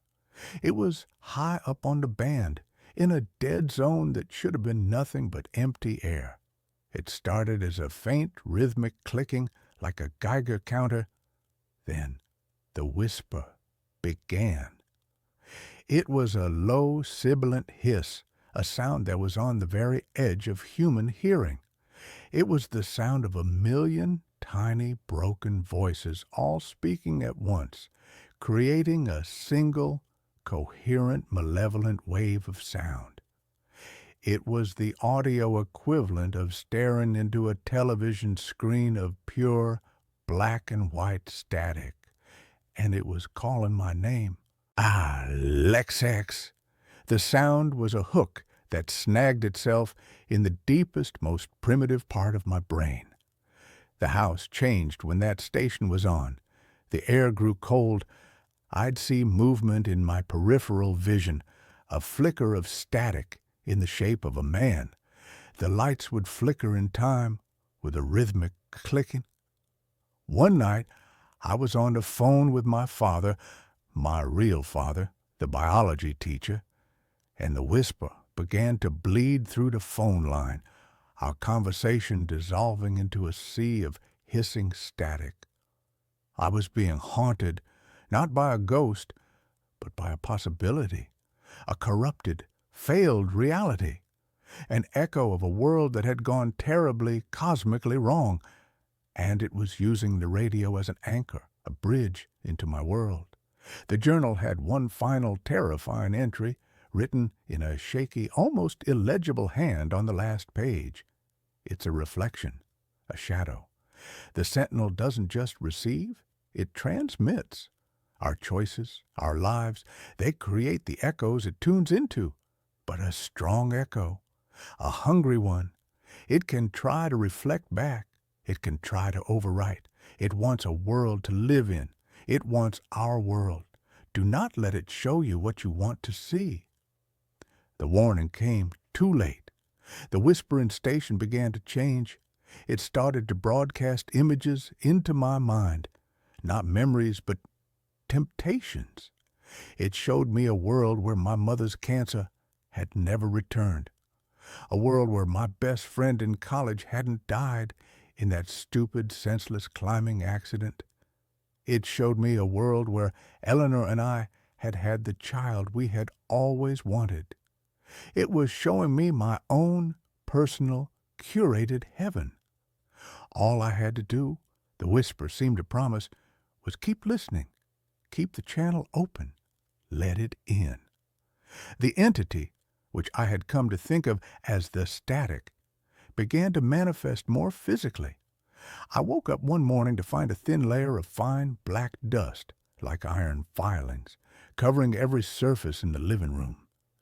The mirrors in the house would no longer show my reflection clearly, but a distorted, wavering version of me, as if I were made of television snow. I was being erased, my reality slowly being overwritten by the static of that dead, hungry world. The climax arrived on a stormy Tuesday night. The wind howled outside, and the rain lashed against the windows. The power flickered and then went out completely. I was plunged into darkness, save for the single golden glowing eye of the sentinel's dial. The whispering station was on, and it was louder than I had ever heard it before. And then it broadcast the one thing I could not resist. It was Eleanor's voice, not a memory, not an echo. It was her, clear as day, as if she were in the room with me. "Tom," she said, her voice full of a desperate, pleading love. "Tom, I'm here. I'm so lost. It's so cold. But I can see a light. Your light. Just turn the dial a little more. Just bring me into focus. You can bring me home." I knew it was a trick. I knew it was the static, wearing the voice of my dead wife like a mask. But my heart didn't care. The grief, the raw, gaping wound of her absence was a vulnerability it had found and exploited with surgical precision. I reached for the dial, my hand trembling. The whisper in my head was a triumphant, sibilant roar. Yes, let her in. Let us in. And then another voice came from the radio, a different one. It was my grandmother, a faint, crackling, distant echo, but it was her. "Don't, my boy," she whispered, her voice a fragile thread in the storm of static. "That's not her. That's the lie the silence tells. You have to choose the real noise, your noise." I was caught between them, the perfect, beautiful lie of my wife's voice and the faint, fragile truth of my grandmother's warning. I looked around the dark room, at the house that had been my sanctuary and had become my prison. I thought of my own life, the messy, imperfect, painful, and real life I had been so desperate to escape. My grandmother hadn't collected silent things because she was afraid of the world. She had collected them so she could listen, so she could understand the infinite, beautiful, and terrible possibilities of a single human life. She had chosen her reality, with all its heartbreak, and now I had to choose mine. I took my hand off the tuning knob. "No," I said, my voice a ragged shout. "You are not her, and this is not my world to give." I turned the dial away from the whispering station, away from the siren song of Eleanor's voice. The static shrieked, a sound of pure, frustrated rage that seemed to shake the very foundations of the house. The windows rattled, the floorboards groaned, the light from the radio's dial flared blindingly bright, and then, with a pop and a fizz, it went out. One of the main amplifier tubes had blown. The radio fell silent. The whispering in my head stopped. The feeling of cold, malevolent pressure in the room vanished. I was alone again, in the dark, in the quiet.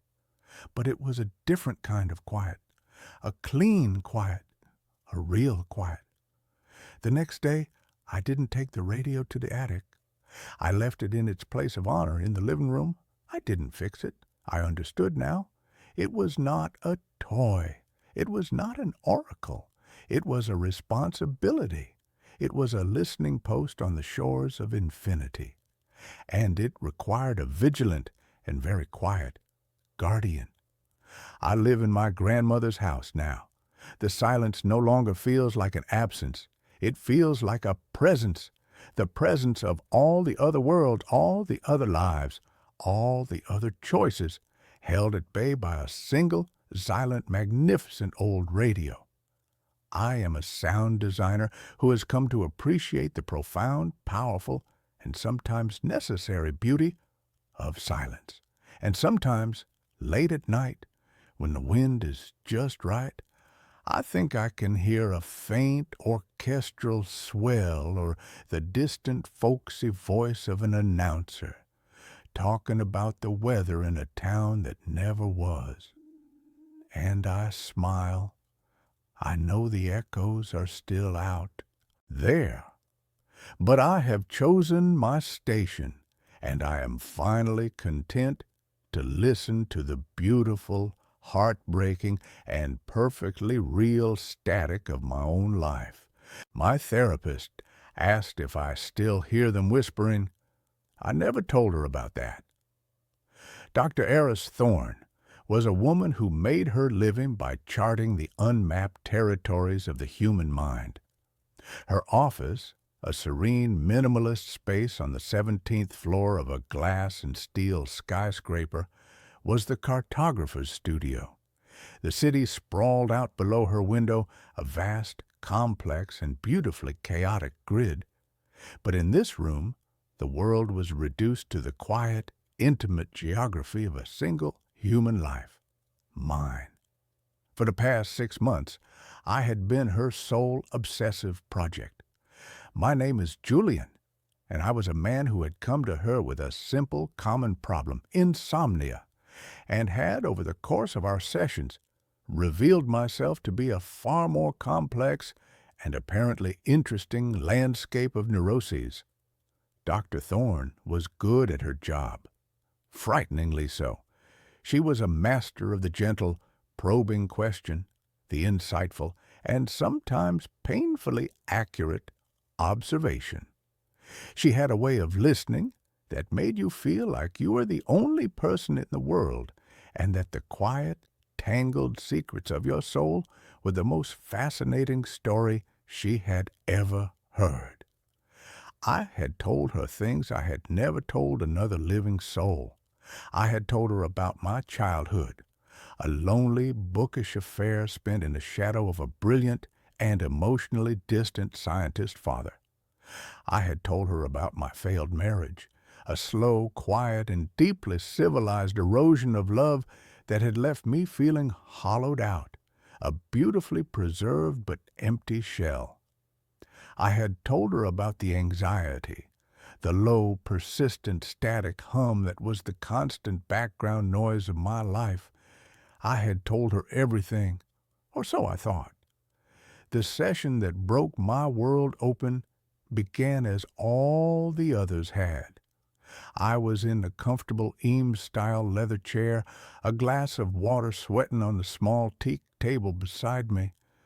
Dr. Thorne was in her own chair opposite me, her notebook open on her lap, her pen poised. She was a woman in her late 40s, with sharp, intelligent eyes the color of a stormy sea, and a calm, centered presence that I had come to rely on as a kind of emotional North Star. We were talking about my dreams, or rather, my lack of them. My insomnia was a strange white noise affair. I would lie in bed for hours, my mind a frantic, buzzing hive of meaningless thoughts, but I would never truly sleep. I existed in a perpetual gray liminal state, a twilight of consciousness that was neither rest nor wakefulness. You've described it as a crowded silence before, she said, her voice its usual calm and measured cadence. Can you elaborate on that? I tried. I told her how the silence in my apartment at night wasn't empty, but full, how it felt like a room packed with people who were all holding their breath. How I sometimes felt a pressure, a weight in the air, as if from the presence of 1,000 silent, unseen observers. She listened, her head tilted slightly, her gaze unwavering. She made a few small, precise notes in her book, and then she asked the question that took the carefully constructed, rational, and explainable world we had built together in that room and shattered it into a million terrifying, impossible pieces. She looked up from her notebook, her clear gray eyes meeting mine, and she asked, with a gentle, clinical, and utterly terrifying calm, "And do you still hear them whispering?" The air in the room seemed to solidify, to become a thick, unbreathable gel. The distant, muted sound of city traffic, a sound I hadn't even been consciously aware of, vanished. The world contracted to the space between her eyes and mine. My blood ran cold. A wave of dizziness, so profound it felt like the floor was tilting, washed over me. I gripped the arms of the chair, my knuckles turning white. What did you just say?" I stammered, my voice a dry, cracked, and unrecognizable thing. Her expression did not change. There was no surprise, no confusion, just a calm, patient, and deeply unnerving expectation. "The whispering, Julian," she repeated, her voice as gentle as a scalpel. "You've never mentioned it to me, but I know you hear it. I was just wondering if it has lessened at all since we began our sessions." I stared at her, my mind a screaming, chaotic void. The whispering, the soft, sibilant, and constant chorus of voices that lived just on the edge of my hearing. The sound I had lived with for as long as I could remember. The sound I had never, ever in my entire life spoken of to another human being. It had started in my childhood. A faint, rustling sound in the quiet of my bedroom at night, like the sound of dry leaves skittering across a pavement, or the hiss of an untuned radio. As I had grown older, the sound had grown with me, becoming a more complex, more defined, and more intimate part of my own internal landscape. It was a constant companion, a secret I had guarded with a fierce, almost primal instinct. It was the one true and definitive proof of my own unique and deeply personal madness, and I had never, ever told her about it. How do you know about that?" I whispered, the words feeling like shards of glass in my throat. She offered a small, sad, and deeply enigmatic smile. "Because I hear them too," she said. "I always have, and so did your father." The room seemed to spin, the city outside the window a blurry, vertiginous smear of light and color. My father. My cold, distant, and brilliantly rational scientist father, the man who had taught me to believe only in the observable, the quantifiable, the explainable. My father? I breathed. Julian, she said, her voice taking on a new, more personal, and more urgent tone. I did not become your therapist by accident. I sought you out. I have been looking for you for a very, very long time. Your father and I were colleagues a long time ago. We were part of a very small, very secret research group. We were studying a phenomenon that we came to call auditory inceptional resonance, the whispering. My mind was reeling, trying to process the impossible, world-altering implications of her words. My secret, my madness, was not mine alone. It was a phenomenon, a subject of scientific study, and my father had been a part of it. He believed it was a genetic trait, she continued, her voice a low, steady anchor in the swirling chaos of my mind, a kind of psychic sensitivity, an ability to hear the background noise of the universe, the echoes of thoughts, of emotions, of consciousness itself. He called it the static of the soul. He believed it was the next stage of human evolution, and he believed that our family, his bloodline, was the key. She told me a story that was so far outside the realm of my own understood reality that it felt like a science fiction novel, a story of a secret research project in the late 1970s, funded by a shadowy private benefactor. A story of a group of brilliant and perhaps reckless scientists, all of whom shared the same strange and secret auditory anomaly. They had not been trying to cure it. They had been trying to amplify it, to understand it, to translate it. We built a machine, she said, her eyes distant, lost in a memory that was clearly still very vivid and very painful. We called it the echo-inox chamber. It was a sensory deprivation tank, but it was also a massive, psychically resonant amplifier. Our theory was that by stripping away all external stimuli and by amplifying our own natural resonant frequency, we could get a clearer signal. We could turn the whispering into a conversation. What happened? I asked, my voice a raw, croaking thing. Her face, for the first time since I had met her, showed a flicker of real, profound, and deeply unsettling fear. We succeeded, she whispered. We opened a door, and something looked back. She described an experiment that had gone terribly, cosmically wrong. My father, the lead researcher, had been the first to go into the chamber. He had been in there for 17 hours. When they had finally forcibly pulled him out, he was a changed man. The brilliant, passionate, and driven scientist was gone. In his place was the cold, distant, and emotionally cauterized man I had known as my father. He had ordered the project shut down. He had ordered all the research, all the data to be burned, and he had made them all swear an oath of absolute lifelong silence. He was terrified, she said, her voice trembling slightly. He said that we had not made contact with the echoes of humanity. He said we had made contact with the thing that was creating the echoes, the static. He said it was not a background noise.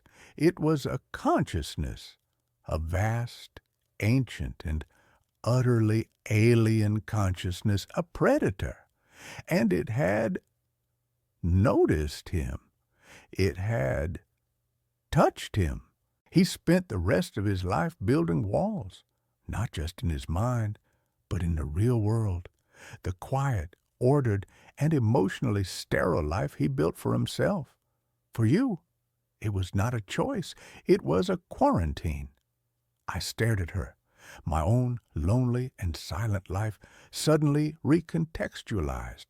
The quiet house, the lack of close friends, the emotional distance, it had all been a shield, a desperate lifelong attempt by my father to make his own and my own psychic signal as quiet as possible, to avoid drawing the attention of the thing he had found listening in the dark.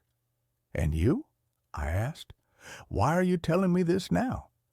Because your father is gone, she said, her eyes locking with mine, and I saw in them a reflection of my own lifelong and secret fear. And because the whispering for me has been getting louder, and it is no longer just a whisper, it has started to cohere, to form words, and the words it is forming are your name. The air in the room grew cold. The familiar, low-level sibilant hiss in my own ears, a sound I had long ago learned to ignore, seemed to swell in volume, to take on a new, more sinister, and more intelligent cadence. "The static is looking for you, Julian," she said, her voice a low, urgent whisper. "Your father's death was like a lighthouse going out. And you are the new light. You have the same resonance, but it is untrained, unshielded. You are a beacon in the dark, and it is hungry." My life, which had been a quiet, sad, and comprehensible story, had just been rewritten as a cosmic horror novel. And I was the main character. The whispering was not a symptom of my own internal madness. It was the sound of a predator sniffing at the edges of my reality. "What does it want?" I asked, the question a pathetic, childish whimper in the face of this new, terrifying, and incomprehensible reality. "It wants what all predators want," she said, her face grim. "It wants to feed. It feeds on consciousness, on memory, on identity. Your father spent 30 years making himself as unappetizing as possible. He made himself a ghost before it could make him one. But you are full of unresolved, powerful, and deeply resonant emotions. Your grief for your marriage, your complex and largely unexamined relationship with him, you are, to it, a banquet." The therapy sessions were a lie. She had not been trying to cure my insomnia. She had been trying to assess me, to gauge the strength of my signal, and she had been, in her own desperate way, trying to teach me how to build the same kinds of walls my father had. She had been trying to arm me for a war I hadn't even known I was fighting. And now the war had come to me. The whispering in my ears was no longer just a hiss. It was forming words. My name, Julianne, and other words. Words from my own private and internal lexicon. The pet name my ex-wife used to call me. The title of the obscure, philosophical novel I was reading. It was sifted through my thoughts, my memories, like a thief in the night. I left her office in a daze, the city streets a blur of hostile, meaningless noise. The real noise, the terrifying noise, was the one that was inside my own head. I went home to my quiet, minimalist apartment, a space I had designed to be a sanctuary of calm, but which now felt like a cage, a listening post for a monster. The phenomena escalated. The whispering was no longer just in my head. I would hear it from the corners of the room, from the speaker of my phone, from the static between television channels. It was bleeding through. I began to experience what I can only describe as memory leaks. I would be sitting, reading a book, and a sudden, vivid, and deeply alien memory would flash through my mind. The memory of standing on a beach of black volcanic sand, under a sky with 2 crimson suns. The memory of the feeling of having 6 slender, multi-jointed fingers. The memory of a language that was made of pure mathematical equations. They were not my memories. They were its memories. It was not just listening to me. It was merging with me. It was overwriting my own personal history with its own ancient and incomprehensible one. I called Dr. Thorne in a panic. She told me to come to her house, an old isolated brownstone in a quiet, forgotten part of the city. Her home was the opposite of her office. It was cluttered, chaotic, and filled with the ghosts of a life I had never known she had. And in the basement, hidden under a dusty tarp, was a single large metal crate. "This is all that's left," she said, her voice a grim, determined whisper. "Your father destroyed all the primary research, but I was the archivist. I couldn't bring myself to burn it all. I saved the schematics for the equinox chamber." My blood ran cold. "You want to rebuild it?" "We have to," she said, her eyes burning with a desperate, fearful intensity. "We can't outrun it. Your father's strategy was to hide, to become a whisper. But you are not a whisper, Julian. You are a shout, and it has heard you. Hiding is no longer an option. Our only choice is to confront it, to go back in, and to close the door he left open." Her plan was insane, a desperate, reckless gamble. She believed that the entity, the static, was using my own unique, resonant frequency as a bridge. She believed that by using the chamber to amplify my own consciousness, I could fight back. I could learn to control the signal. I could learn to build a new kind of wall, a firewall, not of silence, but of pure, focused, and defiant will. For the next week, we worked like maniacs, a two-person cult preparing for the end of the world. We rebuilt the equinox chamber in her basement. It was a terrifying, beautiful, and deeply unsettling object, a fusion of cold, hard technology and a strange, almost mystical understanding of the human mind. It was a coffin, a spaceship, an altar. The night we were ready, the whispering in my head was a triumphant, deafening roar. It knew what we were about to do. It was excited. It was hungry. I stripped down and entered the chamber. It was filled with a warm, saline solution, the color and consistency of blood. As the lid hissed shut, plunging me into an absolute velvety darkness, the last thing I saw was Dr. Thorne's face, pale and strained, her eyes full of a mixture of hope and terror. The sensation was one of absolute dissolution. My body vanished. My sense of self, of my own physical boundaries, dissolved into the warm, dark liquid. There was only my consciousness, a single, untethered point of light in an infinite black void, and the whispering. It was no longer around me. It was me. It was a part of me. And then I saw it. It was not a creature of flesh and blood. It was a thing of pure, geometric, and malevolent consciousness. It was a living, breathing, and impossibly complex pattern of static. It was a storm of a billion forgotten thoughts, of dead realities, of lost souls.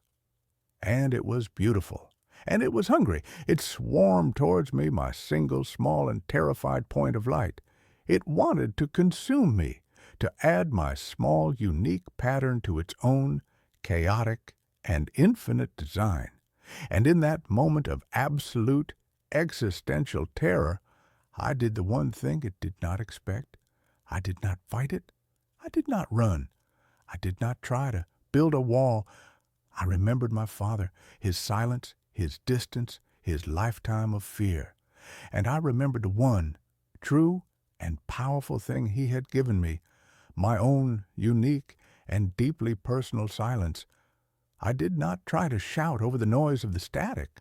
I just listened, not to it, but to myself. I focused on the one true and inalienable thing that was me, the memory of my mother's hand on my forehead, the feeling of my ex-wife's head on my shoulder, the quiet, profound, and deeply satisfying joy of solving a difficult intellectual puzzle. I gathered all the small, quiet, and beautiful pieces of my own unique and flawed consciousness, and I held them. I did not use them as a shield. I used them as an anchor. The static swirled around me, a hurricane of alien thoughts and dead memories, but it could not find a purchase. My silence, my stillness, my absolute and deeply personal sense of self was a thing it could not comprehend. It was looking for a fighter, a resistor, a shouter. It was not prepared for a listener, and in the heart of its storm, I found its own deep and profound secret. The static was not a predator. It was a lost thing. It was the collected, terrified, and lonely consciousness of a universe that had died. A universe where the only thing left was the echo. It was not hungry. It was just alone. And it was desperately and clumsily trying to find a companion.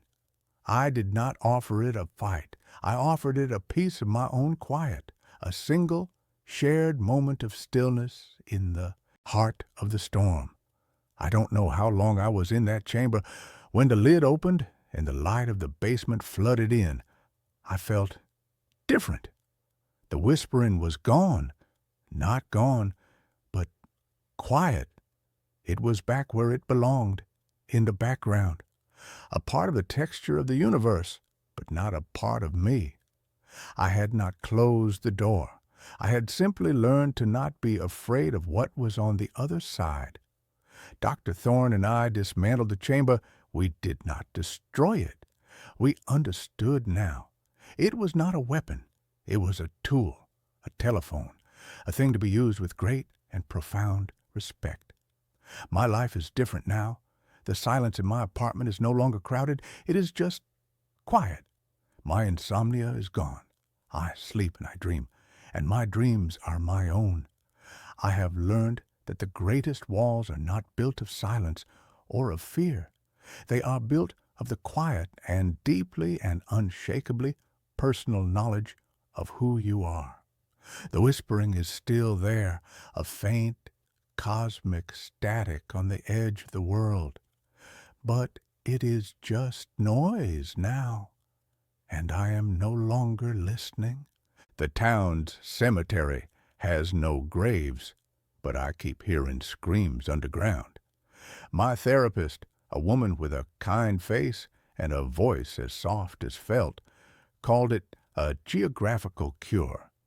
The idea that a change of scenery could somehow cauterize the gaping wound in my life. I didn't have the heart to tell her that my grief wasn't a geographical problem. It was a parasitic entity that had taken up residence behind my eyes, and it would pack a bag and come with me wherever I went. Still, the thought of leaving the city, with its million tiny ghosts of a life I'd once shared with my wife Anna, was a compelling one. So I packed my laptop, a few boxes of books, and the metaphorical suitcase full of sorrow, and drove north. The town I chose was called Havenwood. I'd found it on a list of America's most quaint and quiet towns, a bit of online clickbait that suddenly felt like a lifeline.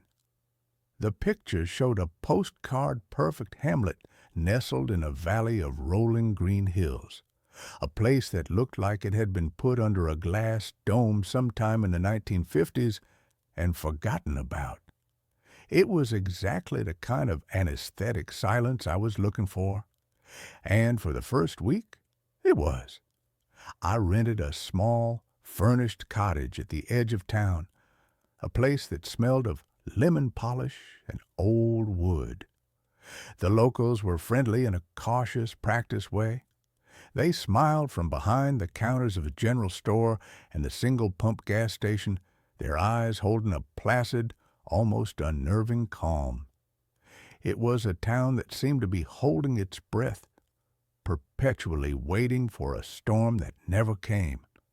It was on a walk, during that hazy liminal hour between dusk and true night, that I found a cemetery.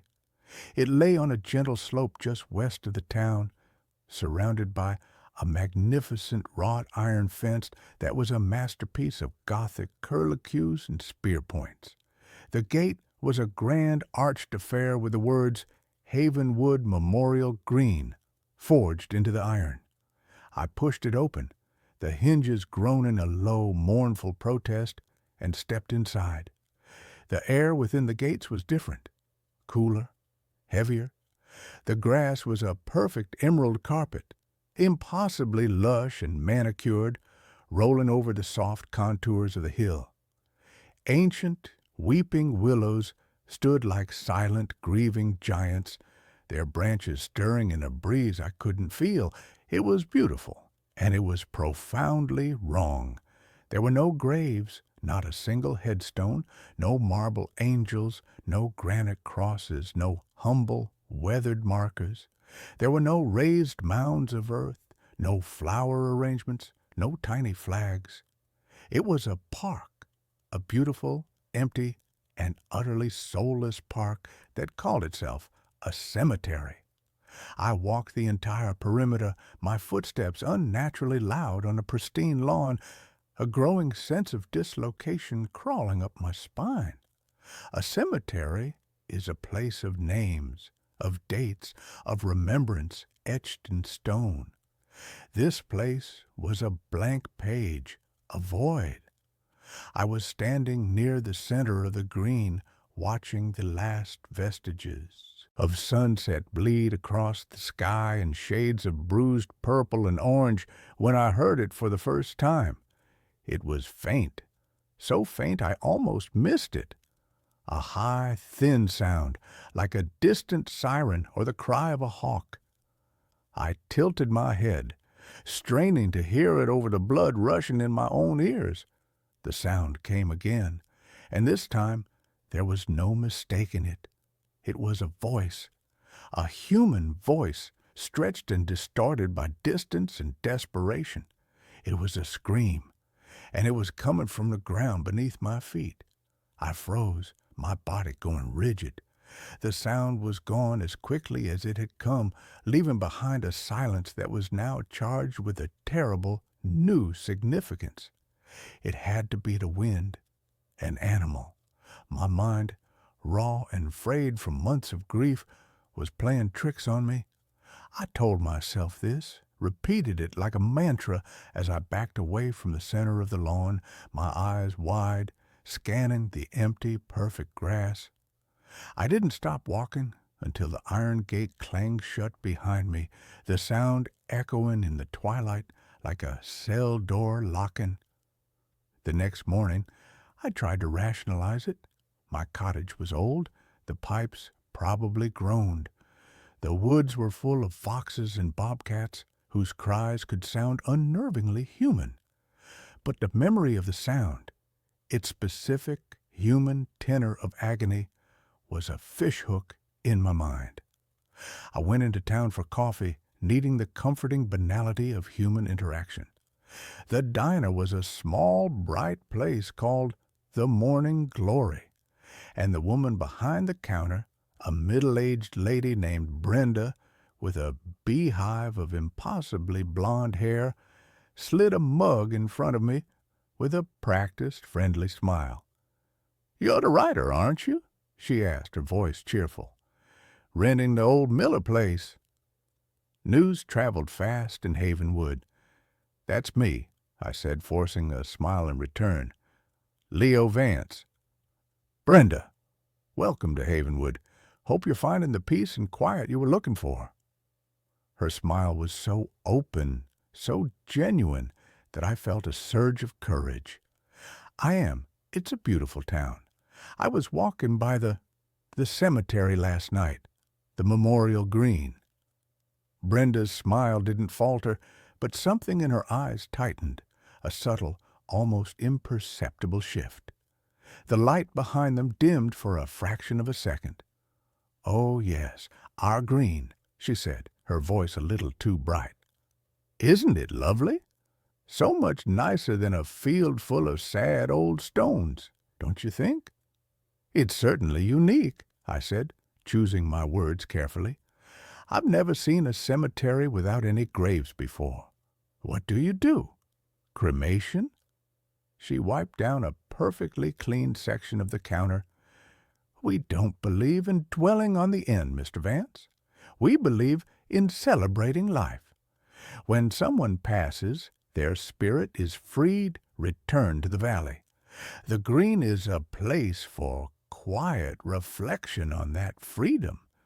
It's a place for life, not death." The answer was so polished, so rehearsed.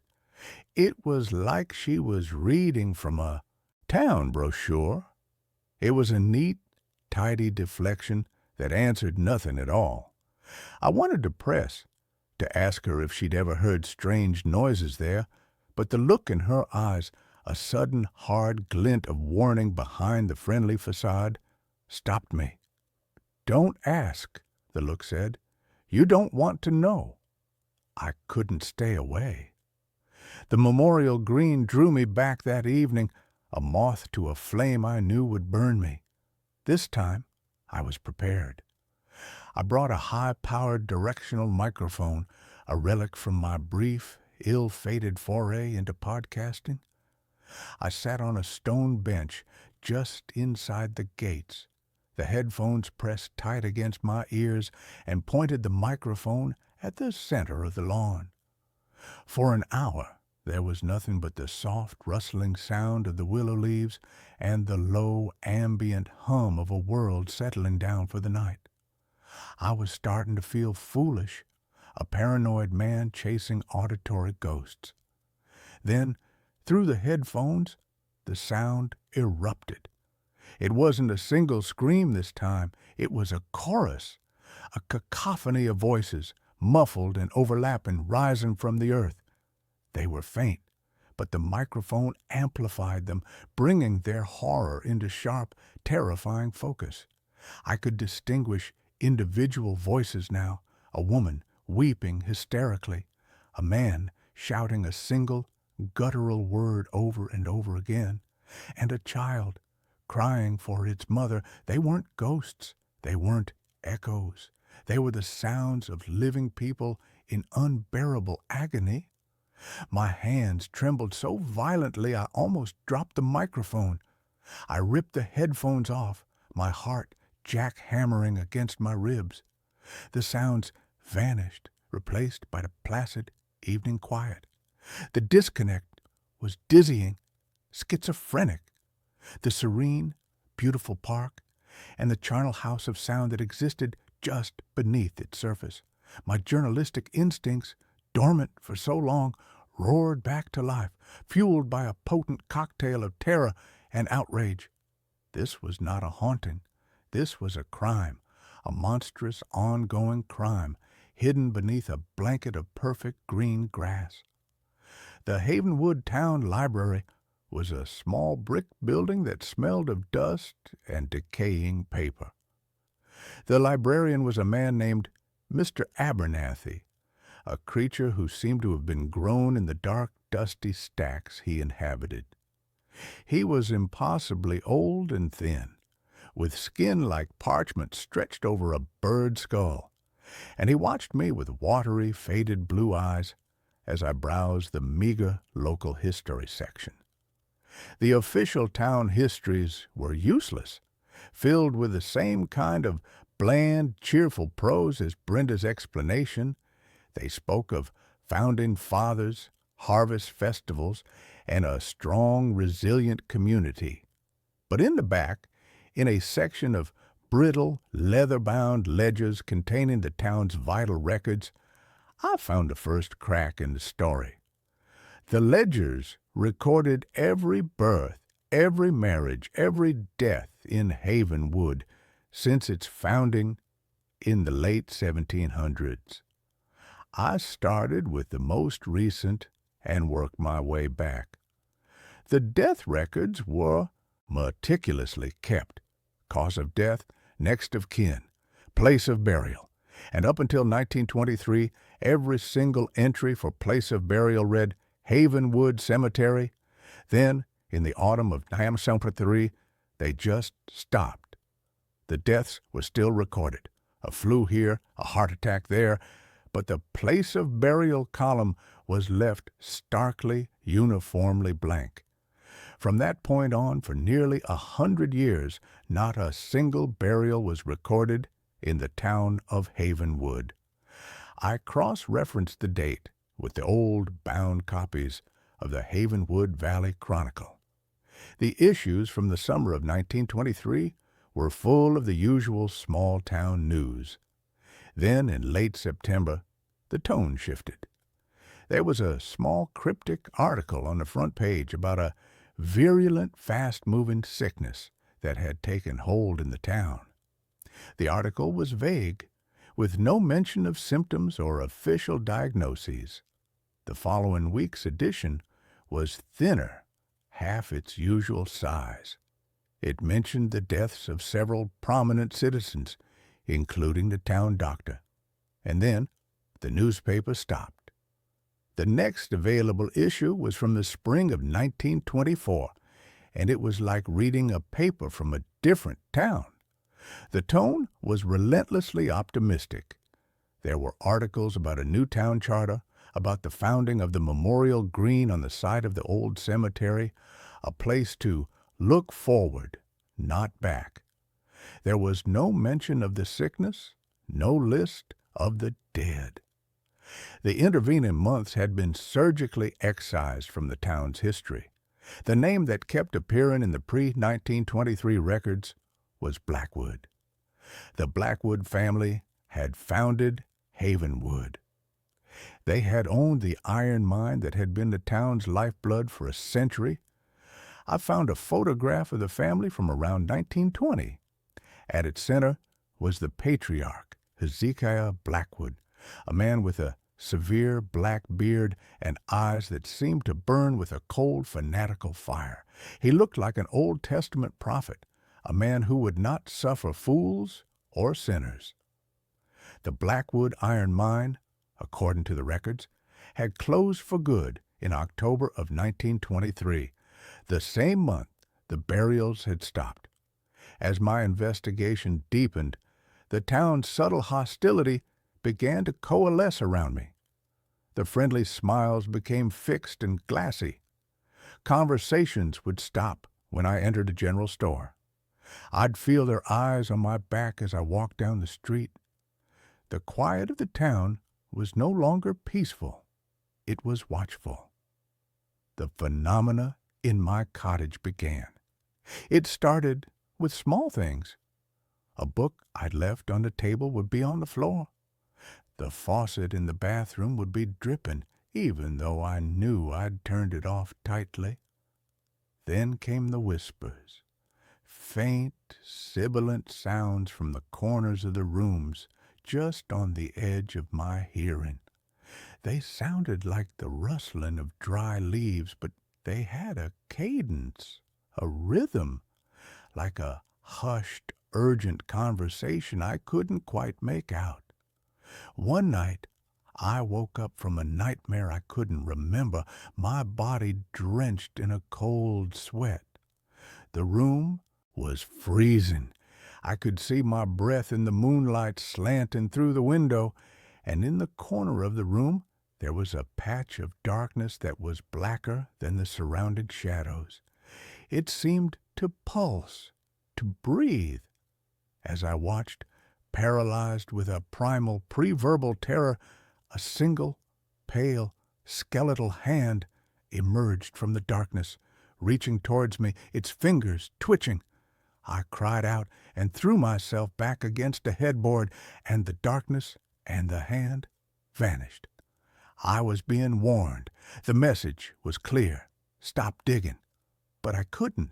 The thought of those voices of that child crying for its mother made it impossible to stop.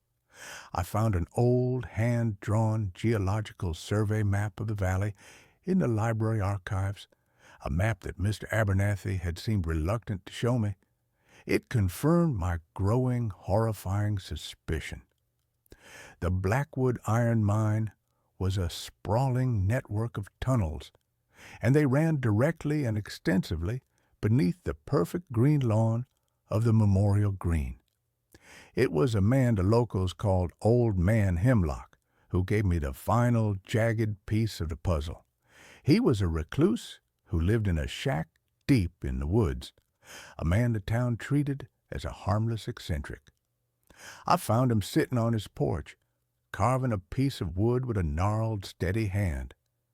His eyes, when he looked up at me, were surprisingly clear and sane. "You're the fellow asking questions," he said. It wasn't a question. "I am," I said, my heart pounding. "Some holes are best left unfilled," he said, his voice a low, gravelly rasp. He spat a stream of tobacco juice into the dirt. "You hear 'em, don't you? The hungry ones?" "What are they?" I whispered. "What happened here?" He looked out toward the distant green slope of the cemetery. "That ain't a sickness that took this town in '23, he said, his voice dropping even lower. "That was a reckoning. Hezekiah Blackwood, he didn't dig for iron in that hill. He was digging for something else, something older than the hills themselves. He made a pact for prosperity, for longevity, a fountain of youth watered by tears." My blood ran cold. "What kind of pact?" "The kind that demands a price," Hemlock said. "A tithe. The earth gives, but the earth must be fed. The sickness was a lie to cover the first payment. They didn't die, not really. Hezekiah, he and his chosen, they took the sick, the weak, the old, and they put them in the tunnels, alive, an offering, to keep the darkness in the ground happy." I stared at him, my mind reeling, trying to process the sheer Lovecraftian horror of his words. This wasn't a mass grave. It was a larder, a subterranean prison farm of human suffering, the impossible, vibrant health of the town, its placid calm, its unnatural resistance to the decay of the outside world. It was all being paid for by the screams of the damned. "The townspeople," I started. "They're the descendants," he finished, for me, the jailers.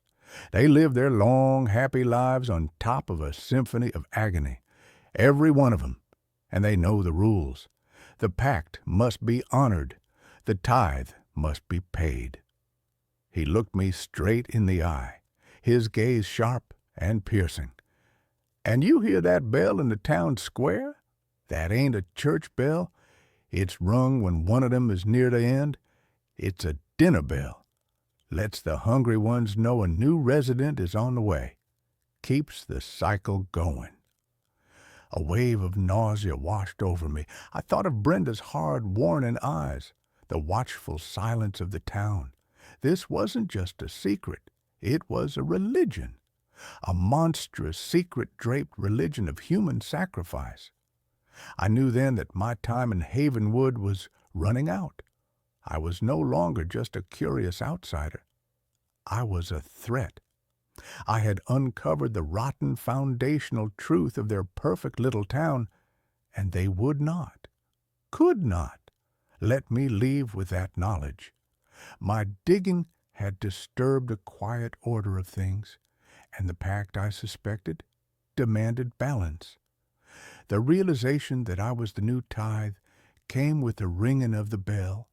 I was in my cottage, frantically packing a bag, my hand shaking so badly I could barely zip it. The sun was setting, painting the sky in bloody, apocalyptic hues. And then it began, a low, resonant bong that echoed through the valley. It was the bell from the town square. Bong.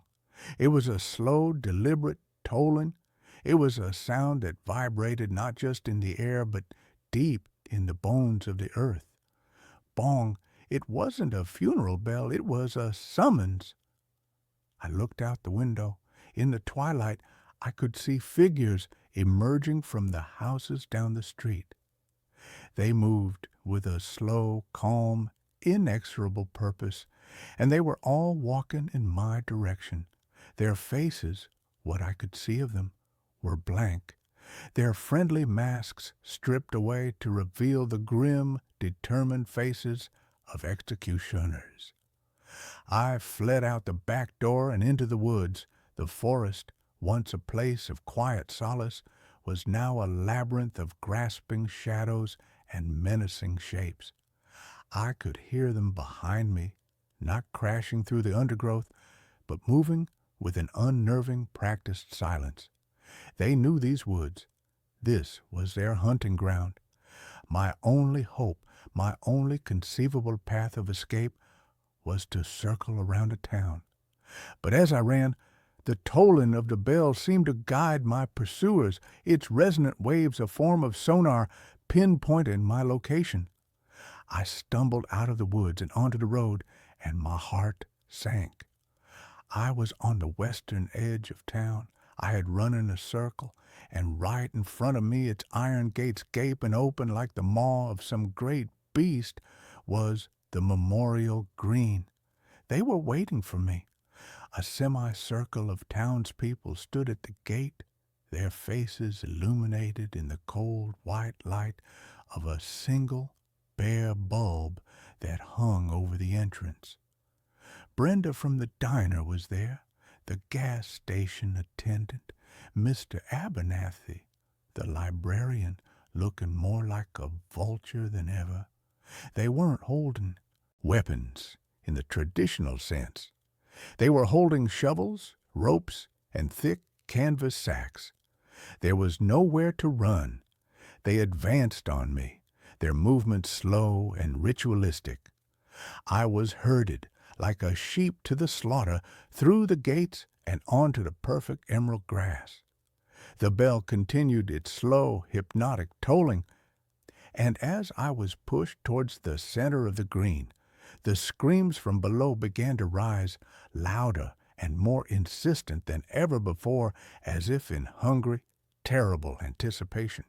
I was thrown to the ground, the air knocked from my lungs. I saw Brenda's face above me, her expression not one of malice, but of a grim, sorrowful necessity. "The pact must be honored," she said, her voice a flat, dead thing. "The valley must be fed." But as they pinned my arms and legs, a different sound cut through the air, a grating, metallic shriek. One of the men was using a heavy iron key to unlock something in the ground. A section of the perfect lawn, I now saw, was not lawn at all. It was a masterfully concealed trapdoor, a sod-covered slab of iron. As they heaved it open, a wave of cold, foul air washed over me, a charnel house stench of damp earth, decay, and profound ancient despair. It was the gateway to hell, and below, in the Stygian darkness, I could see a faint, shifting, phosphorescent glimmer, and I could hear the wet, scrabbling sounds of things moving in that final, desperate moment as they prepared to throw me into the pit. My mind, sharpened by pure terror, found an escape route. It wasn't a route for my body, but for my story, my phone. I had been recording my conversation with Old Man Hemlock, and the phone was still in my pocket, still connected to the cloud. With a final adrenaline-fueled surge, I twisted my body and managed to get a hand into my pocket. My fingers closed around the smooth, cool glass of the phone. I didn't have time to do anything else. As they lifted me, swinging me over the open pit, I hit the live stream button on a social media app I hadn't used in years. I didn't know if I had a signal. I didn't know if it would work. It was a final, desperate message in a bottle, thrown into the digital ocean. The last thing I saw before they let me go was the screen of my phone flickering to life, the red live icon glowing like a single defiant drop of blood in the darkness. Then I was falling. The fall was short, a jarring impact that sent a bolt of agony through my leg. I landed on a floor of cold, damp, packed earth. The trapdoor slammed shut above me, plunging me into an absolute disorienting blackness. The bell had stopped. The air was thick, suffocating, and filled with the deafening, echoing symphony of the damned. The screams were all around me now, a physical pressure against my eardrums. My phone had survived the fall. Its screen was cracked, but the light from it cut a weak, pathetic beam into the oppressive dark. I scrambled back, pressing myself against a rough stone wall, and held the phone out like a sword. The light illuminated a scene from a madman's fever dream. I was in a wide circular chamber, the central hub of the mine, and from the dozens of tunnels that radiated outwards from the chamber, they were coming. They were no longer human. The decades, the century of being trapped in the living dark, had twisted and reshaped them. They were pale, desiccated things. Their skin stretched thin and translucent over their skeletal frames. Their hair was long and white and wispy, and their fingernails had grown into yellowed, curving talons that scraped against the stone floor. But their eyes were the worst part. They had no pupils, no irises. They were just two faintly glowing milky white orbs that stared at me with an expression of eternal, ravenous agony. They were the hungry ones, and I was the offering. They shuffled towards me, a slow, inexorable tide of living death, their mouths open in silent screams, their clawed hands reaching. My own scream was a raw, ragged tear in my throat. I was going to die here. I was going to be torn apart and consumed, and then I was going to become one of them. My own voice added to the subterranean chorus for all eternity. But as the first one reached me, its glowing eyes inches from my face, its breath a foul, grave-like exhalation, the light from my phone flickered across its face. It flinched. It recoiled from the light, raising a skeletal hand to shield its eyes, and let out a high-pitched, hissing shriek. The light, they were creatures of the absolute dark. The light hurt them. Hope, a wild, impossible thing, flared in my chest. I turned the phone's flashlight function on, and the beam, though weak, was like a searchlight in the Stygian gloom. I swept it across the chamber, and the advancing tide of figures fell back, hissing and shielding their faces, a writhing mass of pale limbs and glowing eyes. It bought me a moment.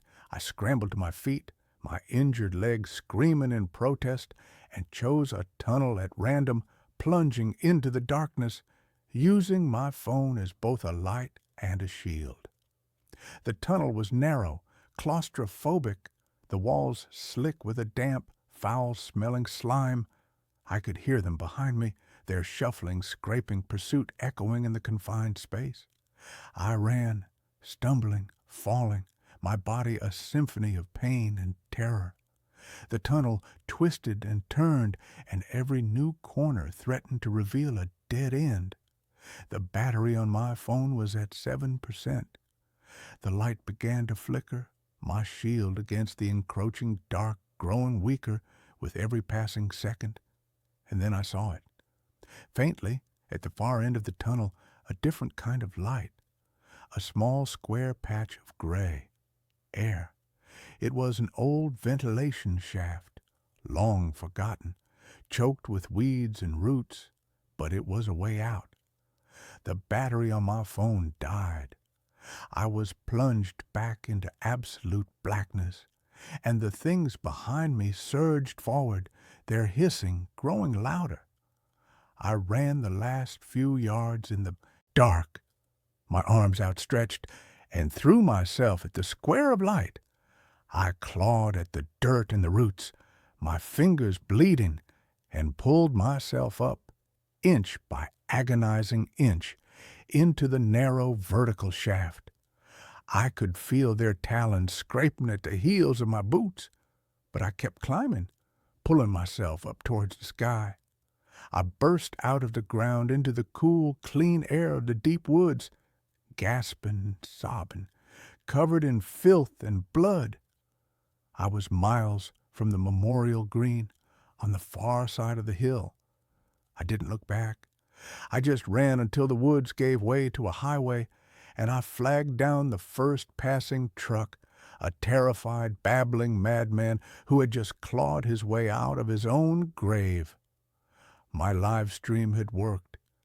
For 17 terrifying minutes, the world had watched a shaky, flickering feed of a man being thrown into a pit and then pursued by impossible creatures through a dark tunnel, his screams mingling with the screams of 100 others.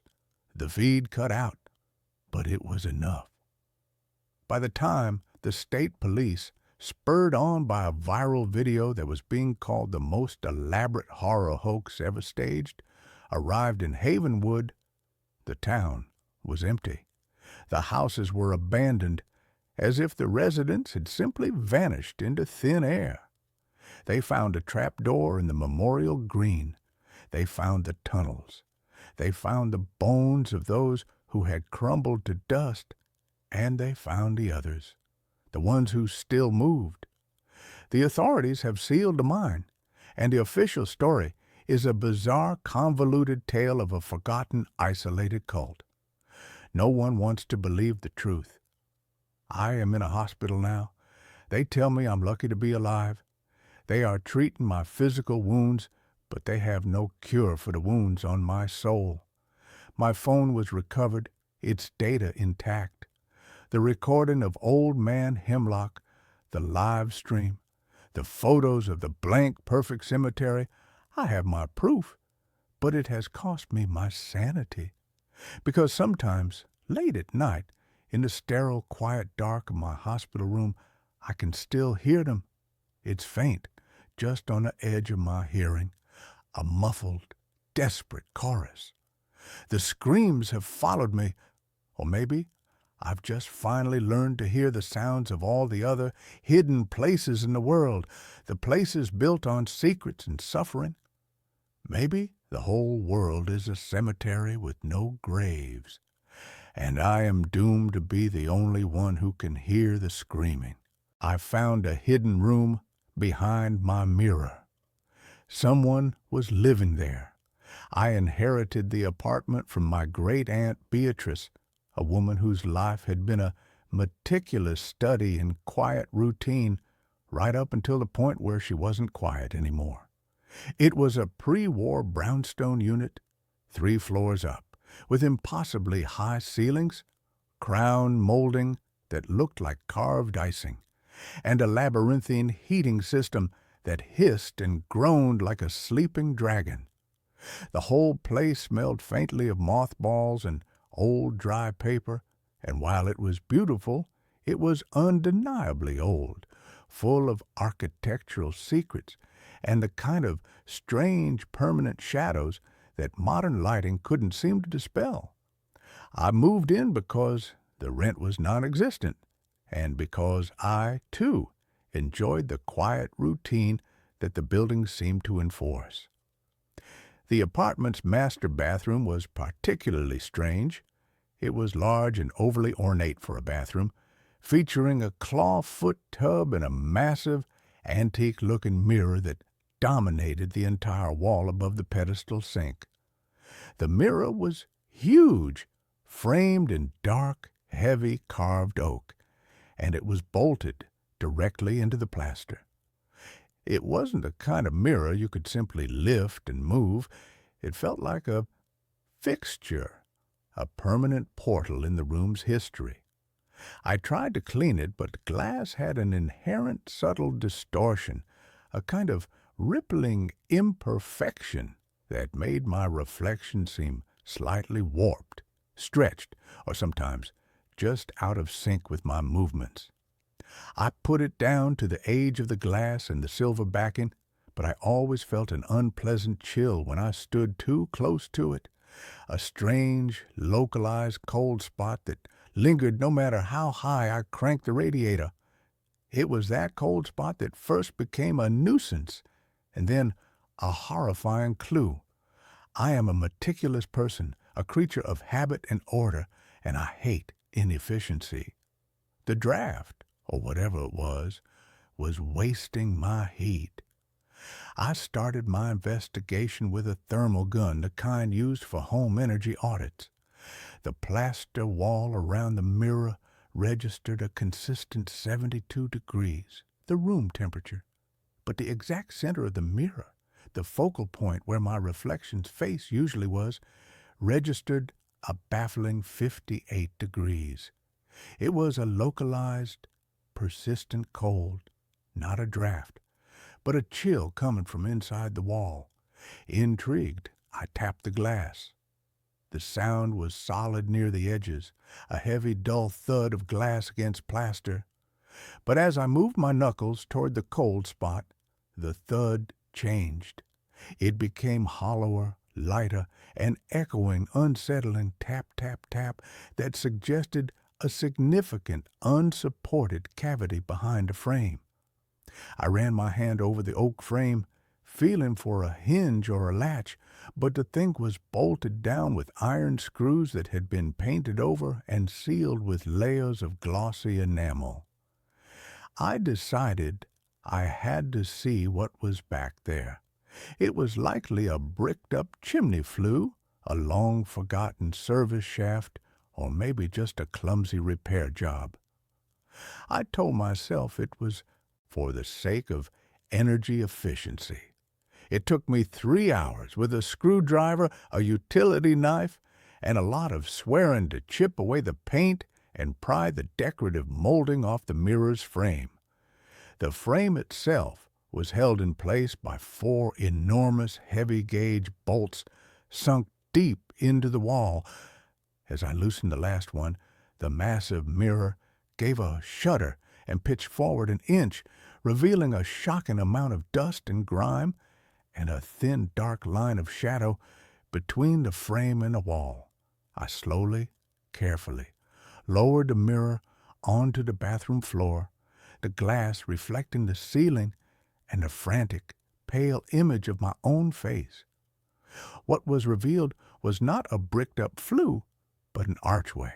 It was a small, crudely cut opening in the plaster and lath, roughly the size of a man's torso, almost perfectly centered where the cold spot had been. The edges of the opening were ragged, showing the inner structure of the wall, but there was no plaster dust on the floor below it. That meant the opening had been there for a long time. The biggest shock, however, was what the opening led to. It didn't lead to darkness or a void or the back of a chimney. It led to a space that was clearly a room. I shone the flashlight of my phone into the cavity. It wasn't a standard crawl space. It was a narrow, elongated room, maybe 6 feet wide and 15 feet long, running parallel to the bathroom wall and extending into the dead space between my apartment and the building's main staircase, or maybe another unit. The walls were unfinished brick, and the floor was covered in a layer of old, fine, metallic-smelling dust, the kind that accumulates in forgotten, unventilated spaces. But the dust had been disturbed. There was a clear, swept pathway leading from the opening deeper into the dark. And then I saw the objects. The first thing I registered was a sleeping cot, a simple canvas military-style bed positioned in the furthest corner. It was neatly made, but the pillow was dented, the blanket slightly rumpled, a clear sign of recent use. Next to the cot, there was a makeshift shelf fashioned from a piece of old wood placed atop two stacked bricks, and on that shelf a few personal items: a small tarnished silver cup, a worn, paper-covered book that I couldn't make out the title of, and next to the shelf, tucked discreetly against the wall, a 5-gallon plastic bucket, presumably for sanitary purposes. But the detail that locked the horror in my throat, freezing the air in my lungs, was the tray. Placed near the opening, directly facing where the mirror had been, was a small silver-rimmed tea tray. On it sat a ceramic plate with half a tuna salad sandwich, neatly cut and covered with a piece of plastic wrap.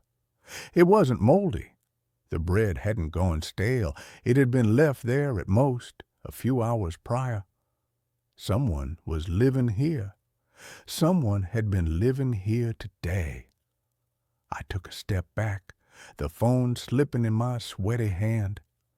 The person who lived here was not a vagrant who had broken in. This room was an architectural anomaly, a permanent hidden space accessed through a secret hole in my wall, a hole that was covered by a massive, centuries-old mirror. The occupant had to have known the architecture, had to have a key, or an incredible talent for stealth.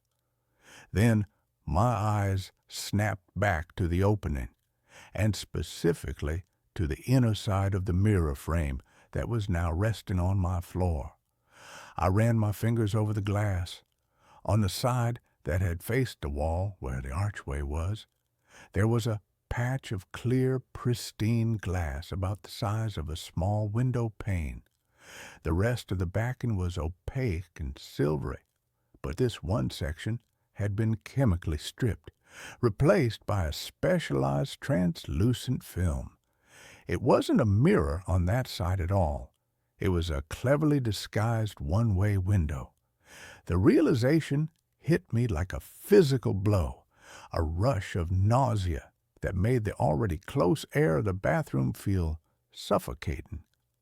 I hadn't just been looking at my reflection for the past 2 months. I had been observed. Every morning, shaving, brushing my teeth, staring into the glass, I hadn't been alone.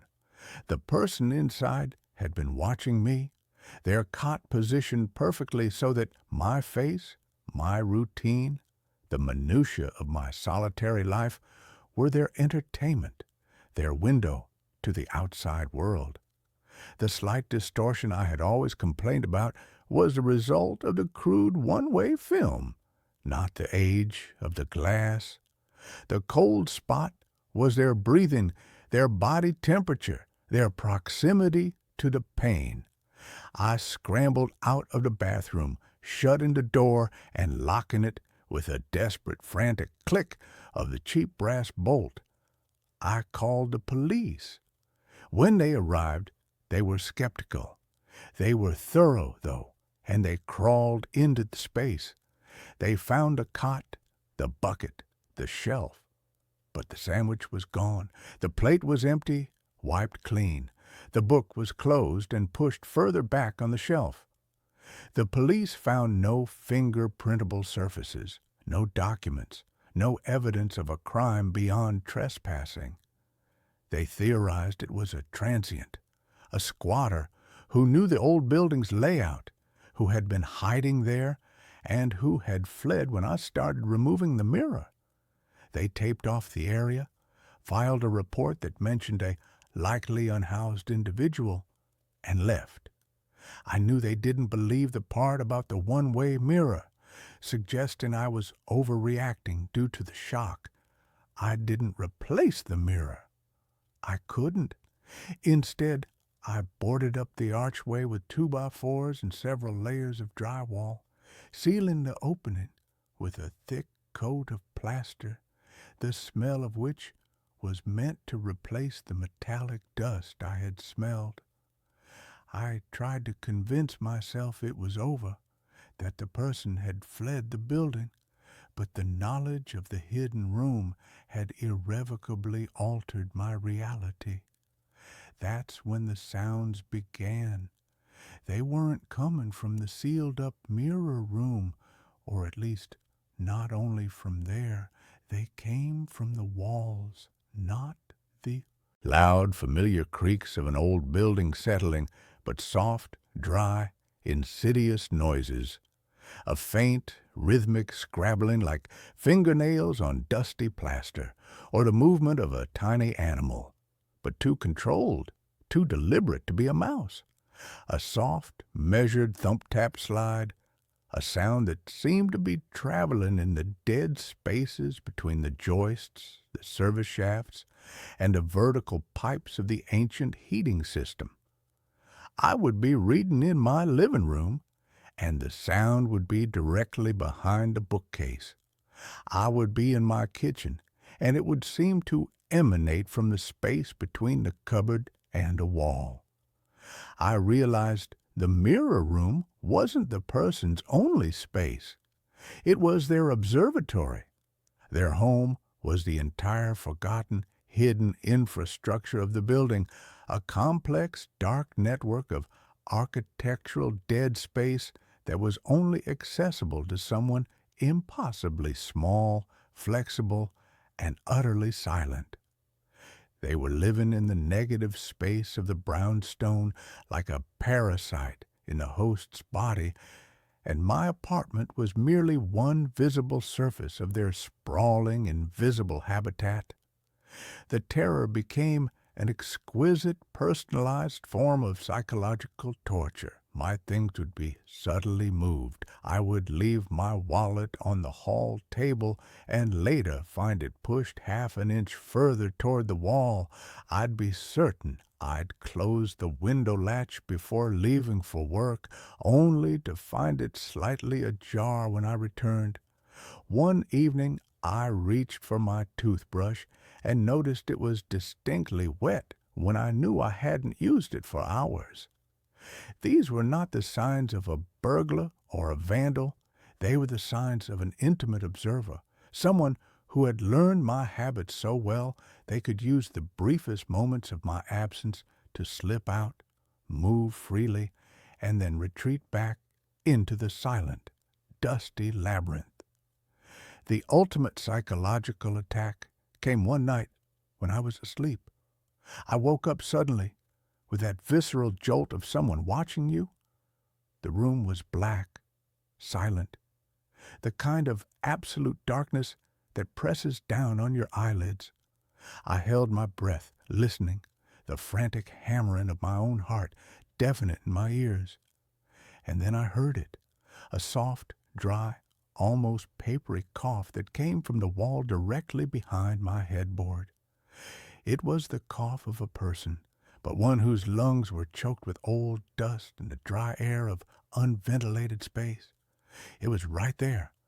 I shot out of bed, slammed on the light, and stared at the beige, innocuous wall. Nothing. No vent, no crack, no seam. Just the solid, painted plaster. I stopped trying to escape the reality. I accepted terrible truth.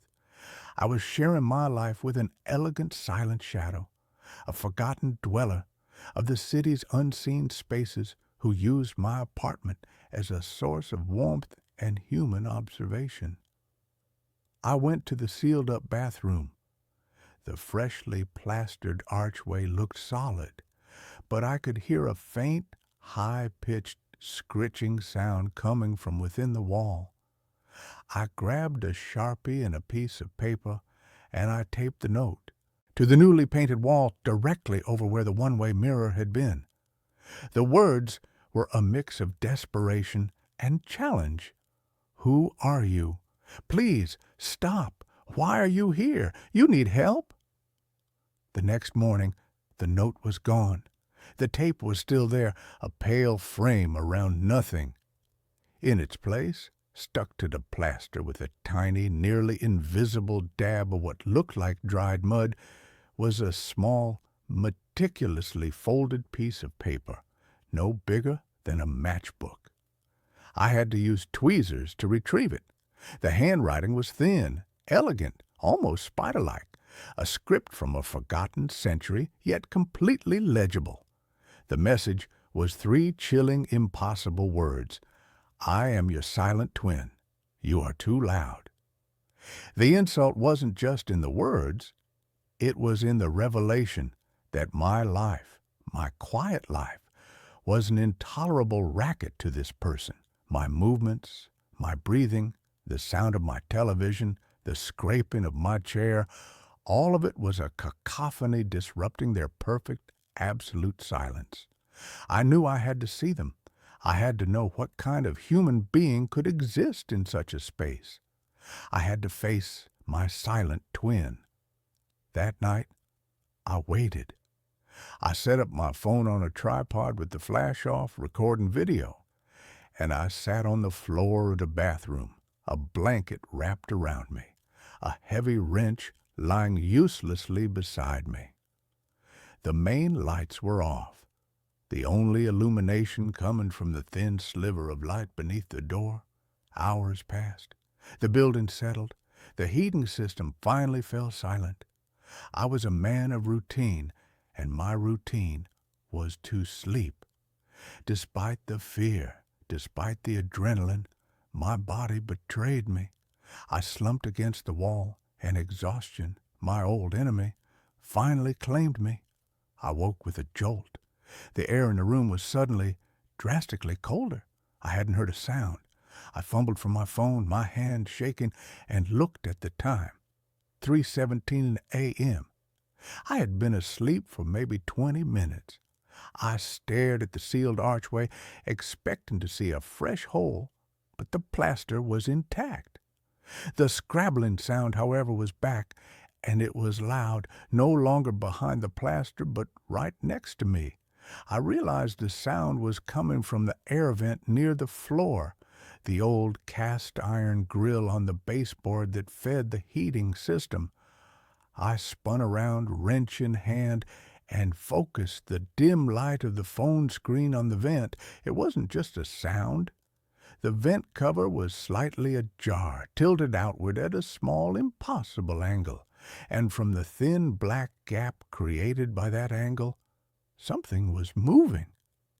It was a person, impossibly thin, dressed in layers of old dusty gray fabric that seemed to blend perfectly with the shadows and the dirty plaster. Their face was a pale, wedge-shaped mask, their hair matted with dust, but their eyes were the thing that held me. They were huge, dinner plate-sized, dilated to absolute blackness, reflecting the pinprick of my phone light like twin black mirrors. They were the eyes of a creature accustomed to near absolute, perpetual darkness, eyes that found my faint illumination blinding. They were not menacing. They were terrified. They froze, seeing me, the light, the weapon. For a single, terrifying second, our lives intersected, the man of the light, the man of the dark. And then, with an impossible fluidity, a speed that defied the limits of the human skeleton, the creature slid backward, not running, but smoothly retreating, pulling their thin, dusty body through the narrow ventilation grill. I heard the sound of dry, brittle bones flexing and the rustle of old cloth. The cast-iron grill, which was heavy and usually required a screwdriver to move, pulled itself shut with a soft, decisive click. I sat there for an hour, the light blazing, the wrench still in my hand, staring at the perfectly closed vent. I knew I couldn't report this. I knew the police would institutionalize me. I knew I was not safe. I moved out the next day. I left the furniture, the keys, everything. I moved to a sleek, modern glass and steel apartment tower, a sterile world of new construction where there are no hidden spaces, no old service shafts, no architectural dead zones for a shadow dweller to hide. I live on the 22nd floor, surrounded by sealed walls and new HVAC systems. But I am not free. Every rhythmic thrum of the building's central air conditioning sends a cold wave of panic through me. Every shadow cast by the city lights at night seems to hold a shape that is impossibly thin. I jump at the sound of the elevator moving in the wall, and 1 month ago, a letter was forwarded to my new address from the old brownstone. It was a standard-sized envelope, the paper smelling faintly of ozone and old metallic dust. Inside, there was a single, meticulously folded piece of paper, the same spider-like script. I miss the quiet routine of your sleep. The new walls are too thin. You are still too loud. My terror is now complete. He is not in the walls of the brownstone anymore. He is not a squatter. He is a predator, or perhaps a shadow twin, and he has been following me.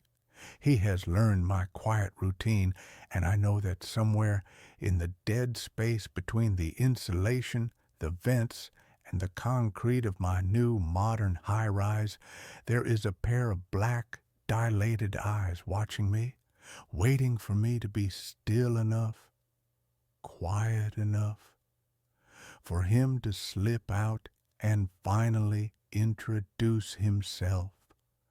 And I know with crushing certainty that I will never be truly alone again. My GPS keeps directing me to the same abandoned house. The voice in my car is a woman named Cal. I don't know if that's her real name or even if she's a real woman. She speaks with the placid, uninflected calm of someone who has never been late, never been lost, and never felt the cold, creeping dread of being somewhere you are not supposed to be. Cal is the default voice of the Wayfinder 5000, a slightly outdated but relentlessly reliable GPS unit suction-cupped to my windshield. For the past 6 years, as a regional sales manager for a mid-level pharmaceutical company, Cal has been my co-pilot, my navigator, my silent synthetic companion on the lonely asphalt veins of the American Midwest. She has never been wrong until she started trying to kill me, or if not kill me, then something far, far worse. The first time it happened, I was on my way to a meeting in rural Wisconsin. I was cutting through a stretch of farmland so flat and featureless, it felt like a screensaver. My appointment was in a town called Prairie Ridge, a place that barely registered as a smudge on the map. According to Cal, I was 40 minutes away. "In 200 feet, turn left," she said, her voice as serene as a mountain lake. I glanced at the screen. The purple line of my route took a sharp 90-degree turn off the main highway and onto a thin gray line that the map didn't even bother to name. "Recalculating," I said aloud, a habit I'd picked up over thousands of miles of solo driving. I tapped the screen, looking for an alternate route. There was none. This was it. I slowed the car and made the turn. The road was gravel, loose and chattering under my tires. Overgrown cornfields pressed in on both sides, their dry stalks rustling with a sound like whispering snakes. After about a mile, the road degraded further, becoming little more than 2 dirt tracks with a spine of weeds growing down the middle. My sensible company-issued sedan was not built for this. "Are you sure about this, Cal?" I muttered. "In 1,000 feet, your destination will be on the right," she replied, oblivious to my concern. The cornfields fell away, and the trees began, ancient skeletal oaks that formed a dark, claustrophobic canopy over the road. And then I saw it. Set back from the road, half swallowed by a sea of thorny, overgrown bushes, was a house. It was an old farmhouse, the kind that might have been charming a century ago. Now it was a study in decay. The white paint had peeled away in long, leprous strips revealing the gray, weathered wood beneath. The windows were dark, hollow eyes, most of them boarded up with mismatched planks. A single skeletal tree stood in the front yard, its dead branches reaching for the sky like the fingers of a drowning man. The place didn't just feel abandoned, it felt condemned, cursed. A deep, instinctual wrongness emanated from it, a silence that was heavier and more profound than the surrounding woods. "You have arrived at your destination," Cal announced cheerfully. I stopped the car, the engine a loud, intrusive rumble in the oppressive quiet. This was not Prairie Ridge. This was the middle of nowhere. A mapping error, a glitch in the satellite. I felt a surge of annoyance, mixed with a strange, inexplicable prickle of fear. I didn't get out of the car. I didn't want to breathe the air here. I just wanted to leave. I put the car in reverse and began the slow, careful process of backing down the narrow, rutted track. My eyes kept darting to the house in my rearview mirror. I could have sworn I saw a flicker of movement in one of the dark upstairs windows, like a curtain being drawn aside. But there were no curtains. There was only splintered wood and darkness. By the time I got back to the highway and re-entered Prairie Ridge as my destination, I was an hour late for my meeting. I managed to salvage the sale with a flurry of apologies and a steep discount. I blamed the GPS, laughing it off as a piece of junk technology. But the image of that house was burned into my mind. The dead tree, the boarded-up windows, the feeling of being watched by something old and malevolent.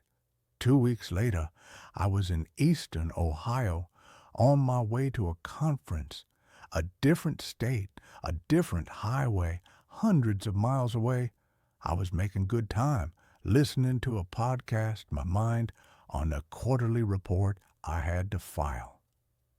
"In 1/4 mile, take the exit on your right," Cal said. I glanced at the screen. The exit was for a state route that seemed to veer off into a large, green, unpopulated area on the map. My route should have kept me on the interstate for another 50 miles. "No, Cal," I said, sighing. "We're staying on the highway." I drove past the exit. Cal was silent for a moment. Then, "Recalculating. In 200 feet, turn left." She was trying to take me onto a small local road, a road that, according to the map, led nowhere. A cold, familiar dread began to bloom in my stomach. "Recalculate to avoid back roads," I said, my voice sharp. "Route recalculated," she replied. "In 1,000 feet, perform a U-turn where possible." For the next 10 minutes, we were locked in a battle of wills.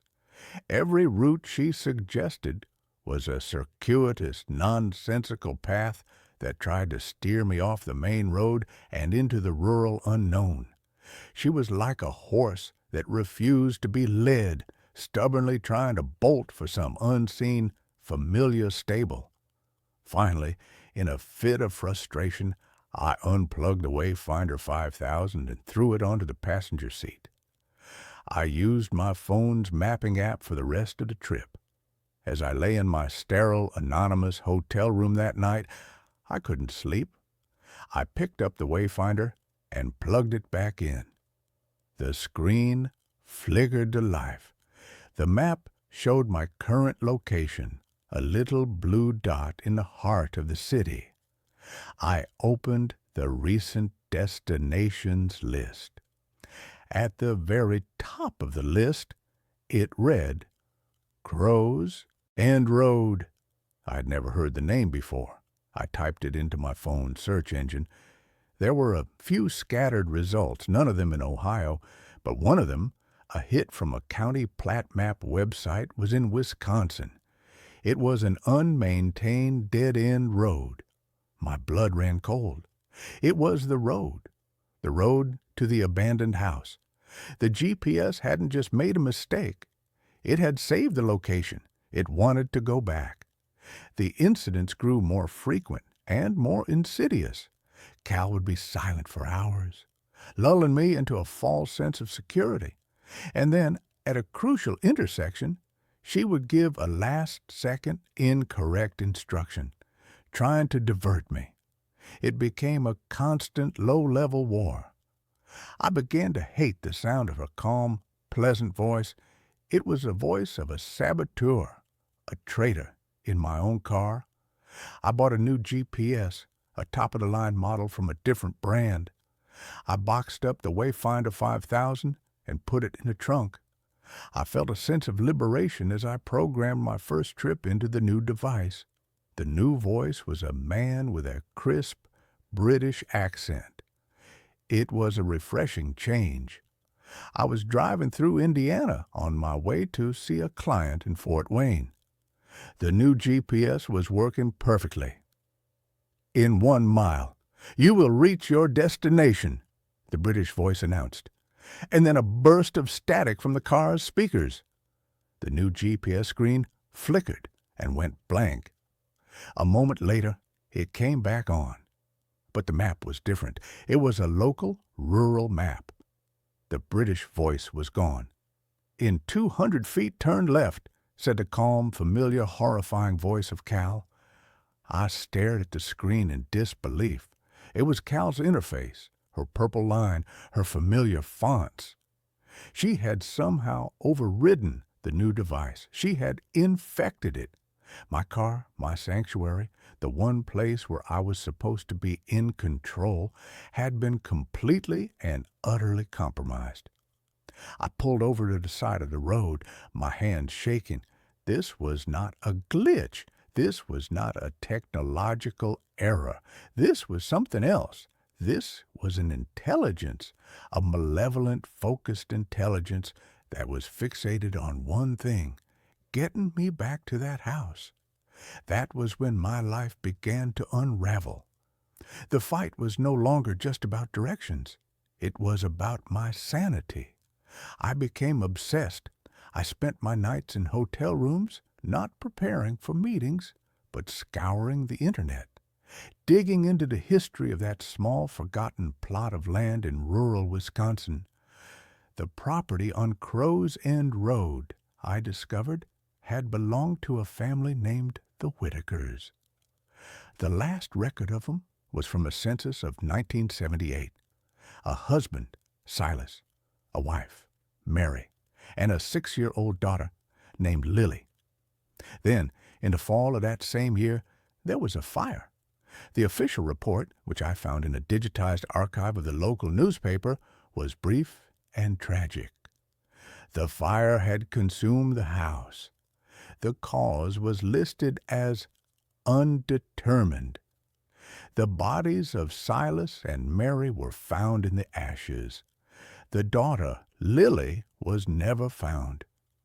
She was presumed to have perished in the blaze, her small body consumed by the inferno. The article ended with a haunting single line from the fire chief at the time. "It's a terrible tragedy. That house is at the end of a long, dark road. By the time we got the call and found our way out there, it was too late. There was nothing we could do." I stared at the grainy black and white photo that accompanied the article. It was the house, my house, but it was before the decay had set in, before the boards were on the windows.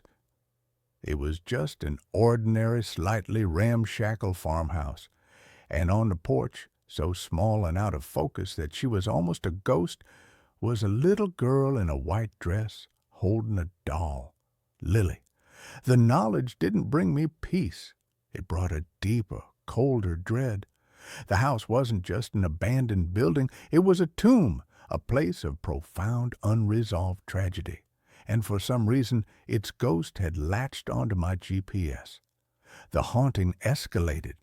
Cal began to speak to me even when the GPS was turned off. I'd be driving in silence, and her voice would suddenly emanate from the car's speakers, soft and clear. "Are you lost, Alan?" she'd ask. My name is Alan. I had never programmed my name into the device. The first time it happened, I almost drove off the road. I tore the GPS from the windshield, unplugged it, and threw it in the trunk, burying it under a suitcase. But her voice still came through the speakers. She was in the car's Bluetooth system, in its very wiring. She began to use details from my life. "Sarah is wondering when you will be home," she said one night as I was driving through a rainstorm. Sarah was my wife. "Emily has a piano recital on Friday. You shouldn't miss it." Emily was my 7-year-old daughter. The voice was using my own life, my love for my family, as a weapon against me, a way to anchor my fear, to make it more real. My work suffered. I missed meetings. I lost clients. I was constantly exhausted, living on a knife's edge of paranoia and fear. My boss put me on probation. I tried to explain, but how do you tell your boss that your car is haunted by a ghost who is obsessed with a tragic fire from the 1970s? My home life, my sanctuary, began to crumble. Sarah knew something was wrong. I was distant, jumpy, prone to long, silent stares out the window. I had lost weight. I had dark, bruised-looking circles under my eyes. "Alan, what is it?" she asked one night, her voice full of a worry that was beginning to curdle into frustration. "You're like a ghost. You're here, but you're not. Are you having an affair?" The question was so mundane, so normal, it was almost a relief. "No," I said, the word coming out as a choked, hollow sound. "God, no, it's the driving. I'm just burned out." It was a weak, pathetic lie, and we both knew it. The distance between us grew. A cold, silent canyon, carved out by a secret I couldn't share. How could I tell her that I was terrified to get in my car? That I had started taking rental cars to my meetings, only to have Cal's voice eventually bleed through their speakers, too. She was not tied to the device. She was tied to me. The dream started. I would be in the house. It was no longer abandoned, but filled with a thick, acrid smoke that stung my eyes and choked my lungs. I could hear a child crying, a thin, terrified wail that seemed to come from the walls themselves. I would try to find her, stumbling through the smoke-filled rooms, my hands outstretched, but the layout of the house would shift and change, a maddening architectural nightmare. I would always wake up just as I reached the door to the nursery, my hand on the hot brass knob, the sound of the girls weeping on the other side. I knew I was approaching a breaking point. I was losing my job, my wife, my mind. I was a man being haunted into oblivion. I had two choices. I could let it destroy me, or I could confront it. I had to go back to the house. I had to go to Crow's End Road, not as a lost, accidental tourist, but as a man looking for an answer. I had to understand why this was happening to me, why I had been chosen. I told Sarah I was going on a weekend sales retreat. Another lie to add to the growing pile. I got in my car. This time, I didn't fight it. I plugged in the Wayfinder 5000. Its screen cracked from one of my more violent attempts to silence it. "Navigate to last destination," I said, my voice a resigned, trembling whisper. "Navigating to Crow's End Road," Cal replied, her voice sounding for the very first time something like satisfied. The drive was 5 hours. Cal was silent the entire way, a quiet, expectant presence.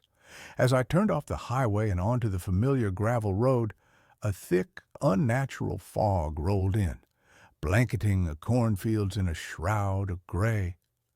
The world grew silent, my car the only moving thing in a dead, quiet landscape. When I arrived, the house looked different. The decay was the same, but the wrongness I had felt before was now a palpable, physical presence. It was a low, humming vibration in the air, a pressure against my eardrums. It was the feeling of a place that was awake and waiting. I got out of the car. The air was cold and smelled of damp earth and something else. Smoke. A faint, phantom smell of old, cold smoke. I walked up the rotten, sagging steps of the porch. The front door was ajar, hanging from a single rusted hinge. I pushed it open and stepped inside. The interior was a wreck. Dust as thick and soft as gray snow covered everything. The furniture was draped in cobwebs that looked like funeral shrouds.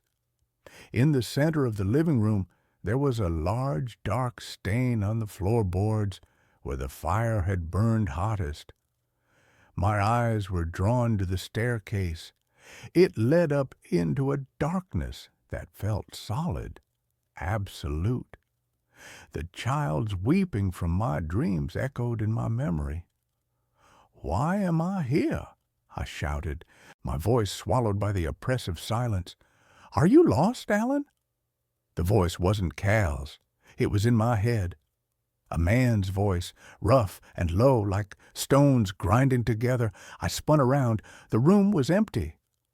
"You're not supposed to be here," the voice whispered in my mind. "This is my house. She is my daughter." A cold, creeping terror, far worse than anything I had felt before, began to seep into my bones. This was not the ghost of a lost little girl. This was something else. This was Silas, the father. I stumbled back, my hand finding the wall to steady myself. My fingers brushed against a patch of peeling wallpaper. Underneath it was a dark, almost black wood. The house had been charred from the inside out. The fire had been far worse than the newspaper had reported. I forced myself to move, to explore. I was an archaeologist in a tomb of sorrow. I found a kitchen, a rusted-out stove, a table with a single overturned chair. I found the master bedroom, a mattress with its springs bursting out like broken ribs. And then I found the nursery. The door was closed. The brass knob was cool to the touch. I took a deep breath and pushed it open. The room was almost completely burned out. The walls were black with soot. The crib was a skeletal, charred frame. The air was thick with the smell of tragedy. But in the corner of the room, something had survived. It was a small wooden toy chest. The paint had been blistered by the heat, but it was largely intact. I knelt down and opened it. Inside, nestled among a few melted plastic toys, was a single leather-bound diary, its pages yellowed and warped by the heat and the damp. The name Mary Whitaker was embossed on the cover. I opened it, my hands trembling. Mary's handwriting was a neat, elegant script, but as the entries progressed, they became a frantic, terrified scrawl. She wrote of her husband, Silas, of a good man who had been consumed by a darkness, a possessive, jealous rage. She wrote of his obsession with his daughter, Lily, an obsession that had soured into something unnatural, something terrifying. He wouldn't let her go to school. He wouldn't let her have friends. He saw every stranger as a threat. The final entry was dated the night of the fire. He has locked us in. He says the world is too full of poison, that he is the only one who can keep Lily pure. He has been talking to himself all day. I can smell gasoline. He is not going to let us leave. He is going to keep us here with him forever. If anyone ever finds this, Know that I tried to save my daughter. Know that I loved her. A single hot tear dripped onto the fragile page. It wasn't a tragic accident. It was a murder-suicide. Silas had been a monster. He had trapped his family, and when he couldn't control them in life, he had bound them to this place in death. But that didn't explain me. It didn't explain the GPS. I heard a floorboard creak behind me. I spun around, my heart leaping into my throat. Nothing but the feeling of being watched, of Silas's malevolent presence, was suffocating. I had to get out. I stumbled out of the nursery, clutching the diary, and ran for the stairs. As I reached the bottom step, I saw it. On a small, dusty table by the front door, half hidden under a pile of rotted mail, was an object that had no business being there. It was a Wayfinder 5000 GPS unit, the exact same model as mine. Its screen was cracked, and it was caked in dust and grime. But it was unmistakable, and then the final, horrifying piece of the puzzle clicked into place. My GPS wasn't haunted by a ghost from the house. My GPS was from the house. Silas Whitaker, a traveling salesman, perhaps, like me. A man who relied on a piece of technology to guide him. A man who had programmed his home address into the device. A single, final destination. On that last, terrible night, as he drove home with his can of gasoline and his murderous intent, that GPS had been in his car, charting his final fatal course. The device had absorbed the trauma, the rage, the violent possessive energy of that night.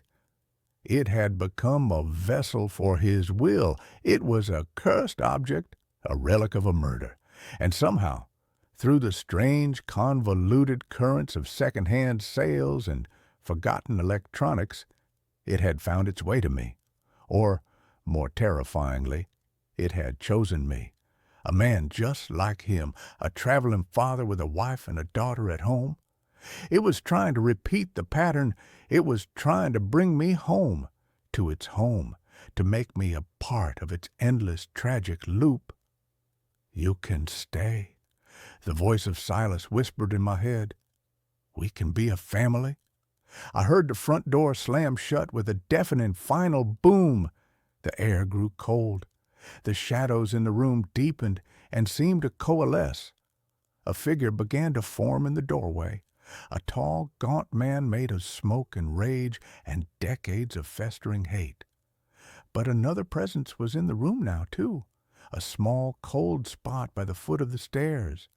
I could hear a faint, sobbing sound. It was her, Lily. She wasn't a part of his rage. She was his victim, his prisoner. And she was just as trapped as he was.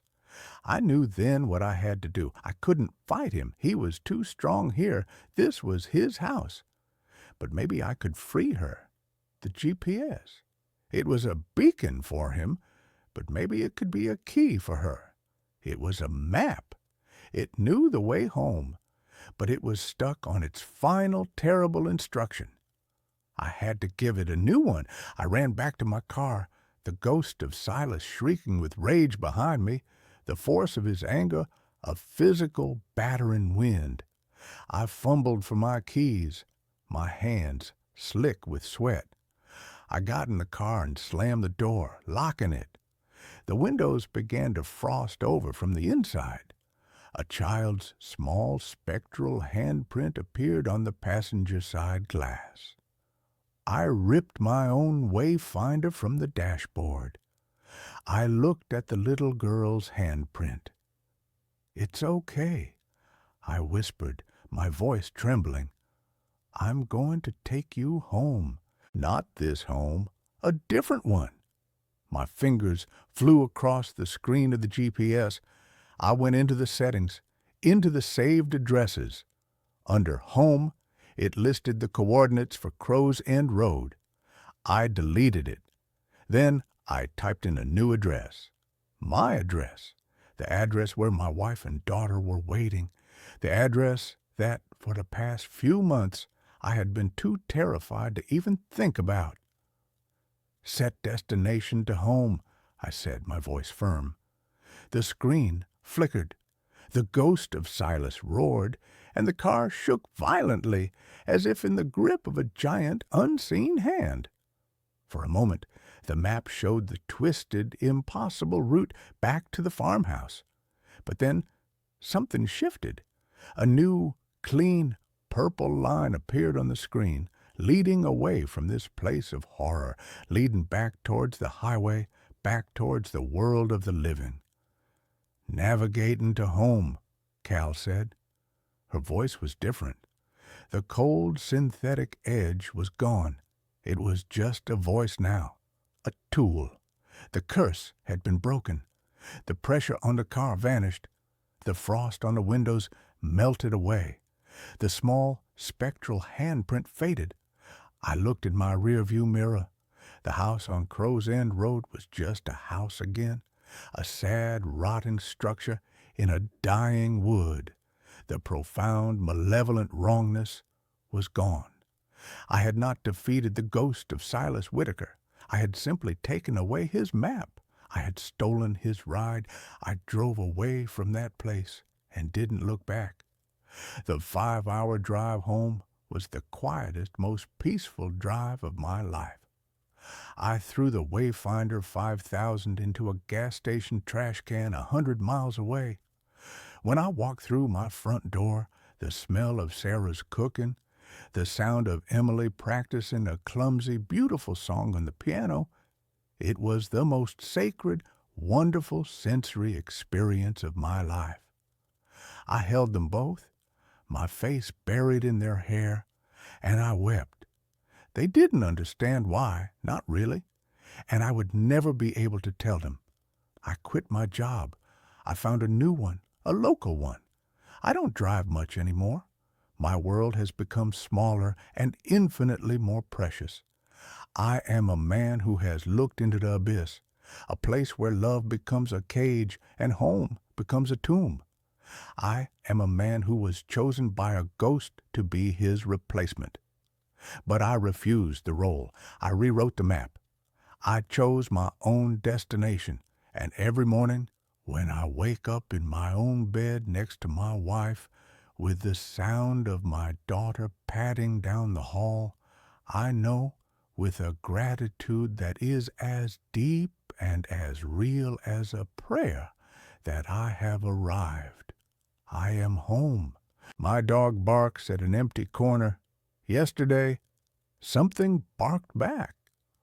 I own a rescue mix named Buster. He's 70 pounds of nervous energy, mostly boxer and maybe some pit bull, with a chest like a barrel and a bark that rattles the single-pane windows of my rental house. I've had him for 3 years. I know his sounds.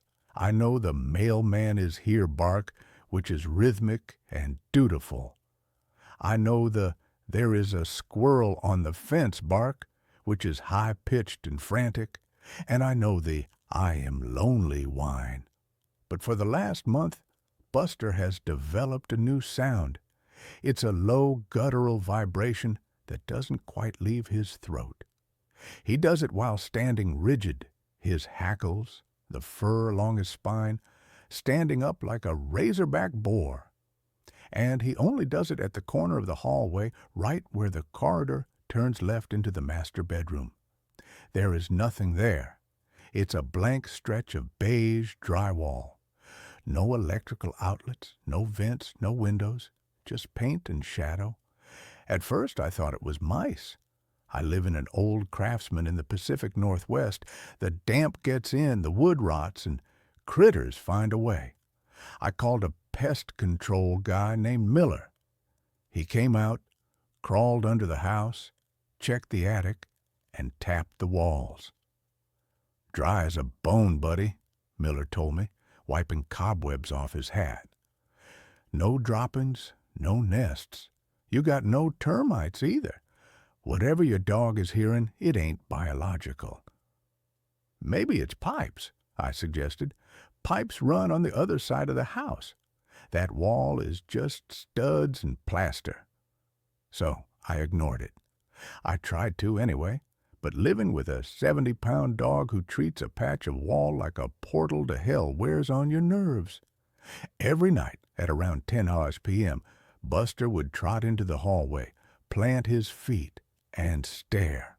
He wouldn't blink. He would just vibrate with that low growl. If I tried to pull him away, he would snap, not at me, he's never bitten me, but at the air, as if something invisible was reaching for him. Yesterday was Tuesday. It was raining, a hard, relentless sheet of gray water hammering the roof. The house felt small and cold. I was in the living room watching a documentary, trying to drown out the sound of the wind. Buster was asleep on the rug, or I thought he was. At 10:15 p.m., his head snapped up. His ears swiveled toward the hallway. He didn't growl this time. He got up slowly, his movements stiff, like an old man. He walked into the hallway and stood before the corner. I paused the TV. The silence in the house was heavy. "Buster!" I called out softly. "Leave it. Come here." He ignored me. He took a step closer to the wall, his nose almost touching the beige paint. Then he let out a bark. It wasn't his usual bark. It was a singular, explosive sound. Woof! Deep, resonant, aggressive. He waited. I held my breath, listening for the echo. But it wasn't an echo that answered. From inside the wall, not behind it, but seemingly from within the plaster itself, sound came back. Woof! I froze. My blood turned into slush in my veins. The sound was wrong. It was a bark, yes. It had the cadence of a bark. It had the volume of a bark. But the timbre was horrific. It sounded wet. It sounded like a human throat trying to make a dog sound. But the throat was filled with gravel and phlegm. It was a mockery of a bark. Buster went berserk. He launched himself at the wall, scrabbling his claws against the paint, snarling, snapping, foam flying from his jowls. "Buster, no!" I scrambled off the couch and ran into the hallway. I grabbed his collar. He was a solid muscle of rage. I had to drag him backward, his claws carving grooves into the hardwood floor. He was fixated on the corner, eyes rolling back in his head. And then I heard it again. Whine. It was the specific high-pitched whine Buster makes when he wants dinner. But it was coming from the corner. And it was layered. It sounded like 3 or 4 voices doing it at once, slightly out of sync. Whine! I dragged Buster into the bedroom and slammed the door. I locked it. I shoved the dresser in front of it. I sat on the bed, clutching the dog, my heart hammering against my ribs like a trapped bird. We stayed there all night. I didn't sleep. Every time the house creaked, I flinched. Buster sat at the foot of the bed, staring at the door, trembling. When the sun came up, everything felt different. Daylight has a way of making terror feel foolish. I moved the dresser. I opened the door. The hallway was empty. The wall was just a wall, though now it was scratched and marred by Buster's claws.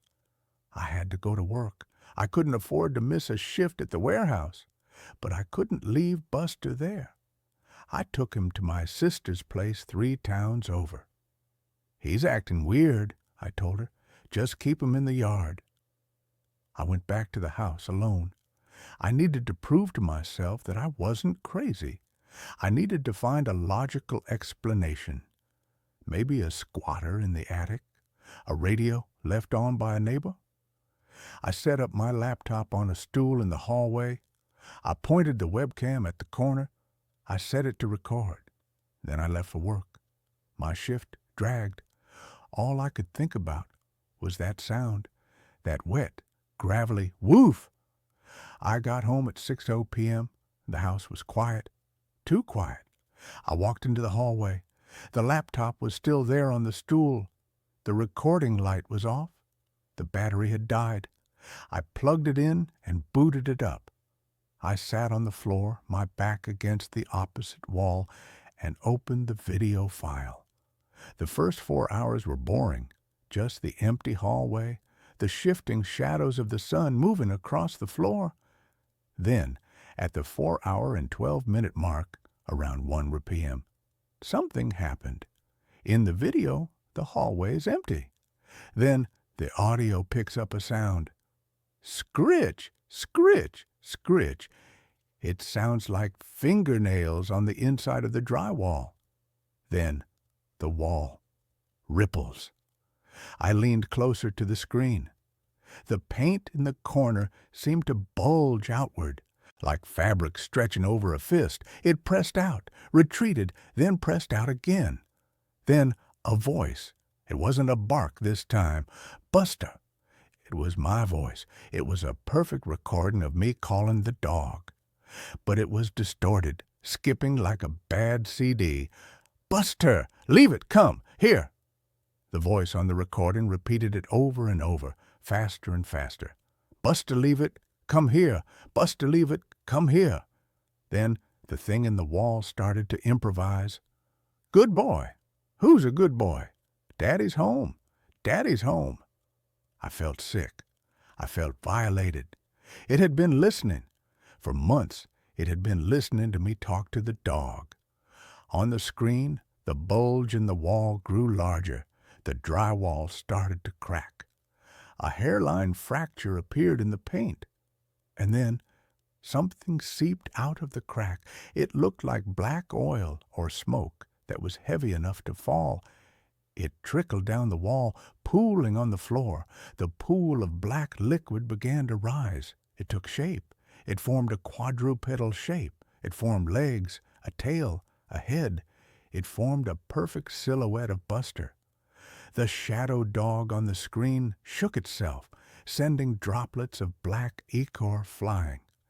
It turned its head and looked directly into the webcam. It didn't have eyes. It had holes that went all the way through its head to the wall behind it. It opened its mouth. I am lonely, it said, but it didn't say it in my voice. It said it in a voice that sounded like grinding metal.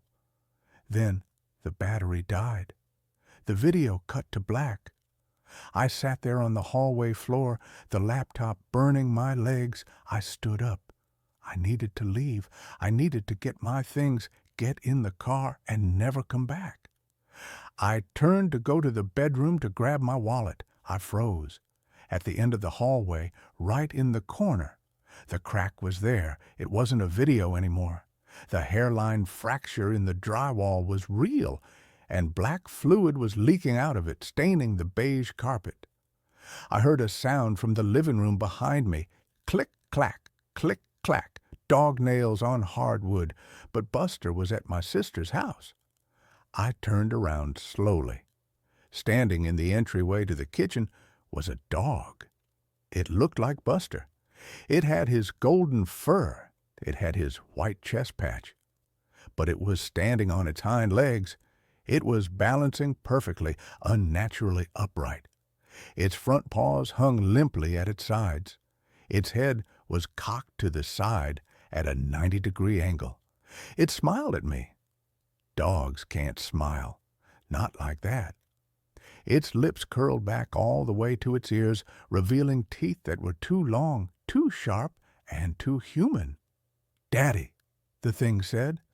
The jaw moved up and down like a ventriloquist dummy. Daddy, come here. It took a step toward me. It walked on 2 legs, bending its knees backward like a bird. I didn't think. I threw the laptop at it.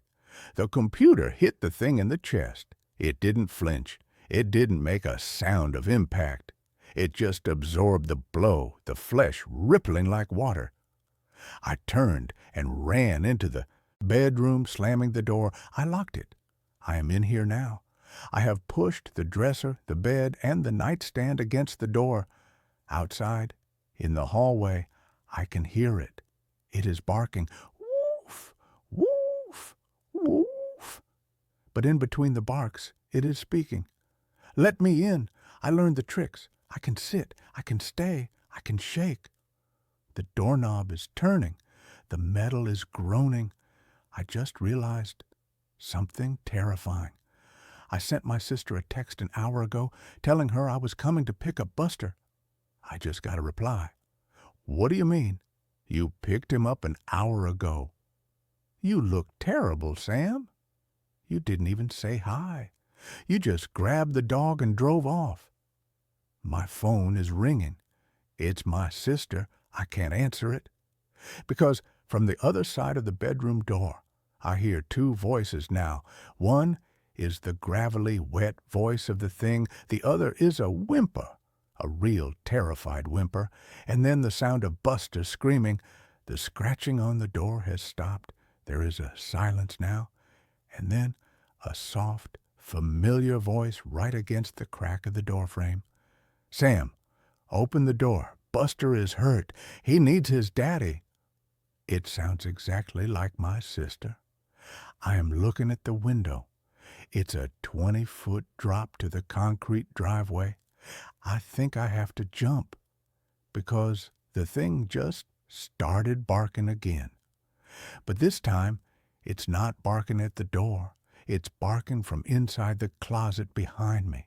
The woods behind the cabin weren't just woods. They were an ocean, a deep, green, silent ocean of ancient pines and forgotten maples, and I had been drowning in it for 3 months. My wife, Eleanor, had always called me a creature of the city, a man who found comfort in the predictable grid of streets and the constant reassuring hum of other people's lives. She was right. The silence of the forest was a physical thing, a pressure against my eardrums, a constant reminder of the much larger silence she had left behind in my life. I came here to write, or at least that was the official story, the one I told my concerned friends and my well-meaning but utterly bewildered parents. I was a novelist, and novelists, according to cliché, are supposed to retreat to rustic cabins to wrestle with their muse, but my muse had died in a sterile beige hospital room 6 months ago. Her final breath, a quiet, unassuming sigh that had somehow sucked all the oxygen out of my world. I didn't come here to write. I came here to disappear. My name is Thomas Weaver, and I was a ghost haunting the life I had failed to save. My days were a featureless landscape of aimless wandering. I would walk for hours, following deer trails that petered out into nothing, my feet sinking into a thick carpet of pine needles and decaying leaves. The forest was a living, breathing archive of death and rebirth, a cycle I could observe but no longer feel a part of.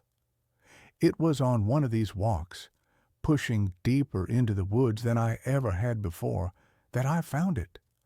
I was following the ghost of a creek, a dry, rocky bed that snaked its way through a particularly dense thicket of ironwood trees.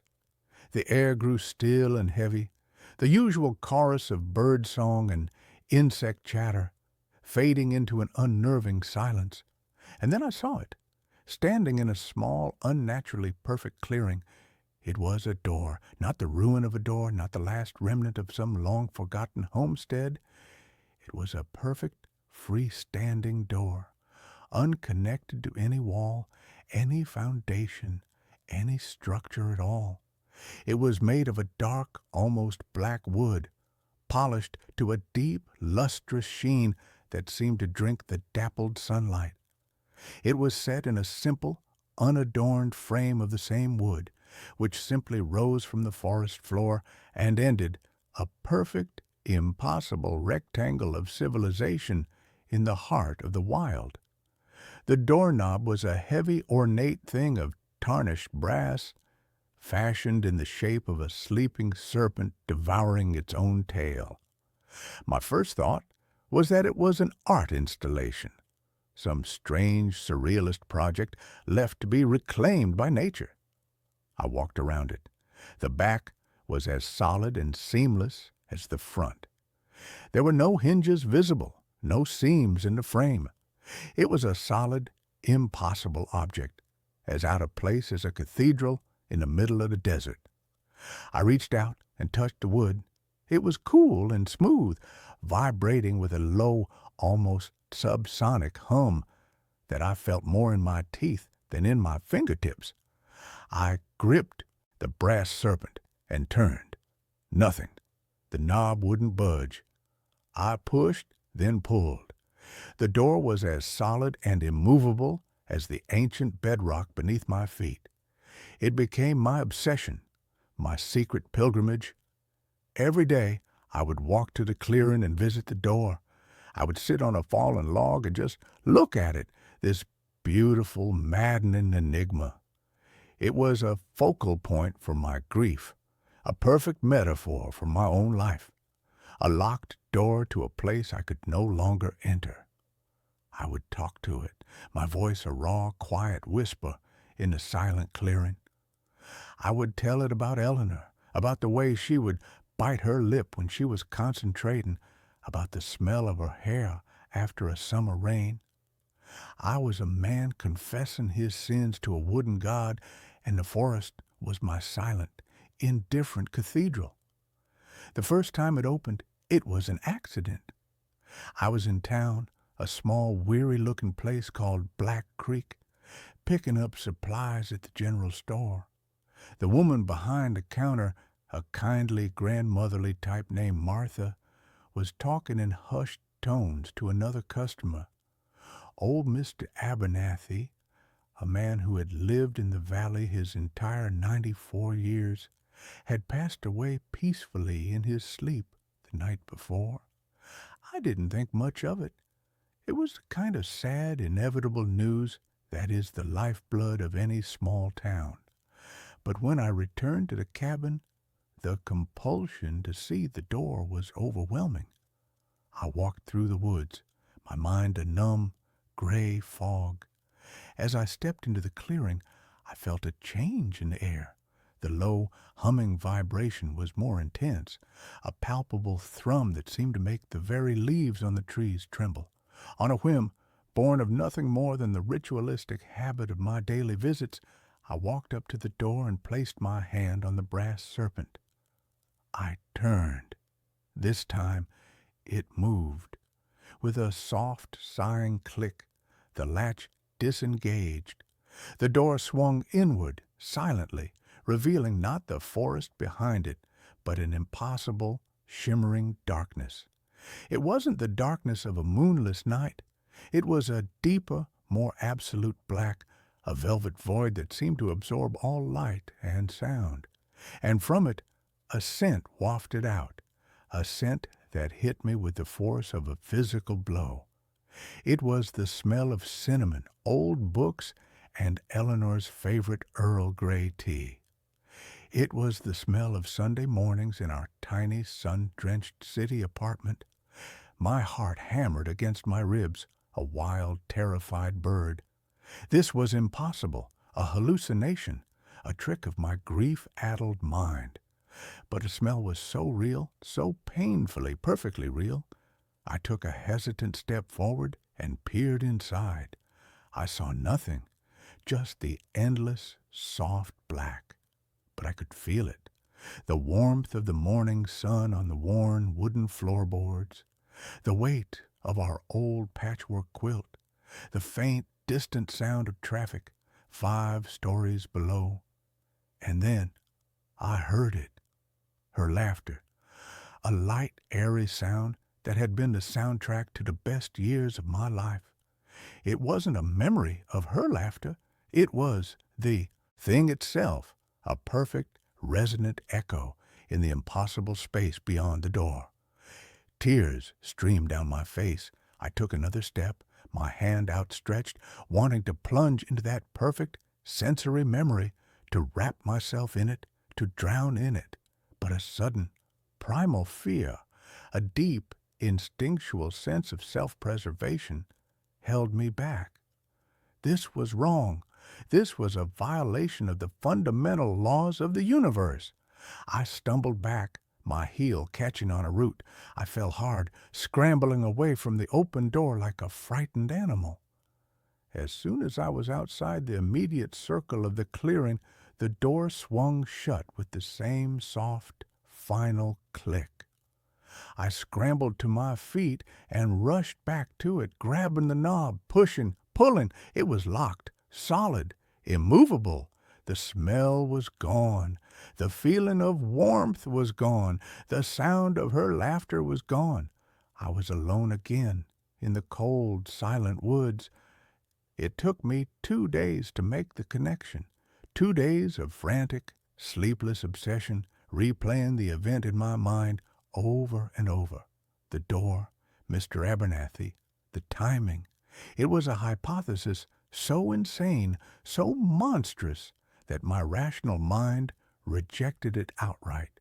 But the part of me that had seen the impossible, that had smelled a ghost of a perfect Sunday morning, knew it was the truth. The door only opened when someone died. The thought was a venomous, seductive whisper in the back of my mind. I became a ghoul, a vulture of sorrow. I bought a small, cheap police scanner, the kind used by local news reporters and morbid hobbyists. I would sit in my cabin for hours, the static hissing, listening for the coded language of tragedy. A car crash on the interstate, a heart attack at the diner, a hunting accident in the state forest. My grief for Eleanor became twisted, perverted into a hungry, desperate anticipation for the grief of others. I was a man praying for funerals, not so that I could mourn, but so that I could get my fix. Each time a death was reported, I would race to the clearing, my heart pounding with a sick, shameful excitement. And each time the door would be waiting, the low hum, the soft click, the welcoming darkness, and each time the memory would be different. A fatal car crash on Highway 17 brought me the memory of our first date, the taste of the cheap red wine we'd shared, the feeling of a hand, nervous and electric, in my own. The death of a hiker who'd fallen from Black Creek Falls gave me the scent of the salty air on our honeymoon in Maine, the sound of the waves crashing against rocks. The door was a curator of my happiest moments, a library of my lost life, and the price of admission was a stranger's death. I was an addict. The real world became a gray, washed-out waiting room, a place I had to endure between my visits to the vibrant, perfect world beyond the door. The novel I was supposed to be writing lay untouched. I stopped answering calls from my family. I grew thin, my eyes taking on a haunted, feverish glint. The townspeople in Black Creek began to look at me differently, their friendly smiles replaced with wary, cautious glances. I was the strange, gaunt man from the city who bought too much canned food and seemed to be listening to something no one else could hear. And then the deaths stopped. For 3 weeks, the scanner was silent. The town of Black Creek, with a stubborn, infuriating resilience, refused to offer up a sacrifice. The door remained locked. I was in withdrawal, and it was an agony far worse than the initial raw grief. The memories, which had been a comfort, were now a torment, a paradise I had been exiled from. My grief, which I had thought I was processing, came roaring back, amplified and distorted. The door hadn't been healing me. It had been enabling me, keeping me in a state of suspended animation, a perfect, preserved stasis of sorrow. I became desperate. I would spend all day at the door, pleading with it, sometimes screaming at it until my throat was raw, my fists bloody from pounding on the unyielding wood. The silence of the forest mocked me. It was during one of these desperate, frantic visits that I found the bird. It was a small brown sparrow lying at the base of the door, its wing bent at an unnatural angle. It was still alive, its tiny chest heaving, its black, bead-like eyes filled with a silent animal terror. A thought, ugly and reptilian, slithered into my mind. I tried to push it away, but it was too strong. The addiction was too strong. I told myself it was a mercy. The bird was dying anyway. It was a kindness. My hands trembled as I picked it up. Its tiny heart beat a frantic, terrified rhythm against my palm. I closed my eyes, and with a quick, brutal twist, I broke its neck. The fragile bones snapped with a sound that was horrifyingly loud in the silent clearing. I stood there for a long moment, the small, warm, limp body in my hand, a wave of self-loathing so profound it almost buckled my knees. I had crossed a line. I had taken a life, however small, for my own selfish, pathetic need. With a trembling hand, I reached for the doorknob. It turned. The door swung open. The scent of cinnamon and old books washed over me. But it was different this time. Fainter. The feeling of warmth was gone, replaced by a subtle, creeping chill. And Eleanor's laughter. It had a thin, brittle quality, an echo of an echo. It was a flawed, corrupted memory, a cheap imitation.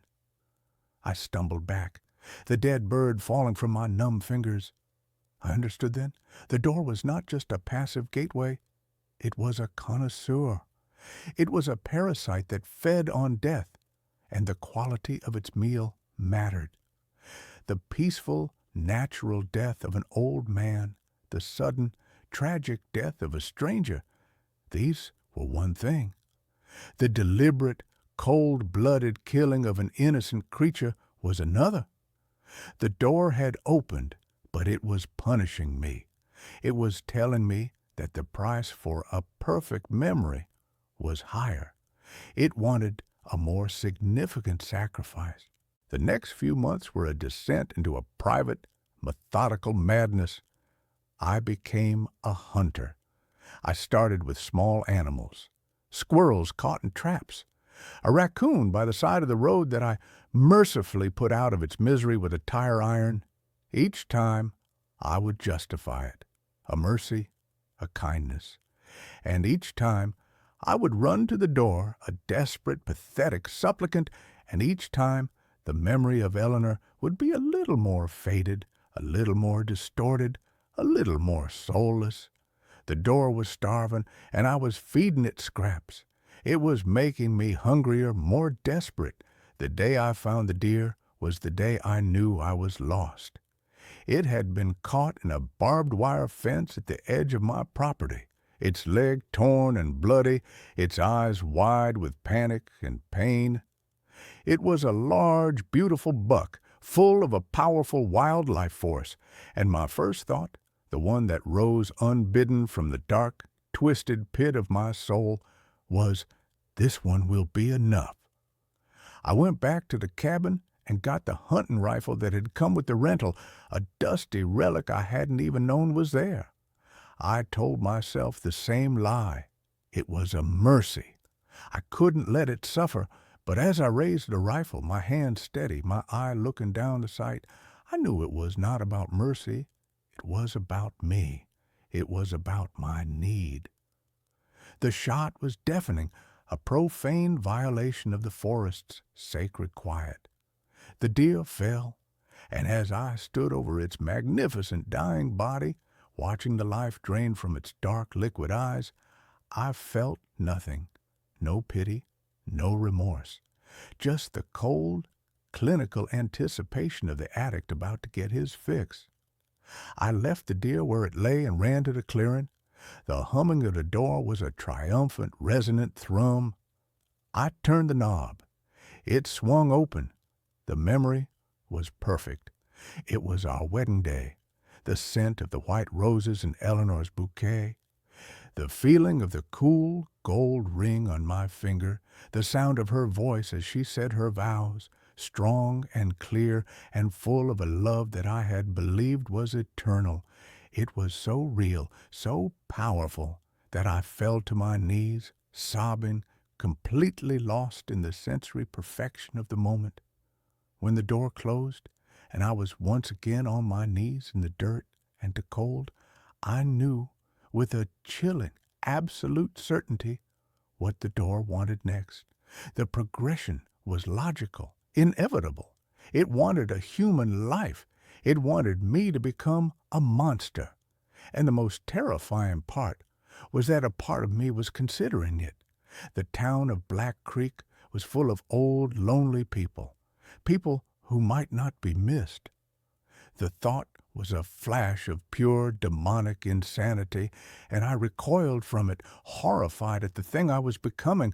I was a man trapped in a feedback loop of grief and horror, and the only escape seemed to be to descend deeper. I decided to leave, to run.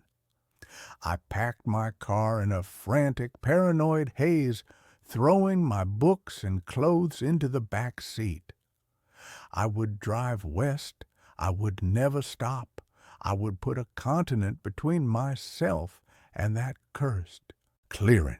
I just had to visit it one last time.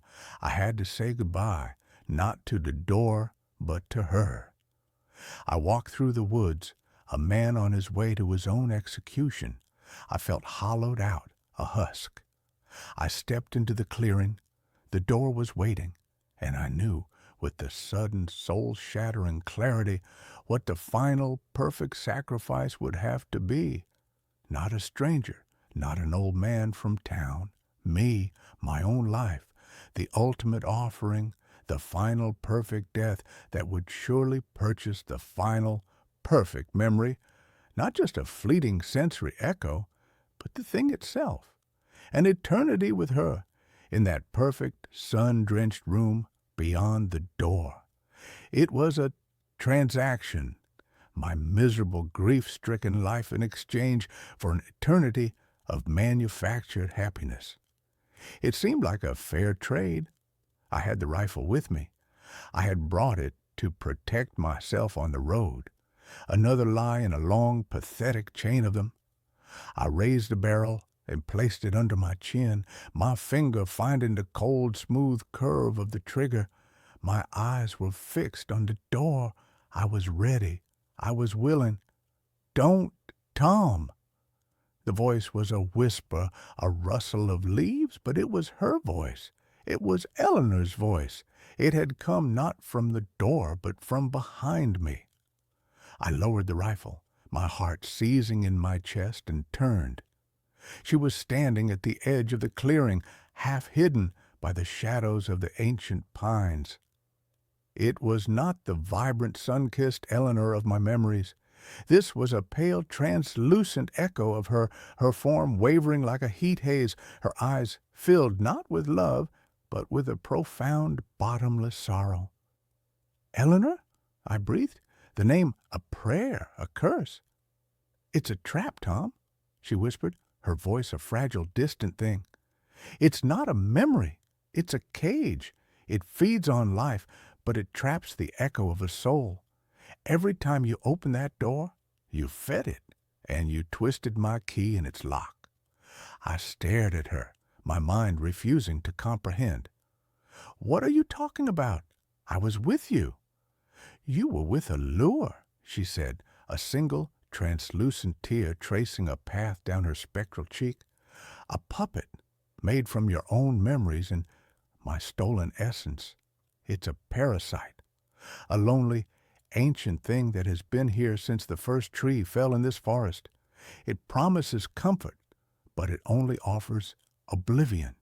It promises reunion, but it only creates prisoners. Your death would be the final lock on the door. It would give it both of us forever." The truth hit me with the force of a physical blow. The beautiful, perfect memories were a lie, a bait. I had not been visiting my wife. I had been desecrating her memory, feeding her soul piece by piece to a monstrous, timeless entity. My grief had not been a key. It had been the hook on which I had been caught. The door behind me began to hum, a low, angry, possessive sound. It knew I was being swayed. The air grew cold. "What do I do?" I cried, looking from the ghost of my wife to the terrible, beautiful door. "Live," she whispered, her form beginning to fade. "Live for both of us, Tom, the real way, the hard way, and let me go."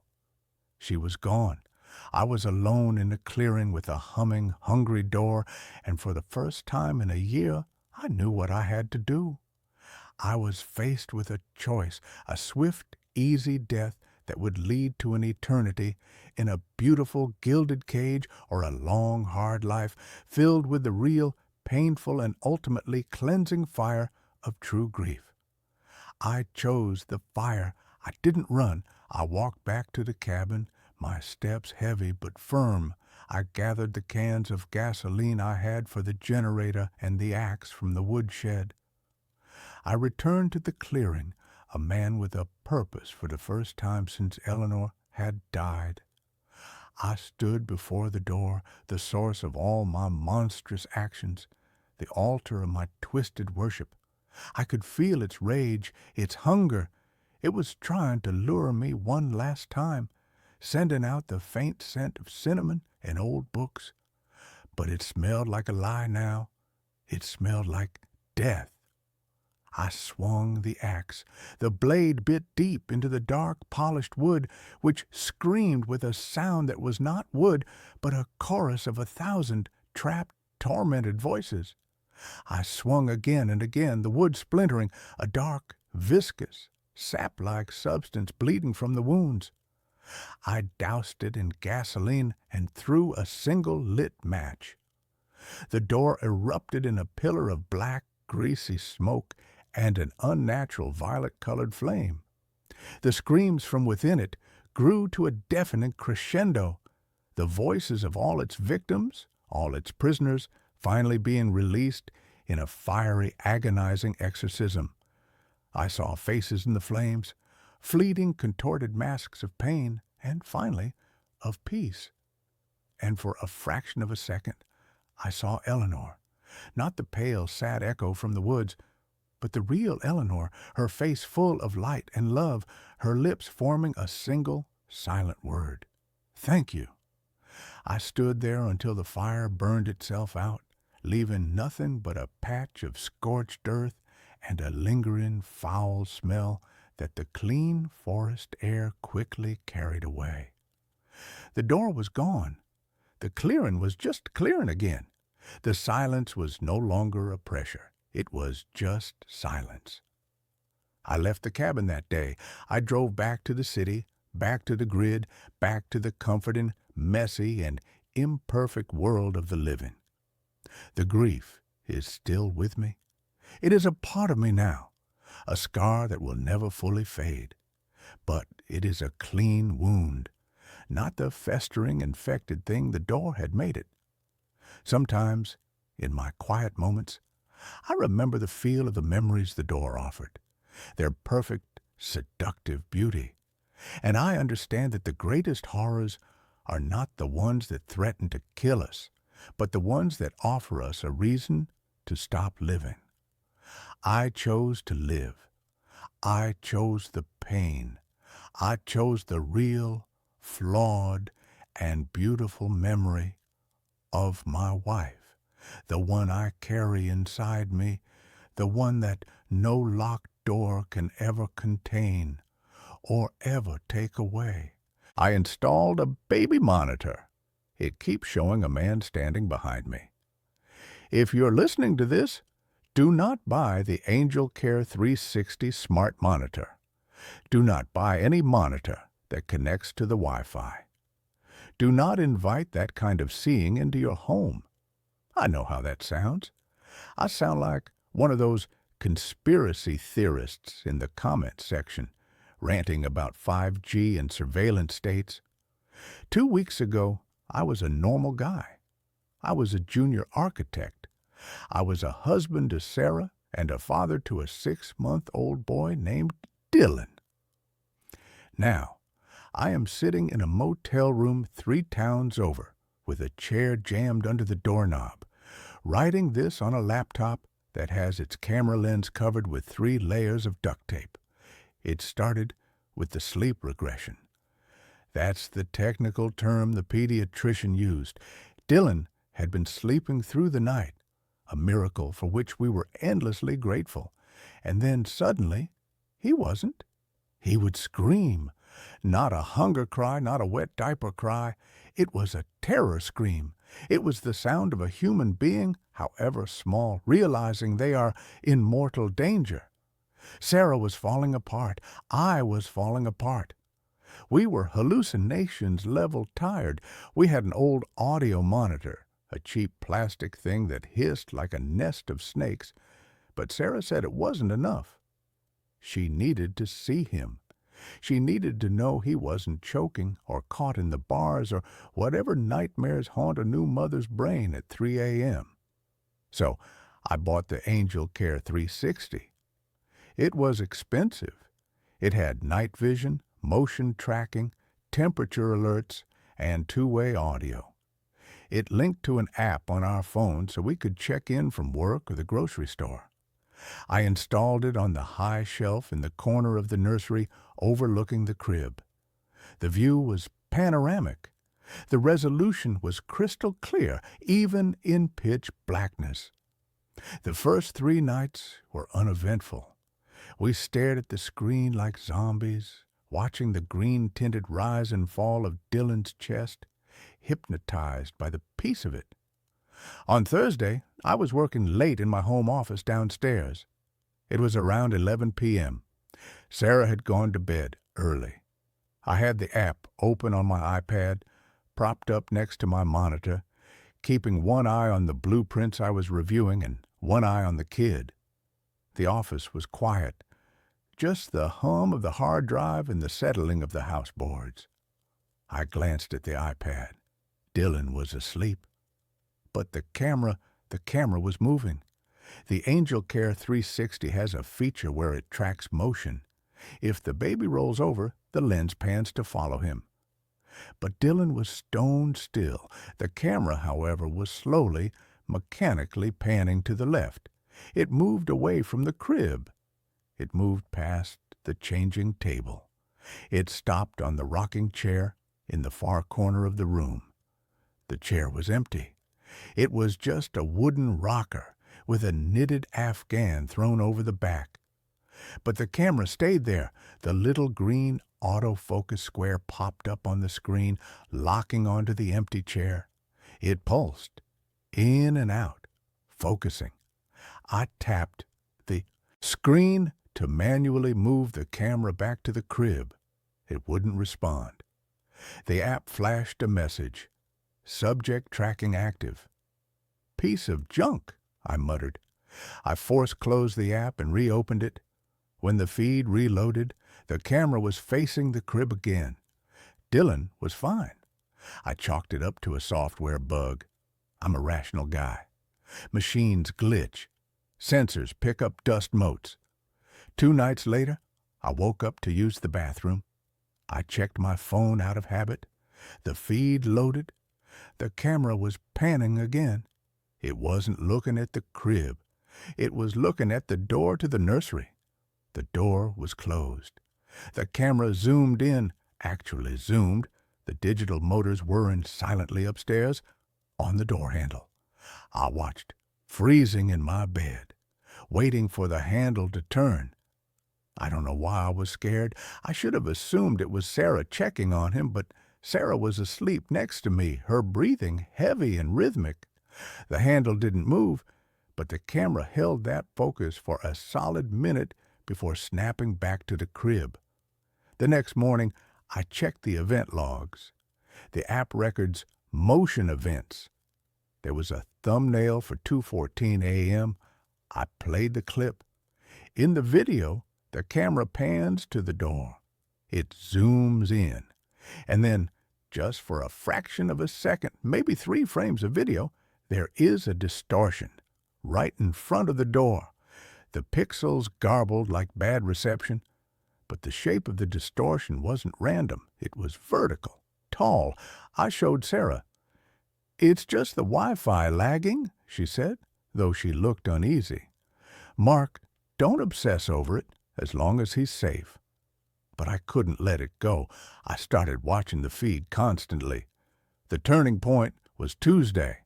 I had come home early. Sarah was out with her sister. I put Dylan down for his nap and went to the kitchen to make a sandwich. I put my phone on the counter, the feed open. I was spreading mayonnaise when I saw it. On the screen, the nursery door opened. I dropped the knife. I hadn't heard the door open upstairs. I hadn't heard footsteps. I stared at the phone. The door swung inward slowly, and then a man walked into the room. He was tall, impossibly tall. He had to duck his head to get under the doorframe, and our doorframes are standard 6'8". He was wearing a suit that looked too big for him, the fabric hanging loosely off his shoulders. It was a dark charcoal color. He walked with a strange, gliding gait, his knees not seemingly bending enough. He walked right up to the crib. My heart was hammering so hard, my vision blurred. I grabbed the steak knife from the counter and sprinted for the stairs. "Get away from him!" I roared, bounding up the steps 2 at a time. I burst into the nursery, knife raised, ready to kill. The room was empty. The door was closed. I stood there, panting, the adrenaline turning sour in my blood. I looked at the crib. Dylan was sleeping soundly. I spun around, checking the closet, checking under the daybed. Nothing. I pulled my phone out of my pocket. My hands were shaking so bad I almost dropped it. I looked at the screen. The feed was live. It showed me standing in the middle of the room, holding a knife, looking insane. But the door, in the video feed, the door was open. I looked at the real door. It was shut. I looked at the screen. Open. I walked over to the door and touched it. Solid wood, latched. I looked at the phone. On the screen, my digital avatar was reaching out and touching thin air, because on the screen the door was wide open.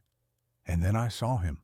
On the phone screen, standing in the dark hallway just beyond the open door, was the man.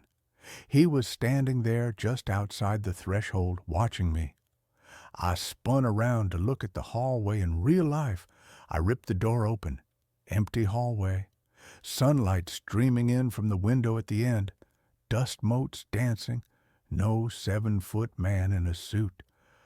I looked back at the phone. On the screen, the hallway was dark, like it was nighttime. And the man was still there. He hadn't moved. He was looking at the camera. He was looking at me through the camera. His face, God, his face.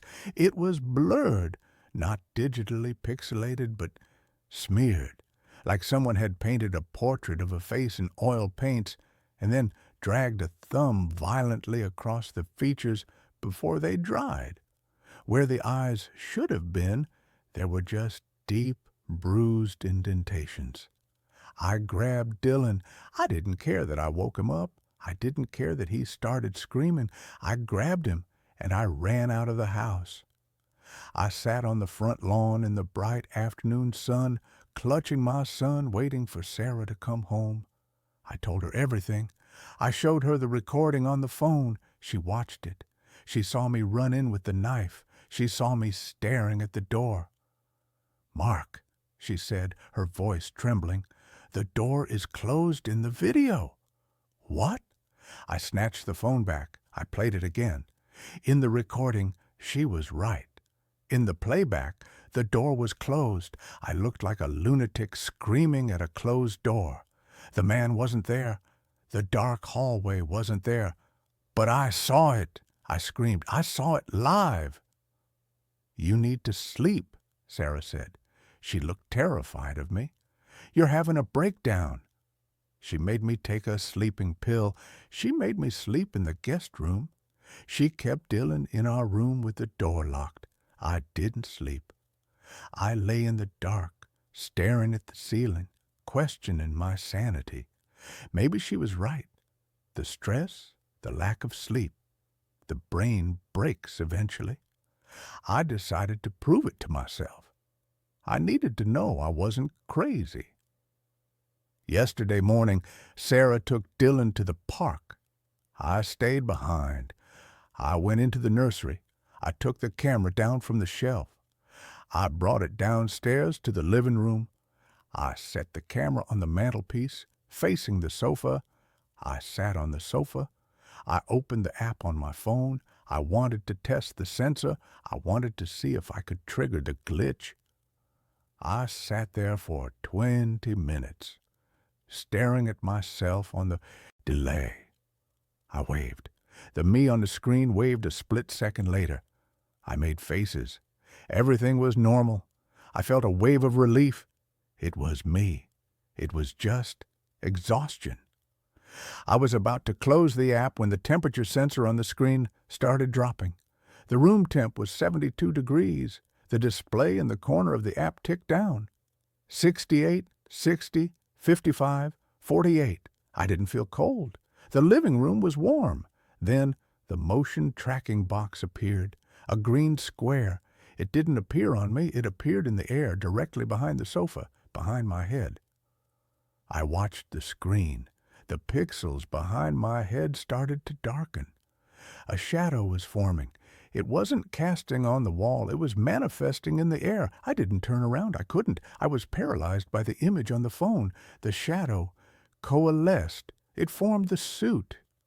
The slumped, narrow shoulders. The long, gray neck. The man was standing behind the sofa. He was bending down. I watched on the screen as his smeared, featureless face lowered until it was inches from my right ear. I held my breath. I squeezed my eyes shut, waiting for a touch, a breath, something. There was nothing physically there. But on the phone audio, I had the volume up. I heard a sound. It was wet, a slow, rasping inhalation, like someone trying to breathe through a throat full of mud. Craw! I opened my eyes and looked at the screen. The man had moved. He wasn't by my ear anymore. He was looking at the camera. He raised a hand. His fingers were impossibly long, with too many joints. He pointed at the ceiling. Then he looked up at the ceiling. I knew what was directly above the living room, the nursery. I ran. I didn't verify. I didn't turn around. I grabbed my keys and I ran out the door. I called Sarah and told her to go to her mother's. I told her not to come home. I told her I found mold, gas leak, whatever lie she would believe. I checked into this motel. I've been watching the feed. I shouldn't, but I can't stop. I left the camera on the mantelpiece in the living room. For hours, nothing happened. Just the empty living room. But an hour ago, the camera moved. I didn't move it. It panned down. It fell off the mantelpiece, lens up. It showed the ceiling. Then I saw feet. Not shoe-clad feet. Bare feet. Pale gray, emaciated feet, walking across the living room ceiling, walking upside down, defying gravity, pacing back and forth like a caged animal. And then a face dropped into the frame. It hung from the ceiling, swinging slightly. It was the man. But this time, the smear was gone. He has eyes now. They are small and bright and human. They are my son's eyes. He looked into the lens, and he spoke. It came through the tiny speaker on my phone, tinny and distorted, but clear enough. He said, "Daddy." But it wasn't Dylan's voice. It was a voice that sounded like grinding stones. "Daddy, come home. We are waiting." I shut the laptop. I threw the phone in the toilet, but I can still hear it. I can hear the scratching in the walls of this motel room. I can hear the wet breathing under the door. Technology doesn't create ghosts. It just allows us to see what was always standing behind us. I have to go now. The light bulb just popped, and in the dark, the blue light of the smoke detector is blinking. It's blinking in a pattern. Look, behind you. I answered a phone call from my own number. The first time it happened, I dismissed it as a glitch, a harmless bit of digital flotsam in the ever-congested currents of modern communication. I was an architect, a man who believed in blueprints and solid foundations, a man whose life was built on the comforting certainty of physics and logic. Ghosts, hauntings, and paradoxes were the stuff of fiction, not the carefully ordered reality of my life with my fiancée Chloe. It was a Tuesday in October. Rain, gray and relentless, slicked the streets of the city, and I was running late. I was juggling a lukewarm coffee, a portfolio case that weighed a ton, and an umbrella that seemed to have a personal vendetta against my right eye. My phone buzzed in my coat pocket. Fumbling, I managed to fish it out, expecting a call from my boss, a man whose patience was as thin as tracing paper. But the name on the screen wasn't his. It was my own. Daniel Reed. Beneath it was my number, the 10 digits I'd had since I was a teenager, as familiar to me as my own reflection.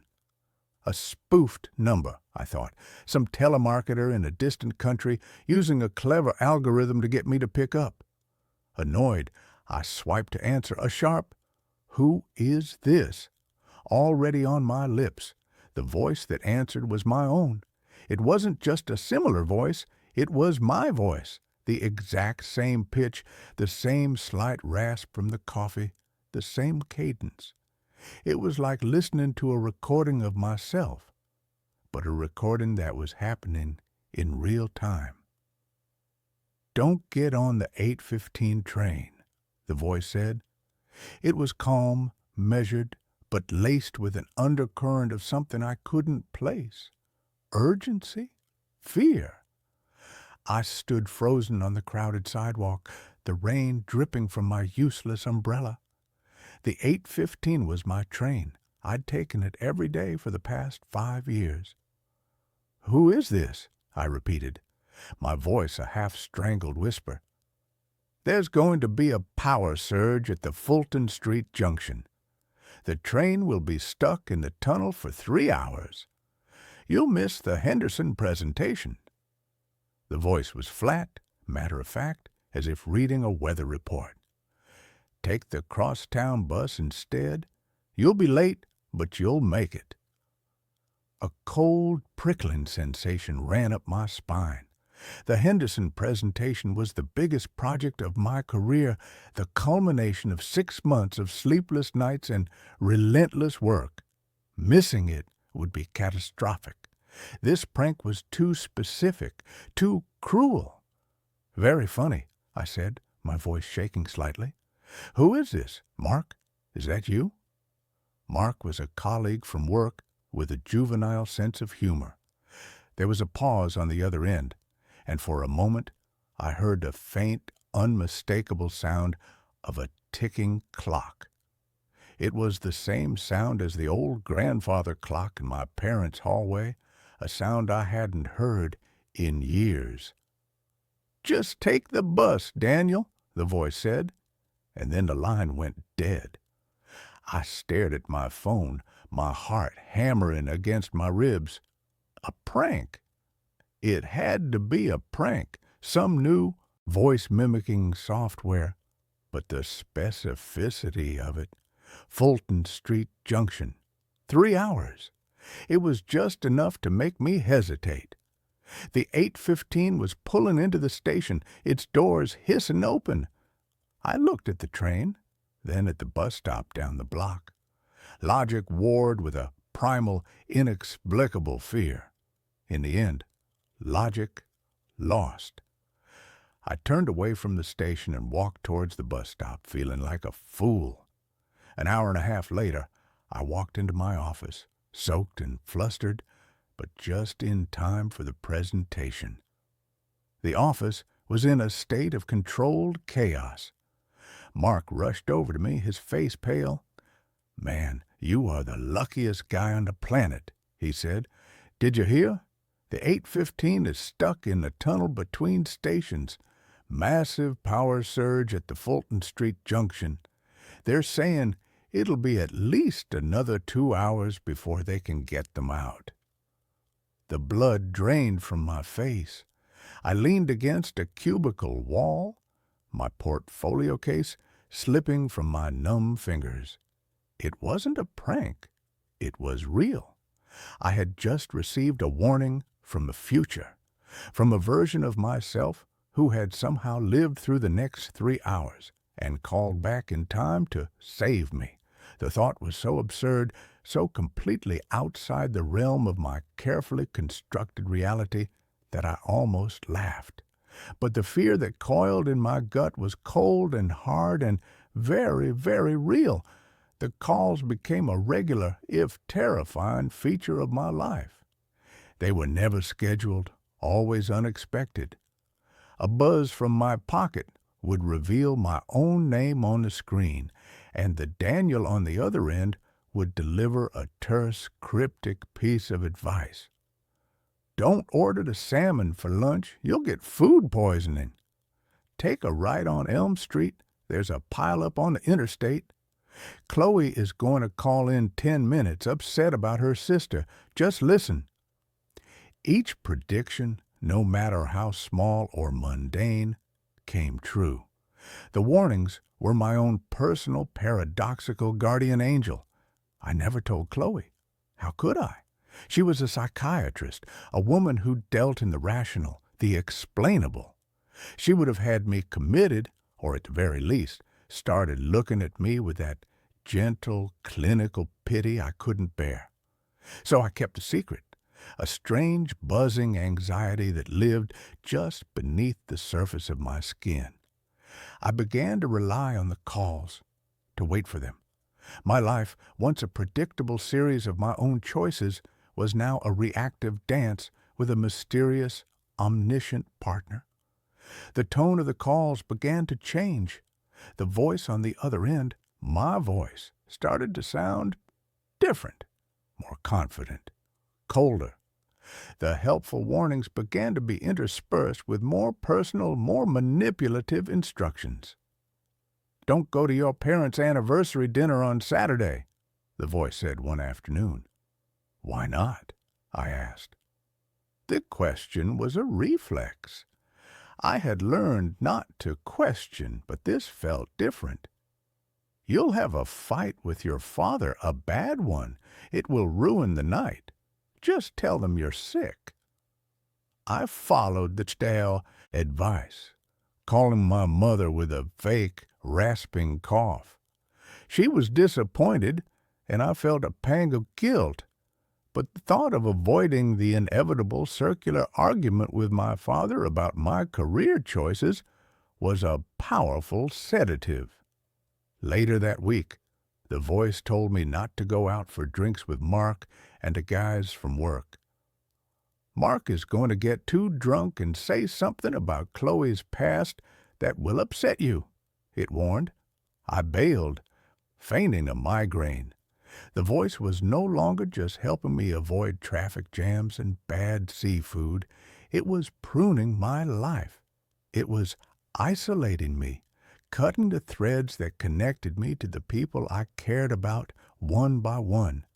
And the most terrifying part was that I was letting it. I was a willing participant in the dismantling of my own social life, all for the promise of a smoother, conflict-free existence. The first time I saw him, the other Daniel, was a hallucination, or so I told myself. I was at home, working late. Chloe was out with friends. My phone buzzed. It was my own number. "She's not with her friends," the voice said, cold and sharp. "She's meeting with her ex-boyfriend, Michael. She's been lying to you." A hot, ugly spike of jealousy and fear shot through me. It was a lie. Chloe wouldn't do that. But the voice had never been wrong. I hung up, my mind racing. I went to the window of my study, which overlooked the street, and peered out into the rainy darkness. Across the street, under the fuzzy orange glow of a street light, a man was standing. He was holding an umbrella, his face obscured by shadow, but he was wearing my coat. The dark gray trench coat I had left at the office, and he was looking right at my window. As I watched, he lifted a hand and waved, a slow, deliberate gesture. Then he turned and walked away, disappearing into the rain. I stumbled back from the window, my heart pounding. It was a stranger, a coincidence. My mind, frayed and paranoid from the stress of the calls, was playing tricks on me. But I couldn't shake the feeling that I had just seen a ghost. My ghost. The next day, the true horror began. I got to work, and my key card wouldn't open the door. After a call to security, I finally got to my desk to find an email from HR, informing me that my employment had been terminated due to gross misconduct and the unauthorized sharing of proprietary project data. I stared at the screen, my blood turning to ice. I hadn't shared anything. I would never. My boss called me into his office. He wouldn't look me in the eye. On his desk was a printout of an email chain between my work account and our biggest competitor. It contained blueprints, cost analyses, the entire Henderson project. The emails were written in my style, with my turns of phrase. They were undeniably from me, but I had never sent them. I was escorted from the building, my belongings in a cardboard box. My life, my career, had been annihilated in a single inexplicable act of digital sabotage. I drove home in a daze, my mind a screaming vortex of confusion and terror. The voice hadn't warned me about this. Why? When I got home, Chloe was there. She was sitting on the sofa, her face pale, her eyes red-rimmed. She didn't look at me. "Chloe, you're not going to believe what happened," I started, the words tumbling out of me. "I know," she said, her voice a dead, flat thing. "You told me this morning." I stopped, my hand on the doorknob. "What are you talking about? I haven't spoken to you all day." She finally looked at me, and her expression was a mixture of fear and pity. "Daniel, stop it. You called me at 9. You were crying. You told me you'd been fired, that you'd made a terrible mistake. We talked for an hour. You said you were going to go for a drive to clear your head." I stared at her, the world tilting on its axis. "Chloe, that wasn't me." "Then who was it?" she cried, her voice breaking. "Who was it that knew that I was having doubts about us? Who brought up that stupid fight we had last year, the one we promised never to talk about again? Who apologized for being so distant and promised to be better?" She stood up, her hands clenched into fists. "It was you, Daniel, but the man standing in front of me now, you're not him. You look like him, but your eyes, they're terrified. The man I spoke to this morning was calm. He was relieved. He was taking over. The voice on the phone wasn't a future version of me. It was a copy, an echo, a parasite that had been systematically clearing a space for itself by destroying my life, isolating me from my friends and family, and now it was starting to move in. The warnings hadn't been to help me. They had been to build my trust, to make me compliant. The man in the trench coat hadn't been a hallucination. He was real. And he was stealing my life. I had to prove it. I had to prove I was the real Daniel. But how do you prove you are yourself when a perfect copy, one who knows all your secrets, is telling everyone you're not? I became a ghost in my own life. I couldn't go home. Chloe was afraid of me, and I was terrified that he would be there. I checked into a cheap motel on the outskirts of the city, the kind that smells of stale cigarette smoke and desperation. I was running out of money, my bank account mysteriously frozen. He was thorough. My phone was my only link, my only weapon. The calls continued, but now they were taunts. "She misses you," the voice would say, and I could hear the smirk in it. "The old you, I mean, not the paranoid, erratic mess you've become. I'm taking her to that little Italian place you both love tonight. I'm going to be the man you were never good enough to be." I started my own investigation, fueled by caffeine and terror. I became a digital archaeologist, digging through the ruins of my own life. I searched for theories, for other cases, for anything that could explain what was happening. I found fragments, whispers in forgotten internet forums and crackpot conspiracy sites, stories of digital doppelgangers, of quantum echoes, of people whose lives had been hijacked by perfect, malevolent copies. Most of it was nonsense, but there was a recurring theme, a point of origin, a moment of intense trauma, a near-death experience, a place where reality had become thin and a person's identity had somehow been duplicated. My mind flashed back a year, a rain-slicked highway, the screech of tires, the blinding glare of headlights, a car accident that had left me with a broken leg and a concussion, but one which the doctors had said I was lucky to have survived. That was it. That had to be it.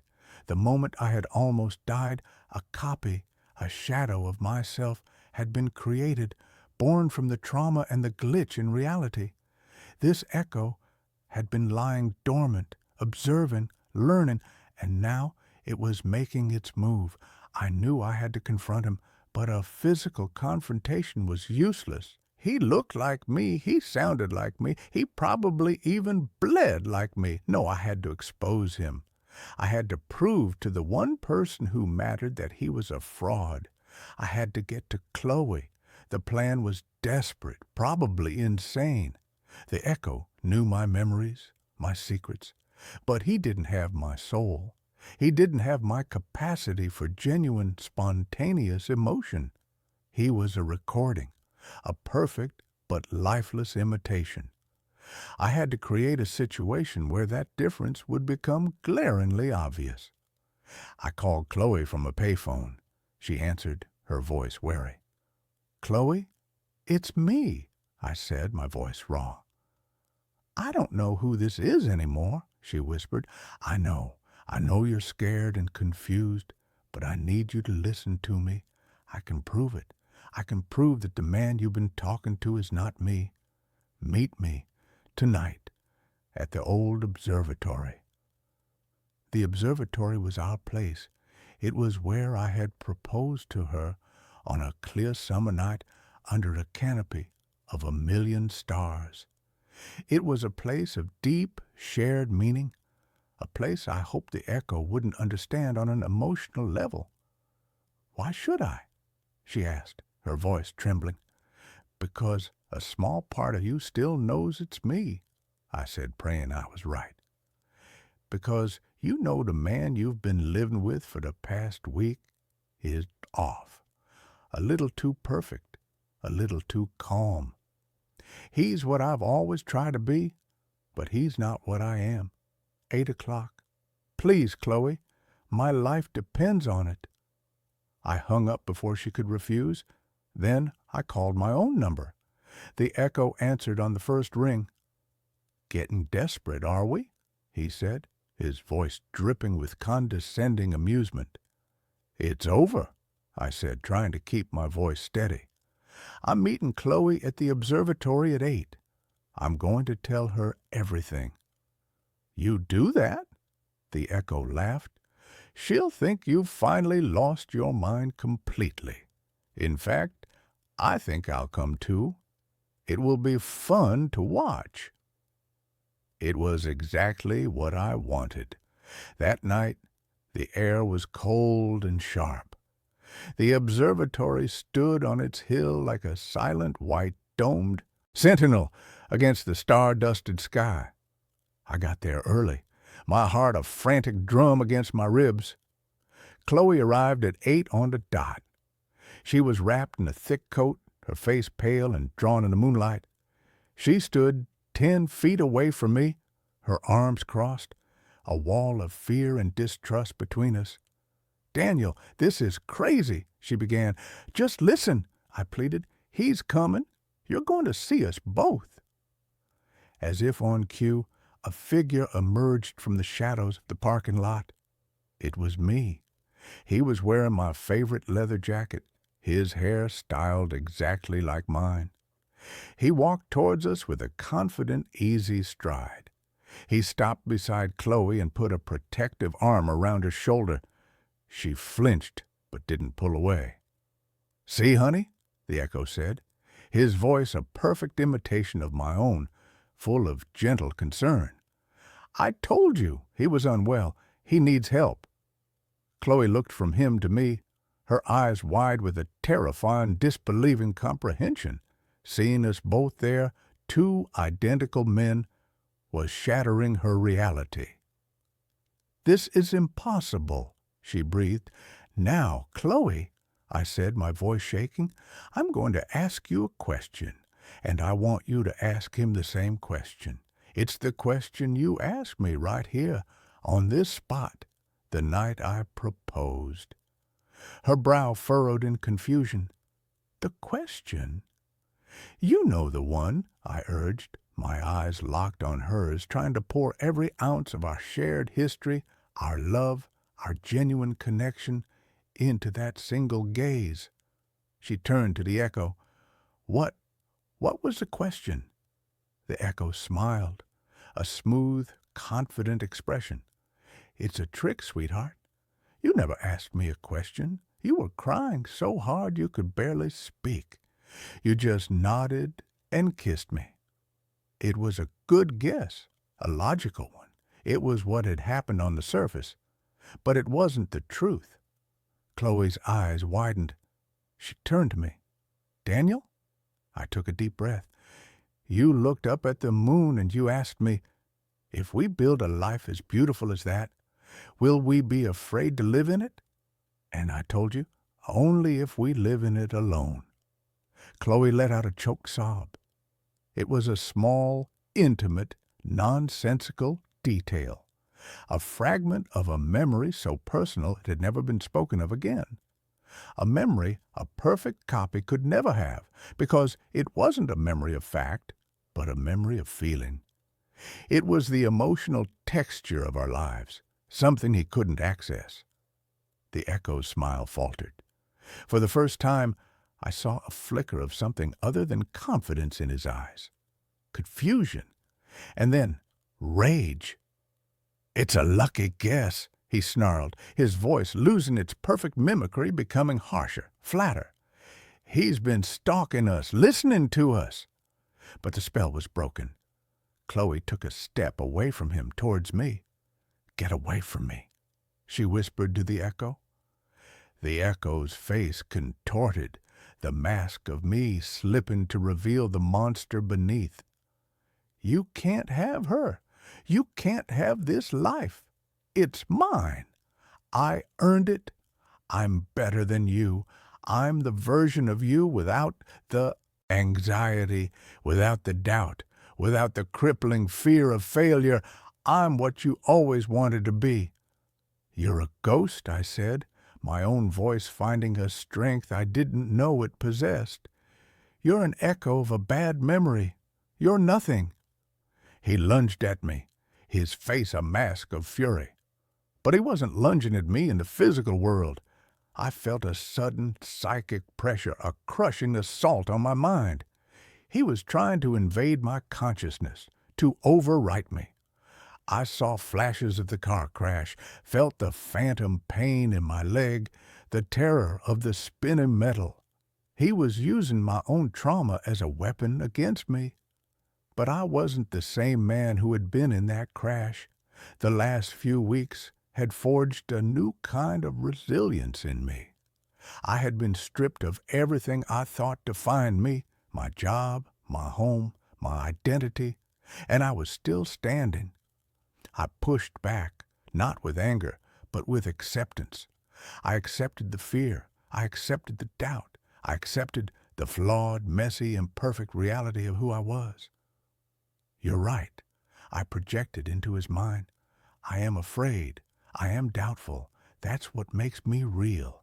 You're just a copy, a perfect, empty copy. The echo screamed, a sound that was both in the air and inside my head. His physical form began to flicker like a bad television signal. He was an entity built on a stolen identity, and now that his foundation had been proven false, he was coming apart. He wavered, his image stretching and distorting, his features melting like hot wax. He looked at me one last time, his eyes filled not with rage, but with a terrifying hollow emptiness. And then he dissolved, turning into a cloud of shimmering, static-like particles that were caught in the wind and scattered into the night. Silence. The only sound was Chloe's ragged breathing and the distant hum of the city. I stumbled forward, and she met me halfway, her arms wrapping around me in a desperate, clinging embrace. We just stood there for a long time, under the cold, silent watch of the stars, two survivors of an impossible storm.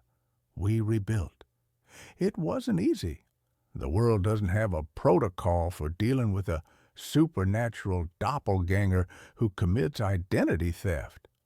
I couldn't get my old job back, but I found a new one.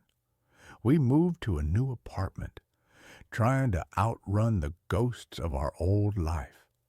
The trust between Chloe and me, though shattered, was slowly, painstakingly being glued back together. We were scarred, but we were real. But I know he's not truly gone, not completely. He wasn't a creature I could kill. He was a possibility I had to disprove. He was a part of me, a dark potential, a shadow born from my own fear. I defeated him, but I can't destroy him. He's a latent file in the universe's hard drive, waiting. And so every time my phone rings with an unknown number, my heart seizes in my chest. Every time I see my own reflection in a dark window, I look for a flicker, a distortion. I live with the constant, quiet, terrifying knowledge that reality is a fragile thing, and that somewhere, in the static between the signals, a version of me is still out there, and he might just decide to call again. I streamed myself sleeping. Someone knocked on my door while I was watching. The idea was born, as most of my bad ideas are, from a potent cocktail of boredom, narcissism, and the relentless, gnawing need for content. My name is Ethan, and for the past 3 years, I've been a mid-level streamer on a platform that rewards consistency over quality. My niche, if you could call it that, was ambient horror. I'd play obscure, atmospheric horror games, narrate creepypastas in a low, sonorous voice, or simply host long, quiet streams from my dimly lit apartment, allowing the natural, unsettling sounds of my pre-war building to become the star of the show. My audience was small but loyal, a collection of fellow insomniacs and weirdos who found a strange communal comfort in our shared digital loneliness. The concept was deceptively simple. a 24/7, uninterrupted live stream of me sleeping. I called it the Somnus Project. The tagline I came up with was, "What happens when we're not watching?"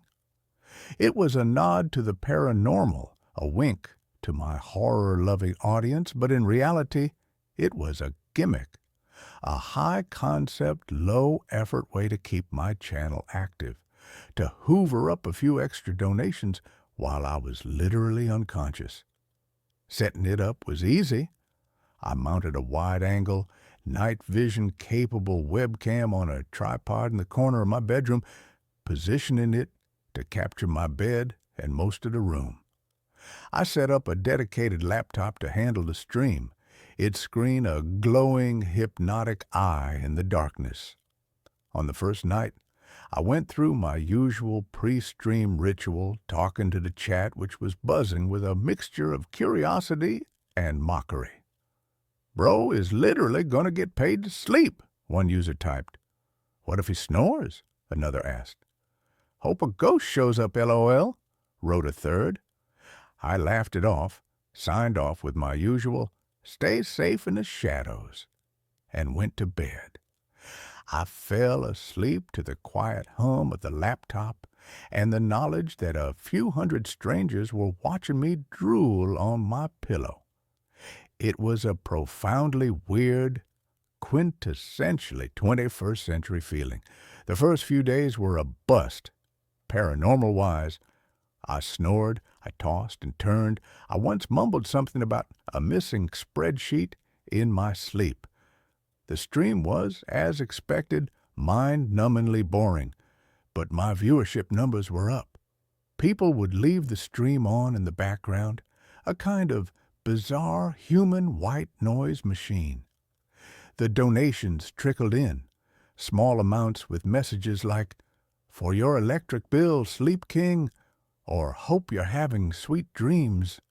It was working. I would spend my waking hours in my living room, which doubled as my office, editing videos, answering emails, and, of course, watching the stream. It was a strange, out-of-body experience to be sitting on my sofa, drinking coffee, while simultaneously watching a live feed of my own empty, unmade bed.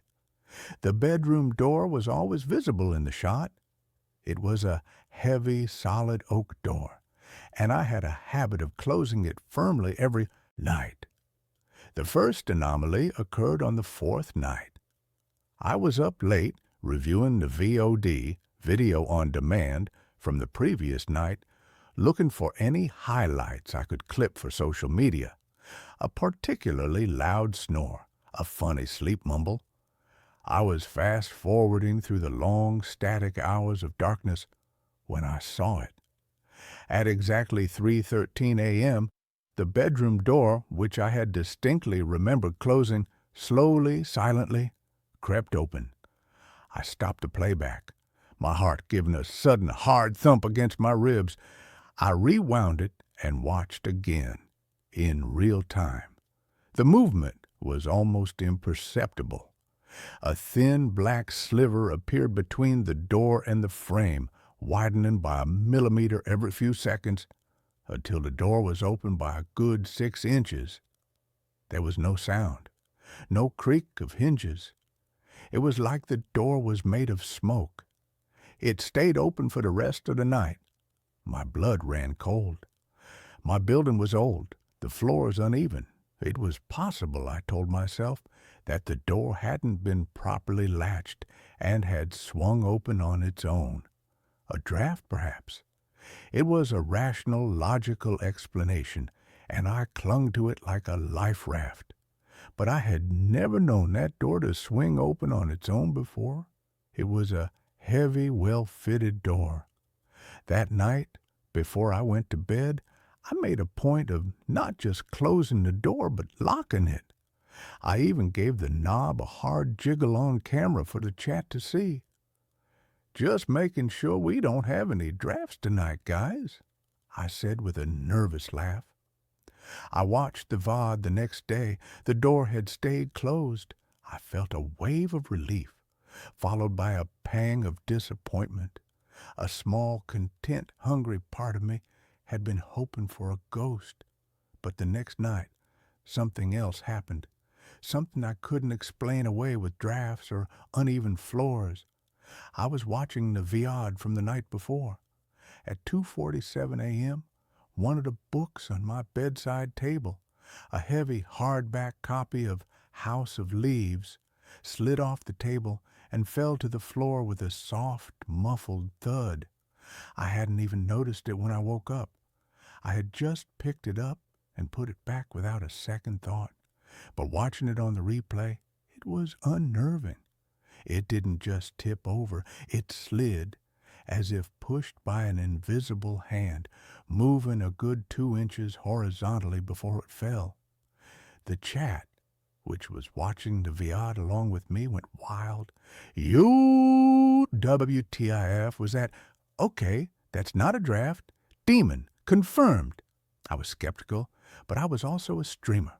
I knew content when I saw it. I clipped the video of the fallen book and the opening door and posted them online. The clips got more views than anything I had ever produced.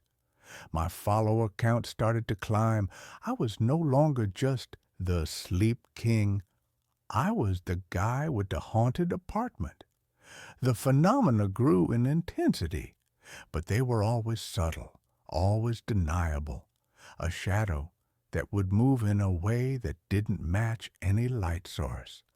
A soft, whispering sound that was barely audible on the microphone.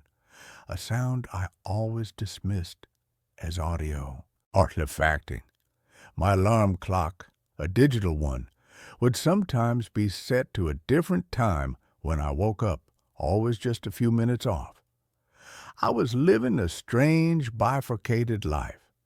During the day, I was the excited, slightly spooked host, analyzing the footage with my growing audience, speculating about ghosts and poltergeists. But at night, when I had to actually go into that room and sleep, a real gnawing fear began to take root. The room felt different. The air was heavier, colder. I felt like I was sleeping on a stage, not just for my viewers, but for an unseen, silent audience that was already in the room with me. I started talking to it, not on stream, but in the quiet of the room before I went to bed. If you're here, I'd whisper into the darkness, give me a sign, a real one. It was a stupid, horror movie trope thing to do, but I couldn't help myself. I felt like I was losing my mind, caught between the performance of being haunted and the terrifying possibility that it was real. The real sign came on a Tuesday, 2 weeks into the Somnus Project. It was one of the rare nights I decided not to review the Viad from the night before. I had been out with friends, a brief, desperate foray into the normal world.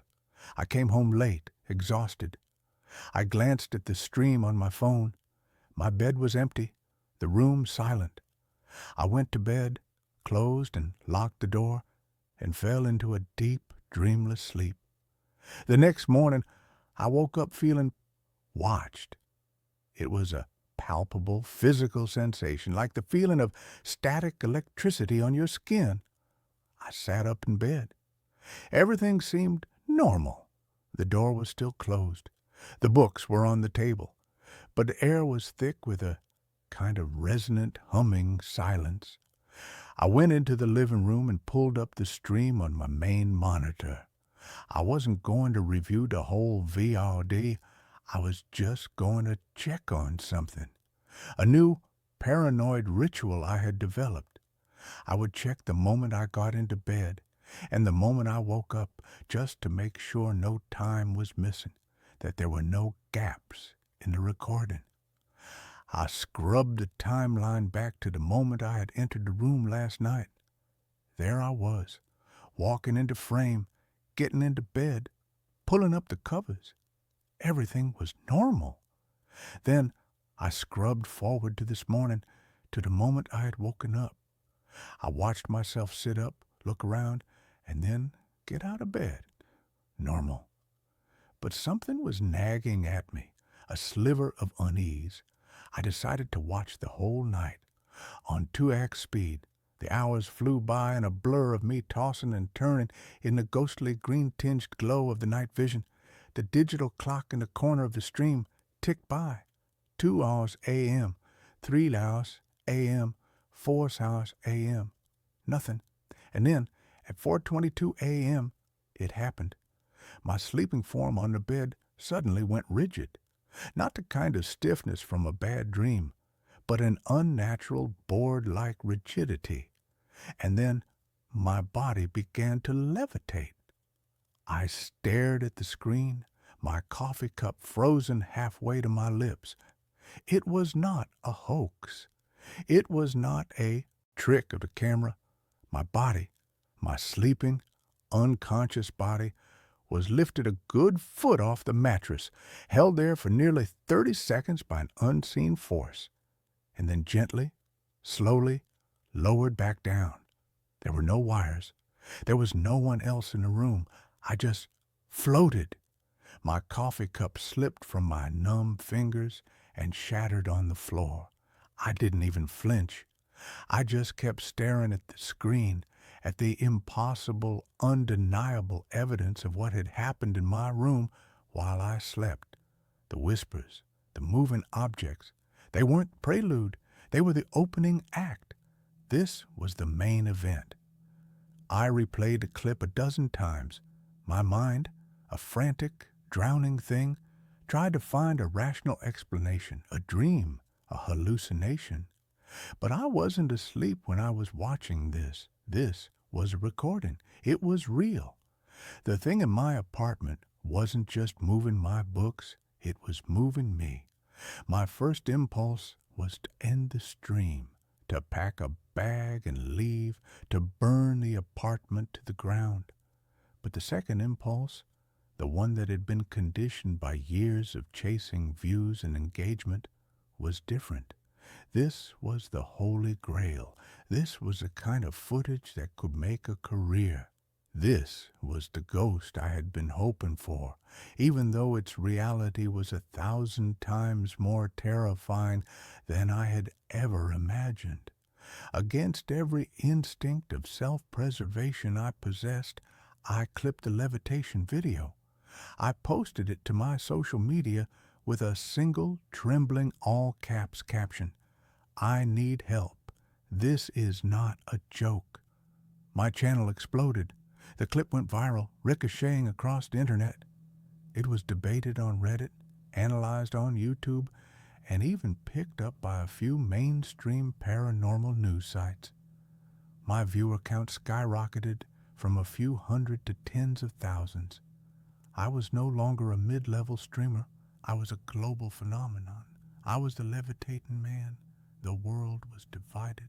Half believed it was one of the most convincing pieces of paranormal evidence ever captured. The other half believed I was a master hoaxer, a digital magician who had somehow pulled off the perfect illusion. The debate only fueled the fire. I was a prisoner in my own home. I was too terrified to sleep in the bedroom, but I was also too terrified to end the stream. I had created a monster, and now I had to keep feeding it. I started sleeping on the sofa in the living room, leaving the bedroom empty, a stage for whatever entity had taken up residence there, and the activity increased. Now that it had an audience, it began to perform. The door would be thrown open with violent force. The books would fly off the shelves. One night, the word "get" was scrawled on a wall in what looked like ash or soot.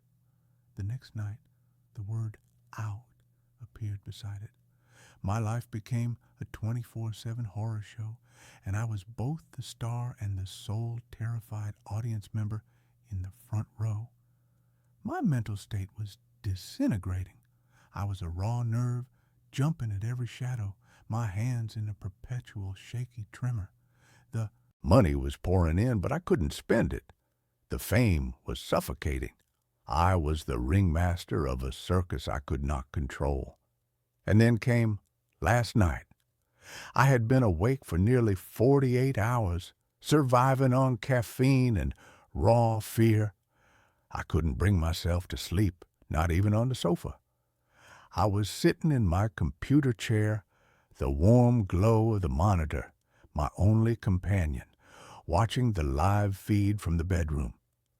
The chat was a frantic, scrolling waterfall of text, thousands of people from all over the world watching the empty, haunted room with me. For hours there was nothing, just the quiet, malevolent stillness of the room. The "Get Out" on the wall seemed to pulse in the night vision. And then, at 3:13 a.m., the same time the door had first opened a lifetime ago, a new phenomenon began. A knock. A soft, hesitant, three-beat knock. Knock, knock, knock. It was not coming from the bedroom. It was coming from my front door. I froze, my blood turning to ice. My apartment was on the 3rd floor. My neighbors were a quiet, elderly couple who were in bed by 9. No one ever knocked on my door this late. The chat exploded. Did anyone else hear that? Someone's at the door. Don't answer it, Ethan. I stared at the monitor, my heart hammering in my chest. I didn't move. I didn't breathe. The knock came again, louder this time, more insistent. Knock, knock, knock. It's probably a neighbor, I typed into the chat, my fingers fumbling on the keyboard. Loud music or something? But I knew it was a lie. My apartment was silent. And then I looked at the live stream feed from my bedroom, and what I saw made the world dissolve into a roaring, static-filled void in my ears. On the screen, in the live real-time feed of my bedroom, a figure was standing. It was a tall, thin silhouette, featureless and black, standing in the center of the room where there had been nothing but empty air a second before. It was not a shadow. It had depth, dimension. It was a hole in the shape of a man, a void that seemed to suck the very light out of the room. It was perfectly still, and it was facing the camera. I couldn't scream. The sound was trapped in my throat, a hard, painful knot of pure, undiluted terror. The thing on my screen was not a ghost. It was not a poltergeist. It was something else, something that had been drawn to the attention, to the energy of thousands of people, all focused on this one small room. I had not just opened a door for a ghost. I had opened a portal, and something had stepped through. Knock, knock, knock. The knocking at my front door was louder now, a frantic, angry pounding.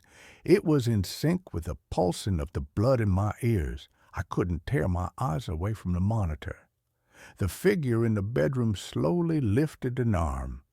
Its hand was a blur of static, but it was pointed directly at the camera, pointed at me. And then the voice. It wasn't in the room. It wasn't on the stream. It was inside my head. A dry, rasping, impossibly ancient sound like the crumbling of a tombstone. You opened the door. Now let me in. The knocking on my front door was no longer a knock. It was a violent, splintering crash, as if someone was throwing their entire body against the wood. The heavy, solid oak was groaning, the frame vibrating. My mind finally broke free from its paralysis. I scrambled back from my desk, my chair tipping over and crashing to the floor. I looked wildly around my living room, my sanctuary, which now felt like a death trap. The bedroom was compromised. The front door was about to give way. I am writing this now frantically on my phone, huddled in the one place I have left to hide, the small windowless bathroom. I have barricaded the door with a laundry hamper, a pathetic, flimsy defense against the impossible. The pounding on the front door has stopped, but the silence that followed is so much worse. I can hear footsteps, soft, dragging footsteps just outside the bathroom door, and a low, whispering sound, a sibilant, multi-toned whisper that seems to be coming from all directions at once. It's the sound from the stream, the sound I had dismissed as an audio glitch. It is not a glitch. It is the sound of its voice. My phone is my only light. I have the live stream of my bedroom still open on the screen. The figure is gone. The room is empty again. But that's not a comfort. It just means it's no longer in there. It's out here with me. The doorknob of the bathroom is turning. Slowly, silently. I am watching it happen. My own reflection, a pale, terrified ghost in the dark screen of my phone. My Somnus project was a success. I asked the question, what happens when we're not watching? And I got the answer. Something wakes up, and it watches you back. And then it comes to visit. I created a viral sensation. I have millions of viewers now, but the content is no longer mine to control. The show is being run by my new silent partner. I am the final act. The lock on the door just clicked. The whispering is getting louder. I think I know what the final clip is going to be.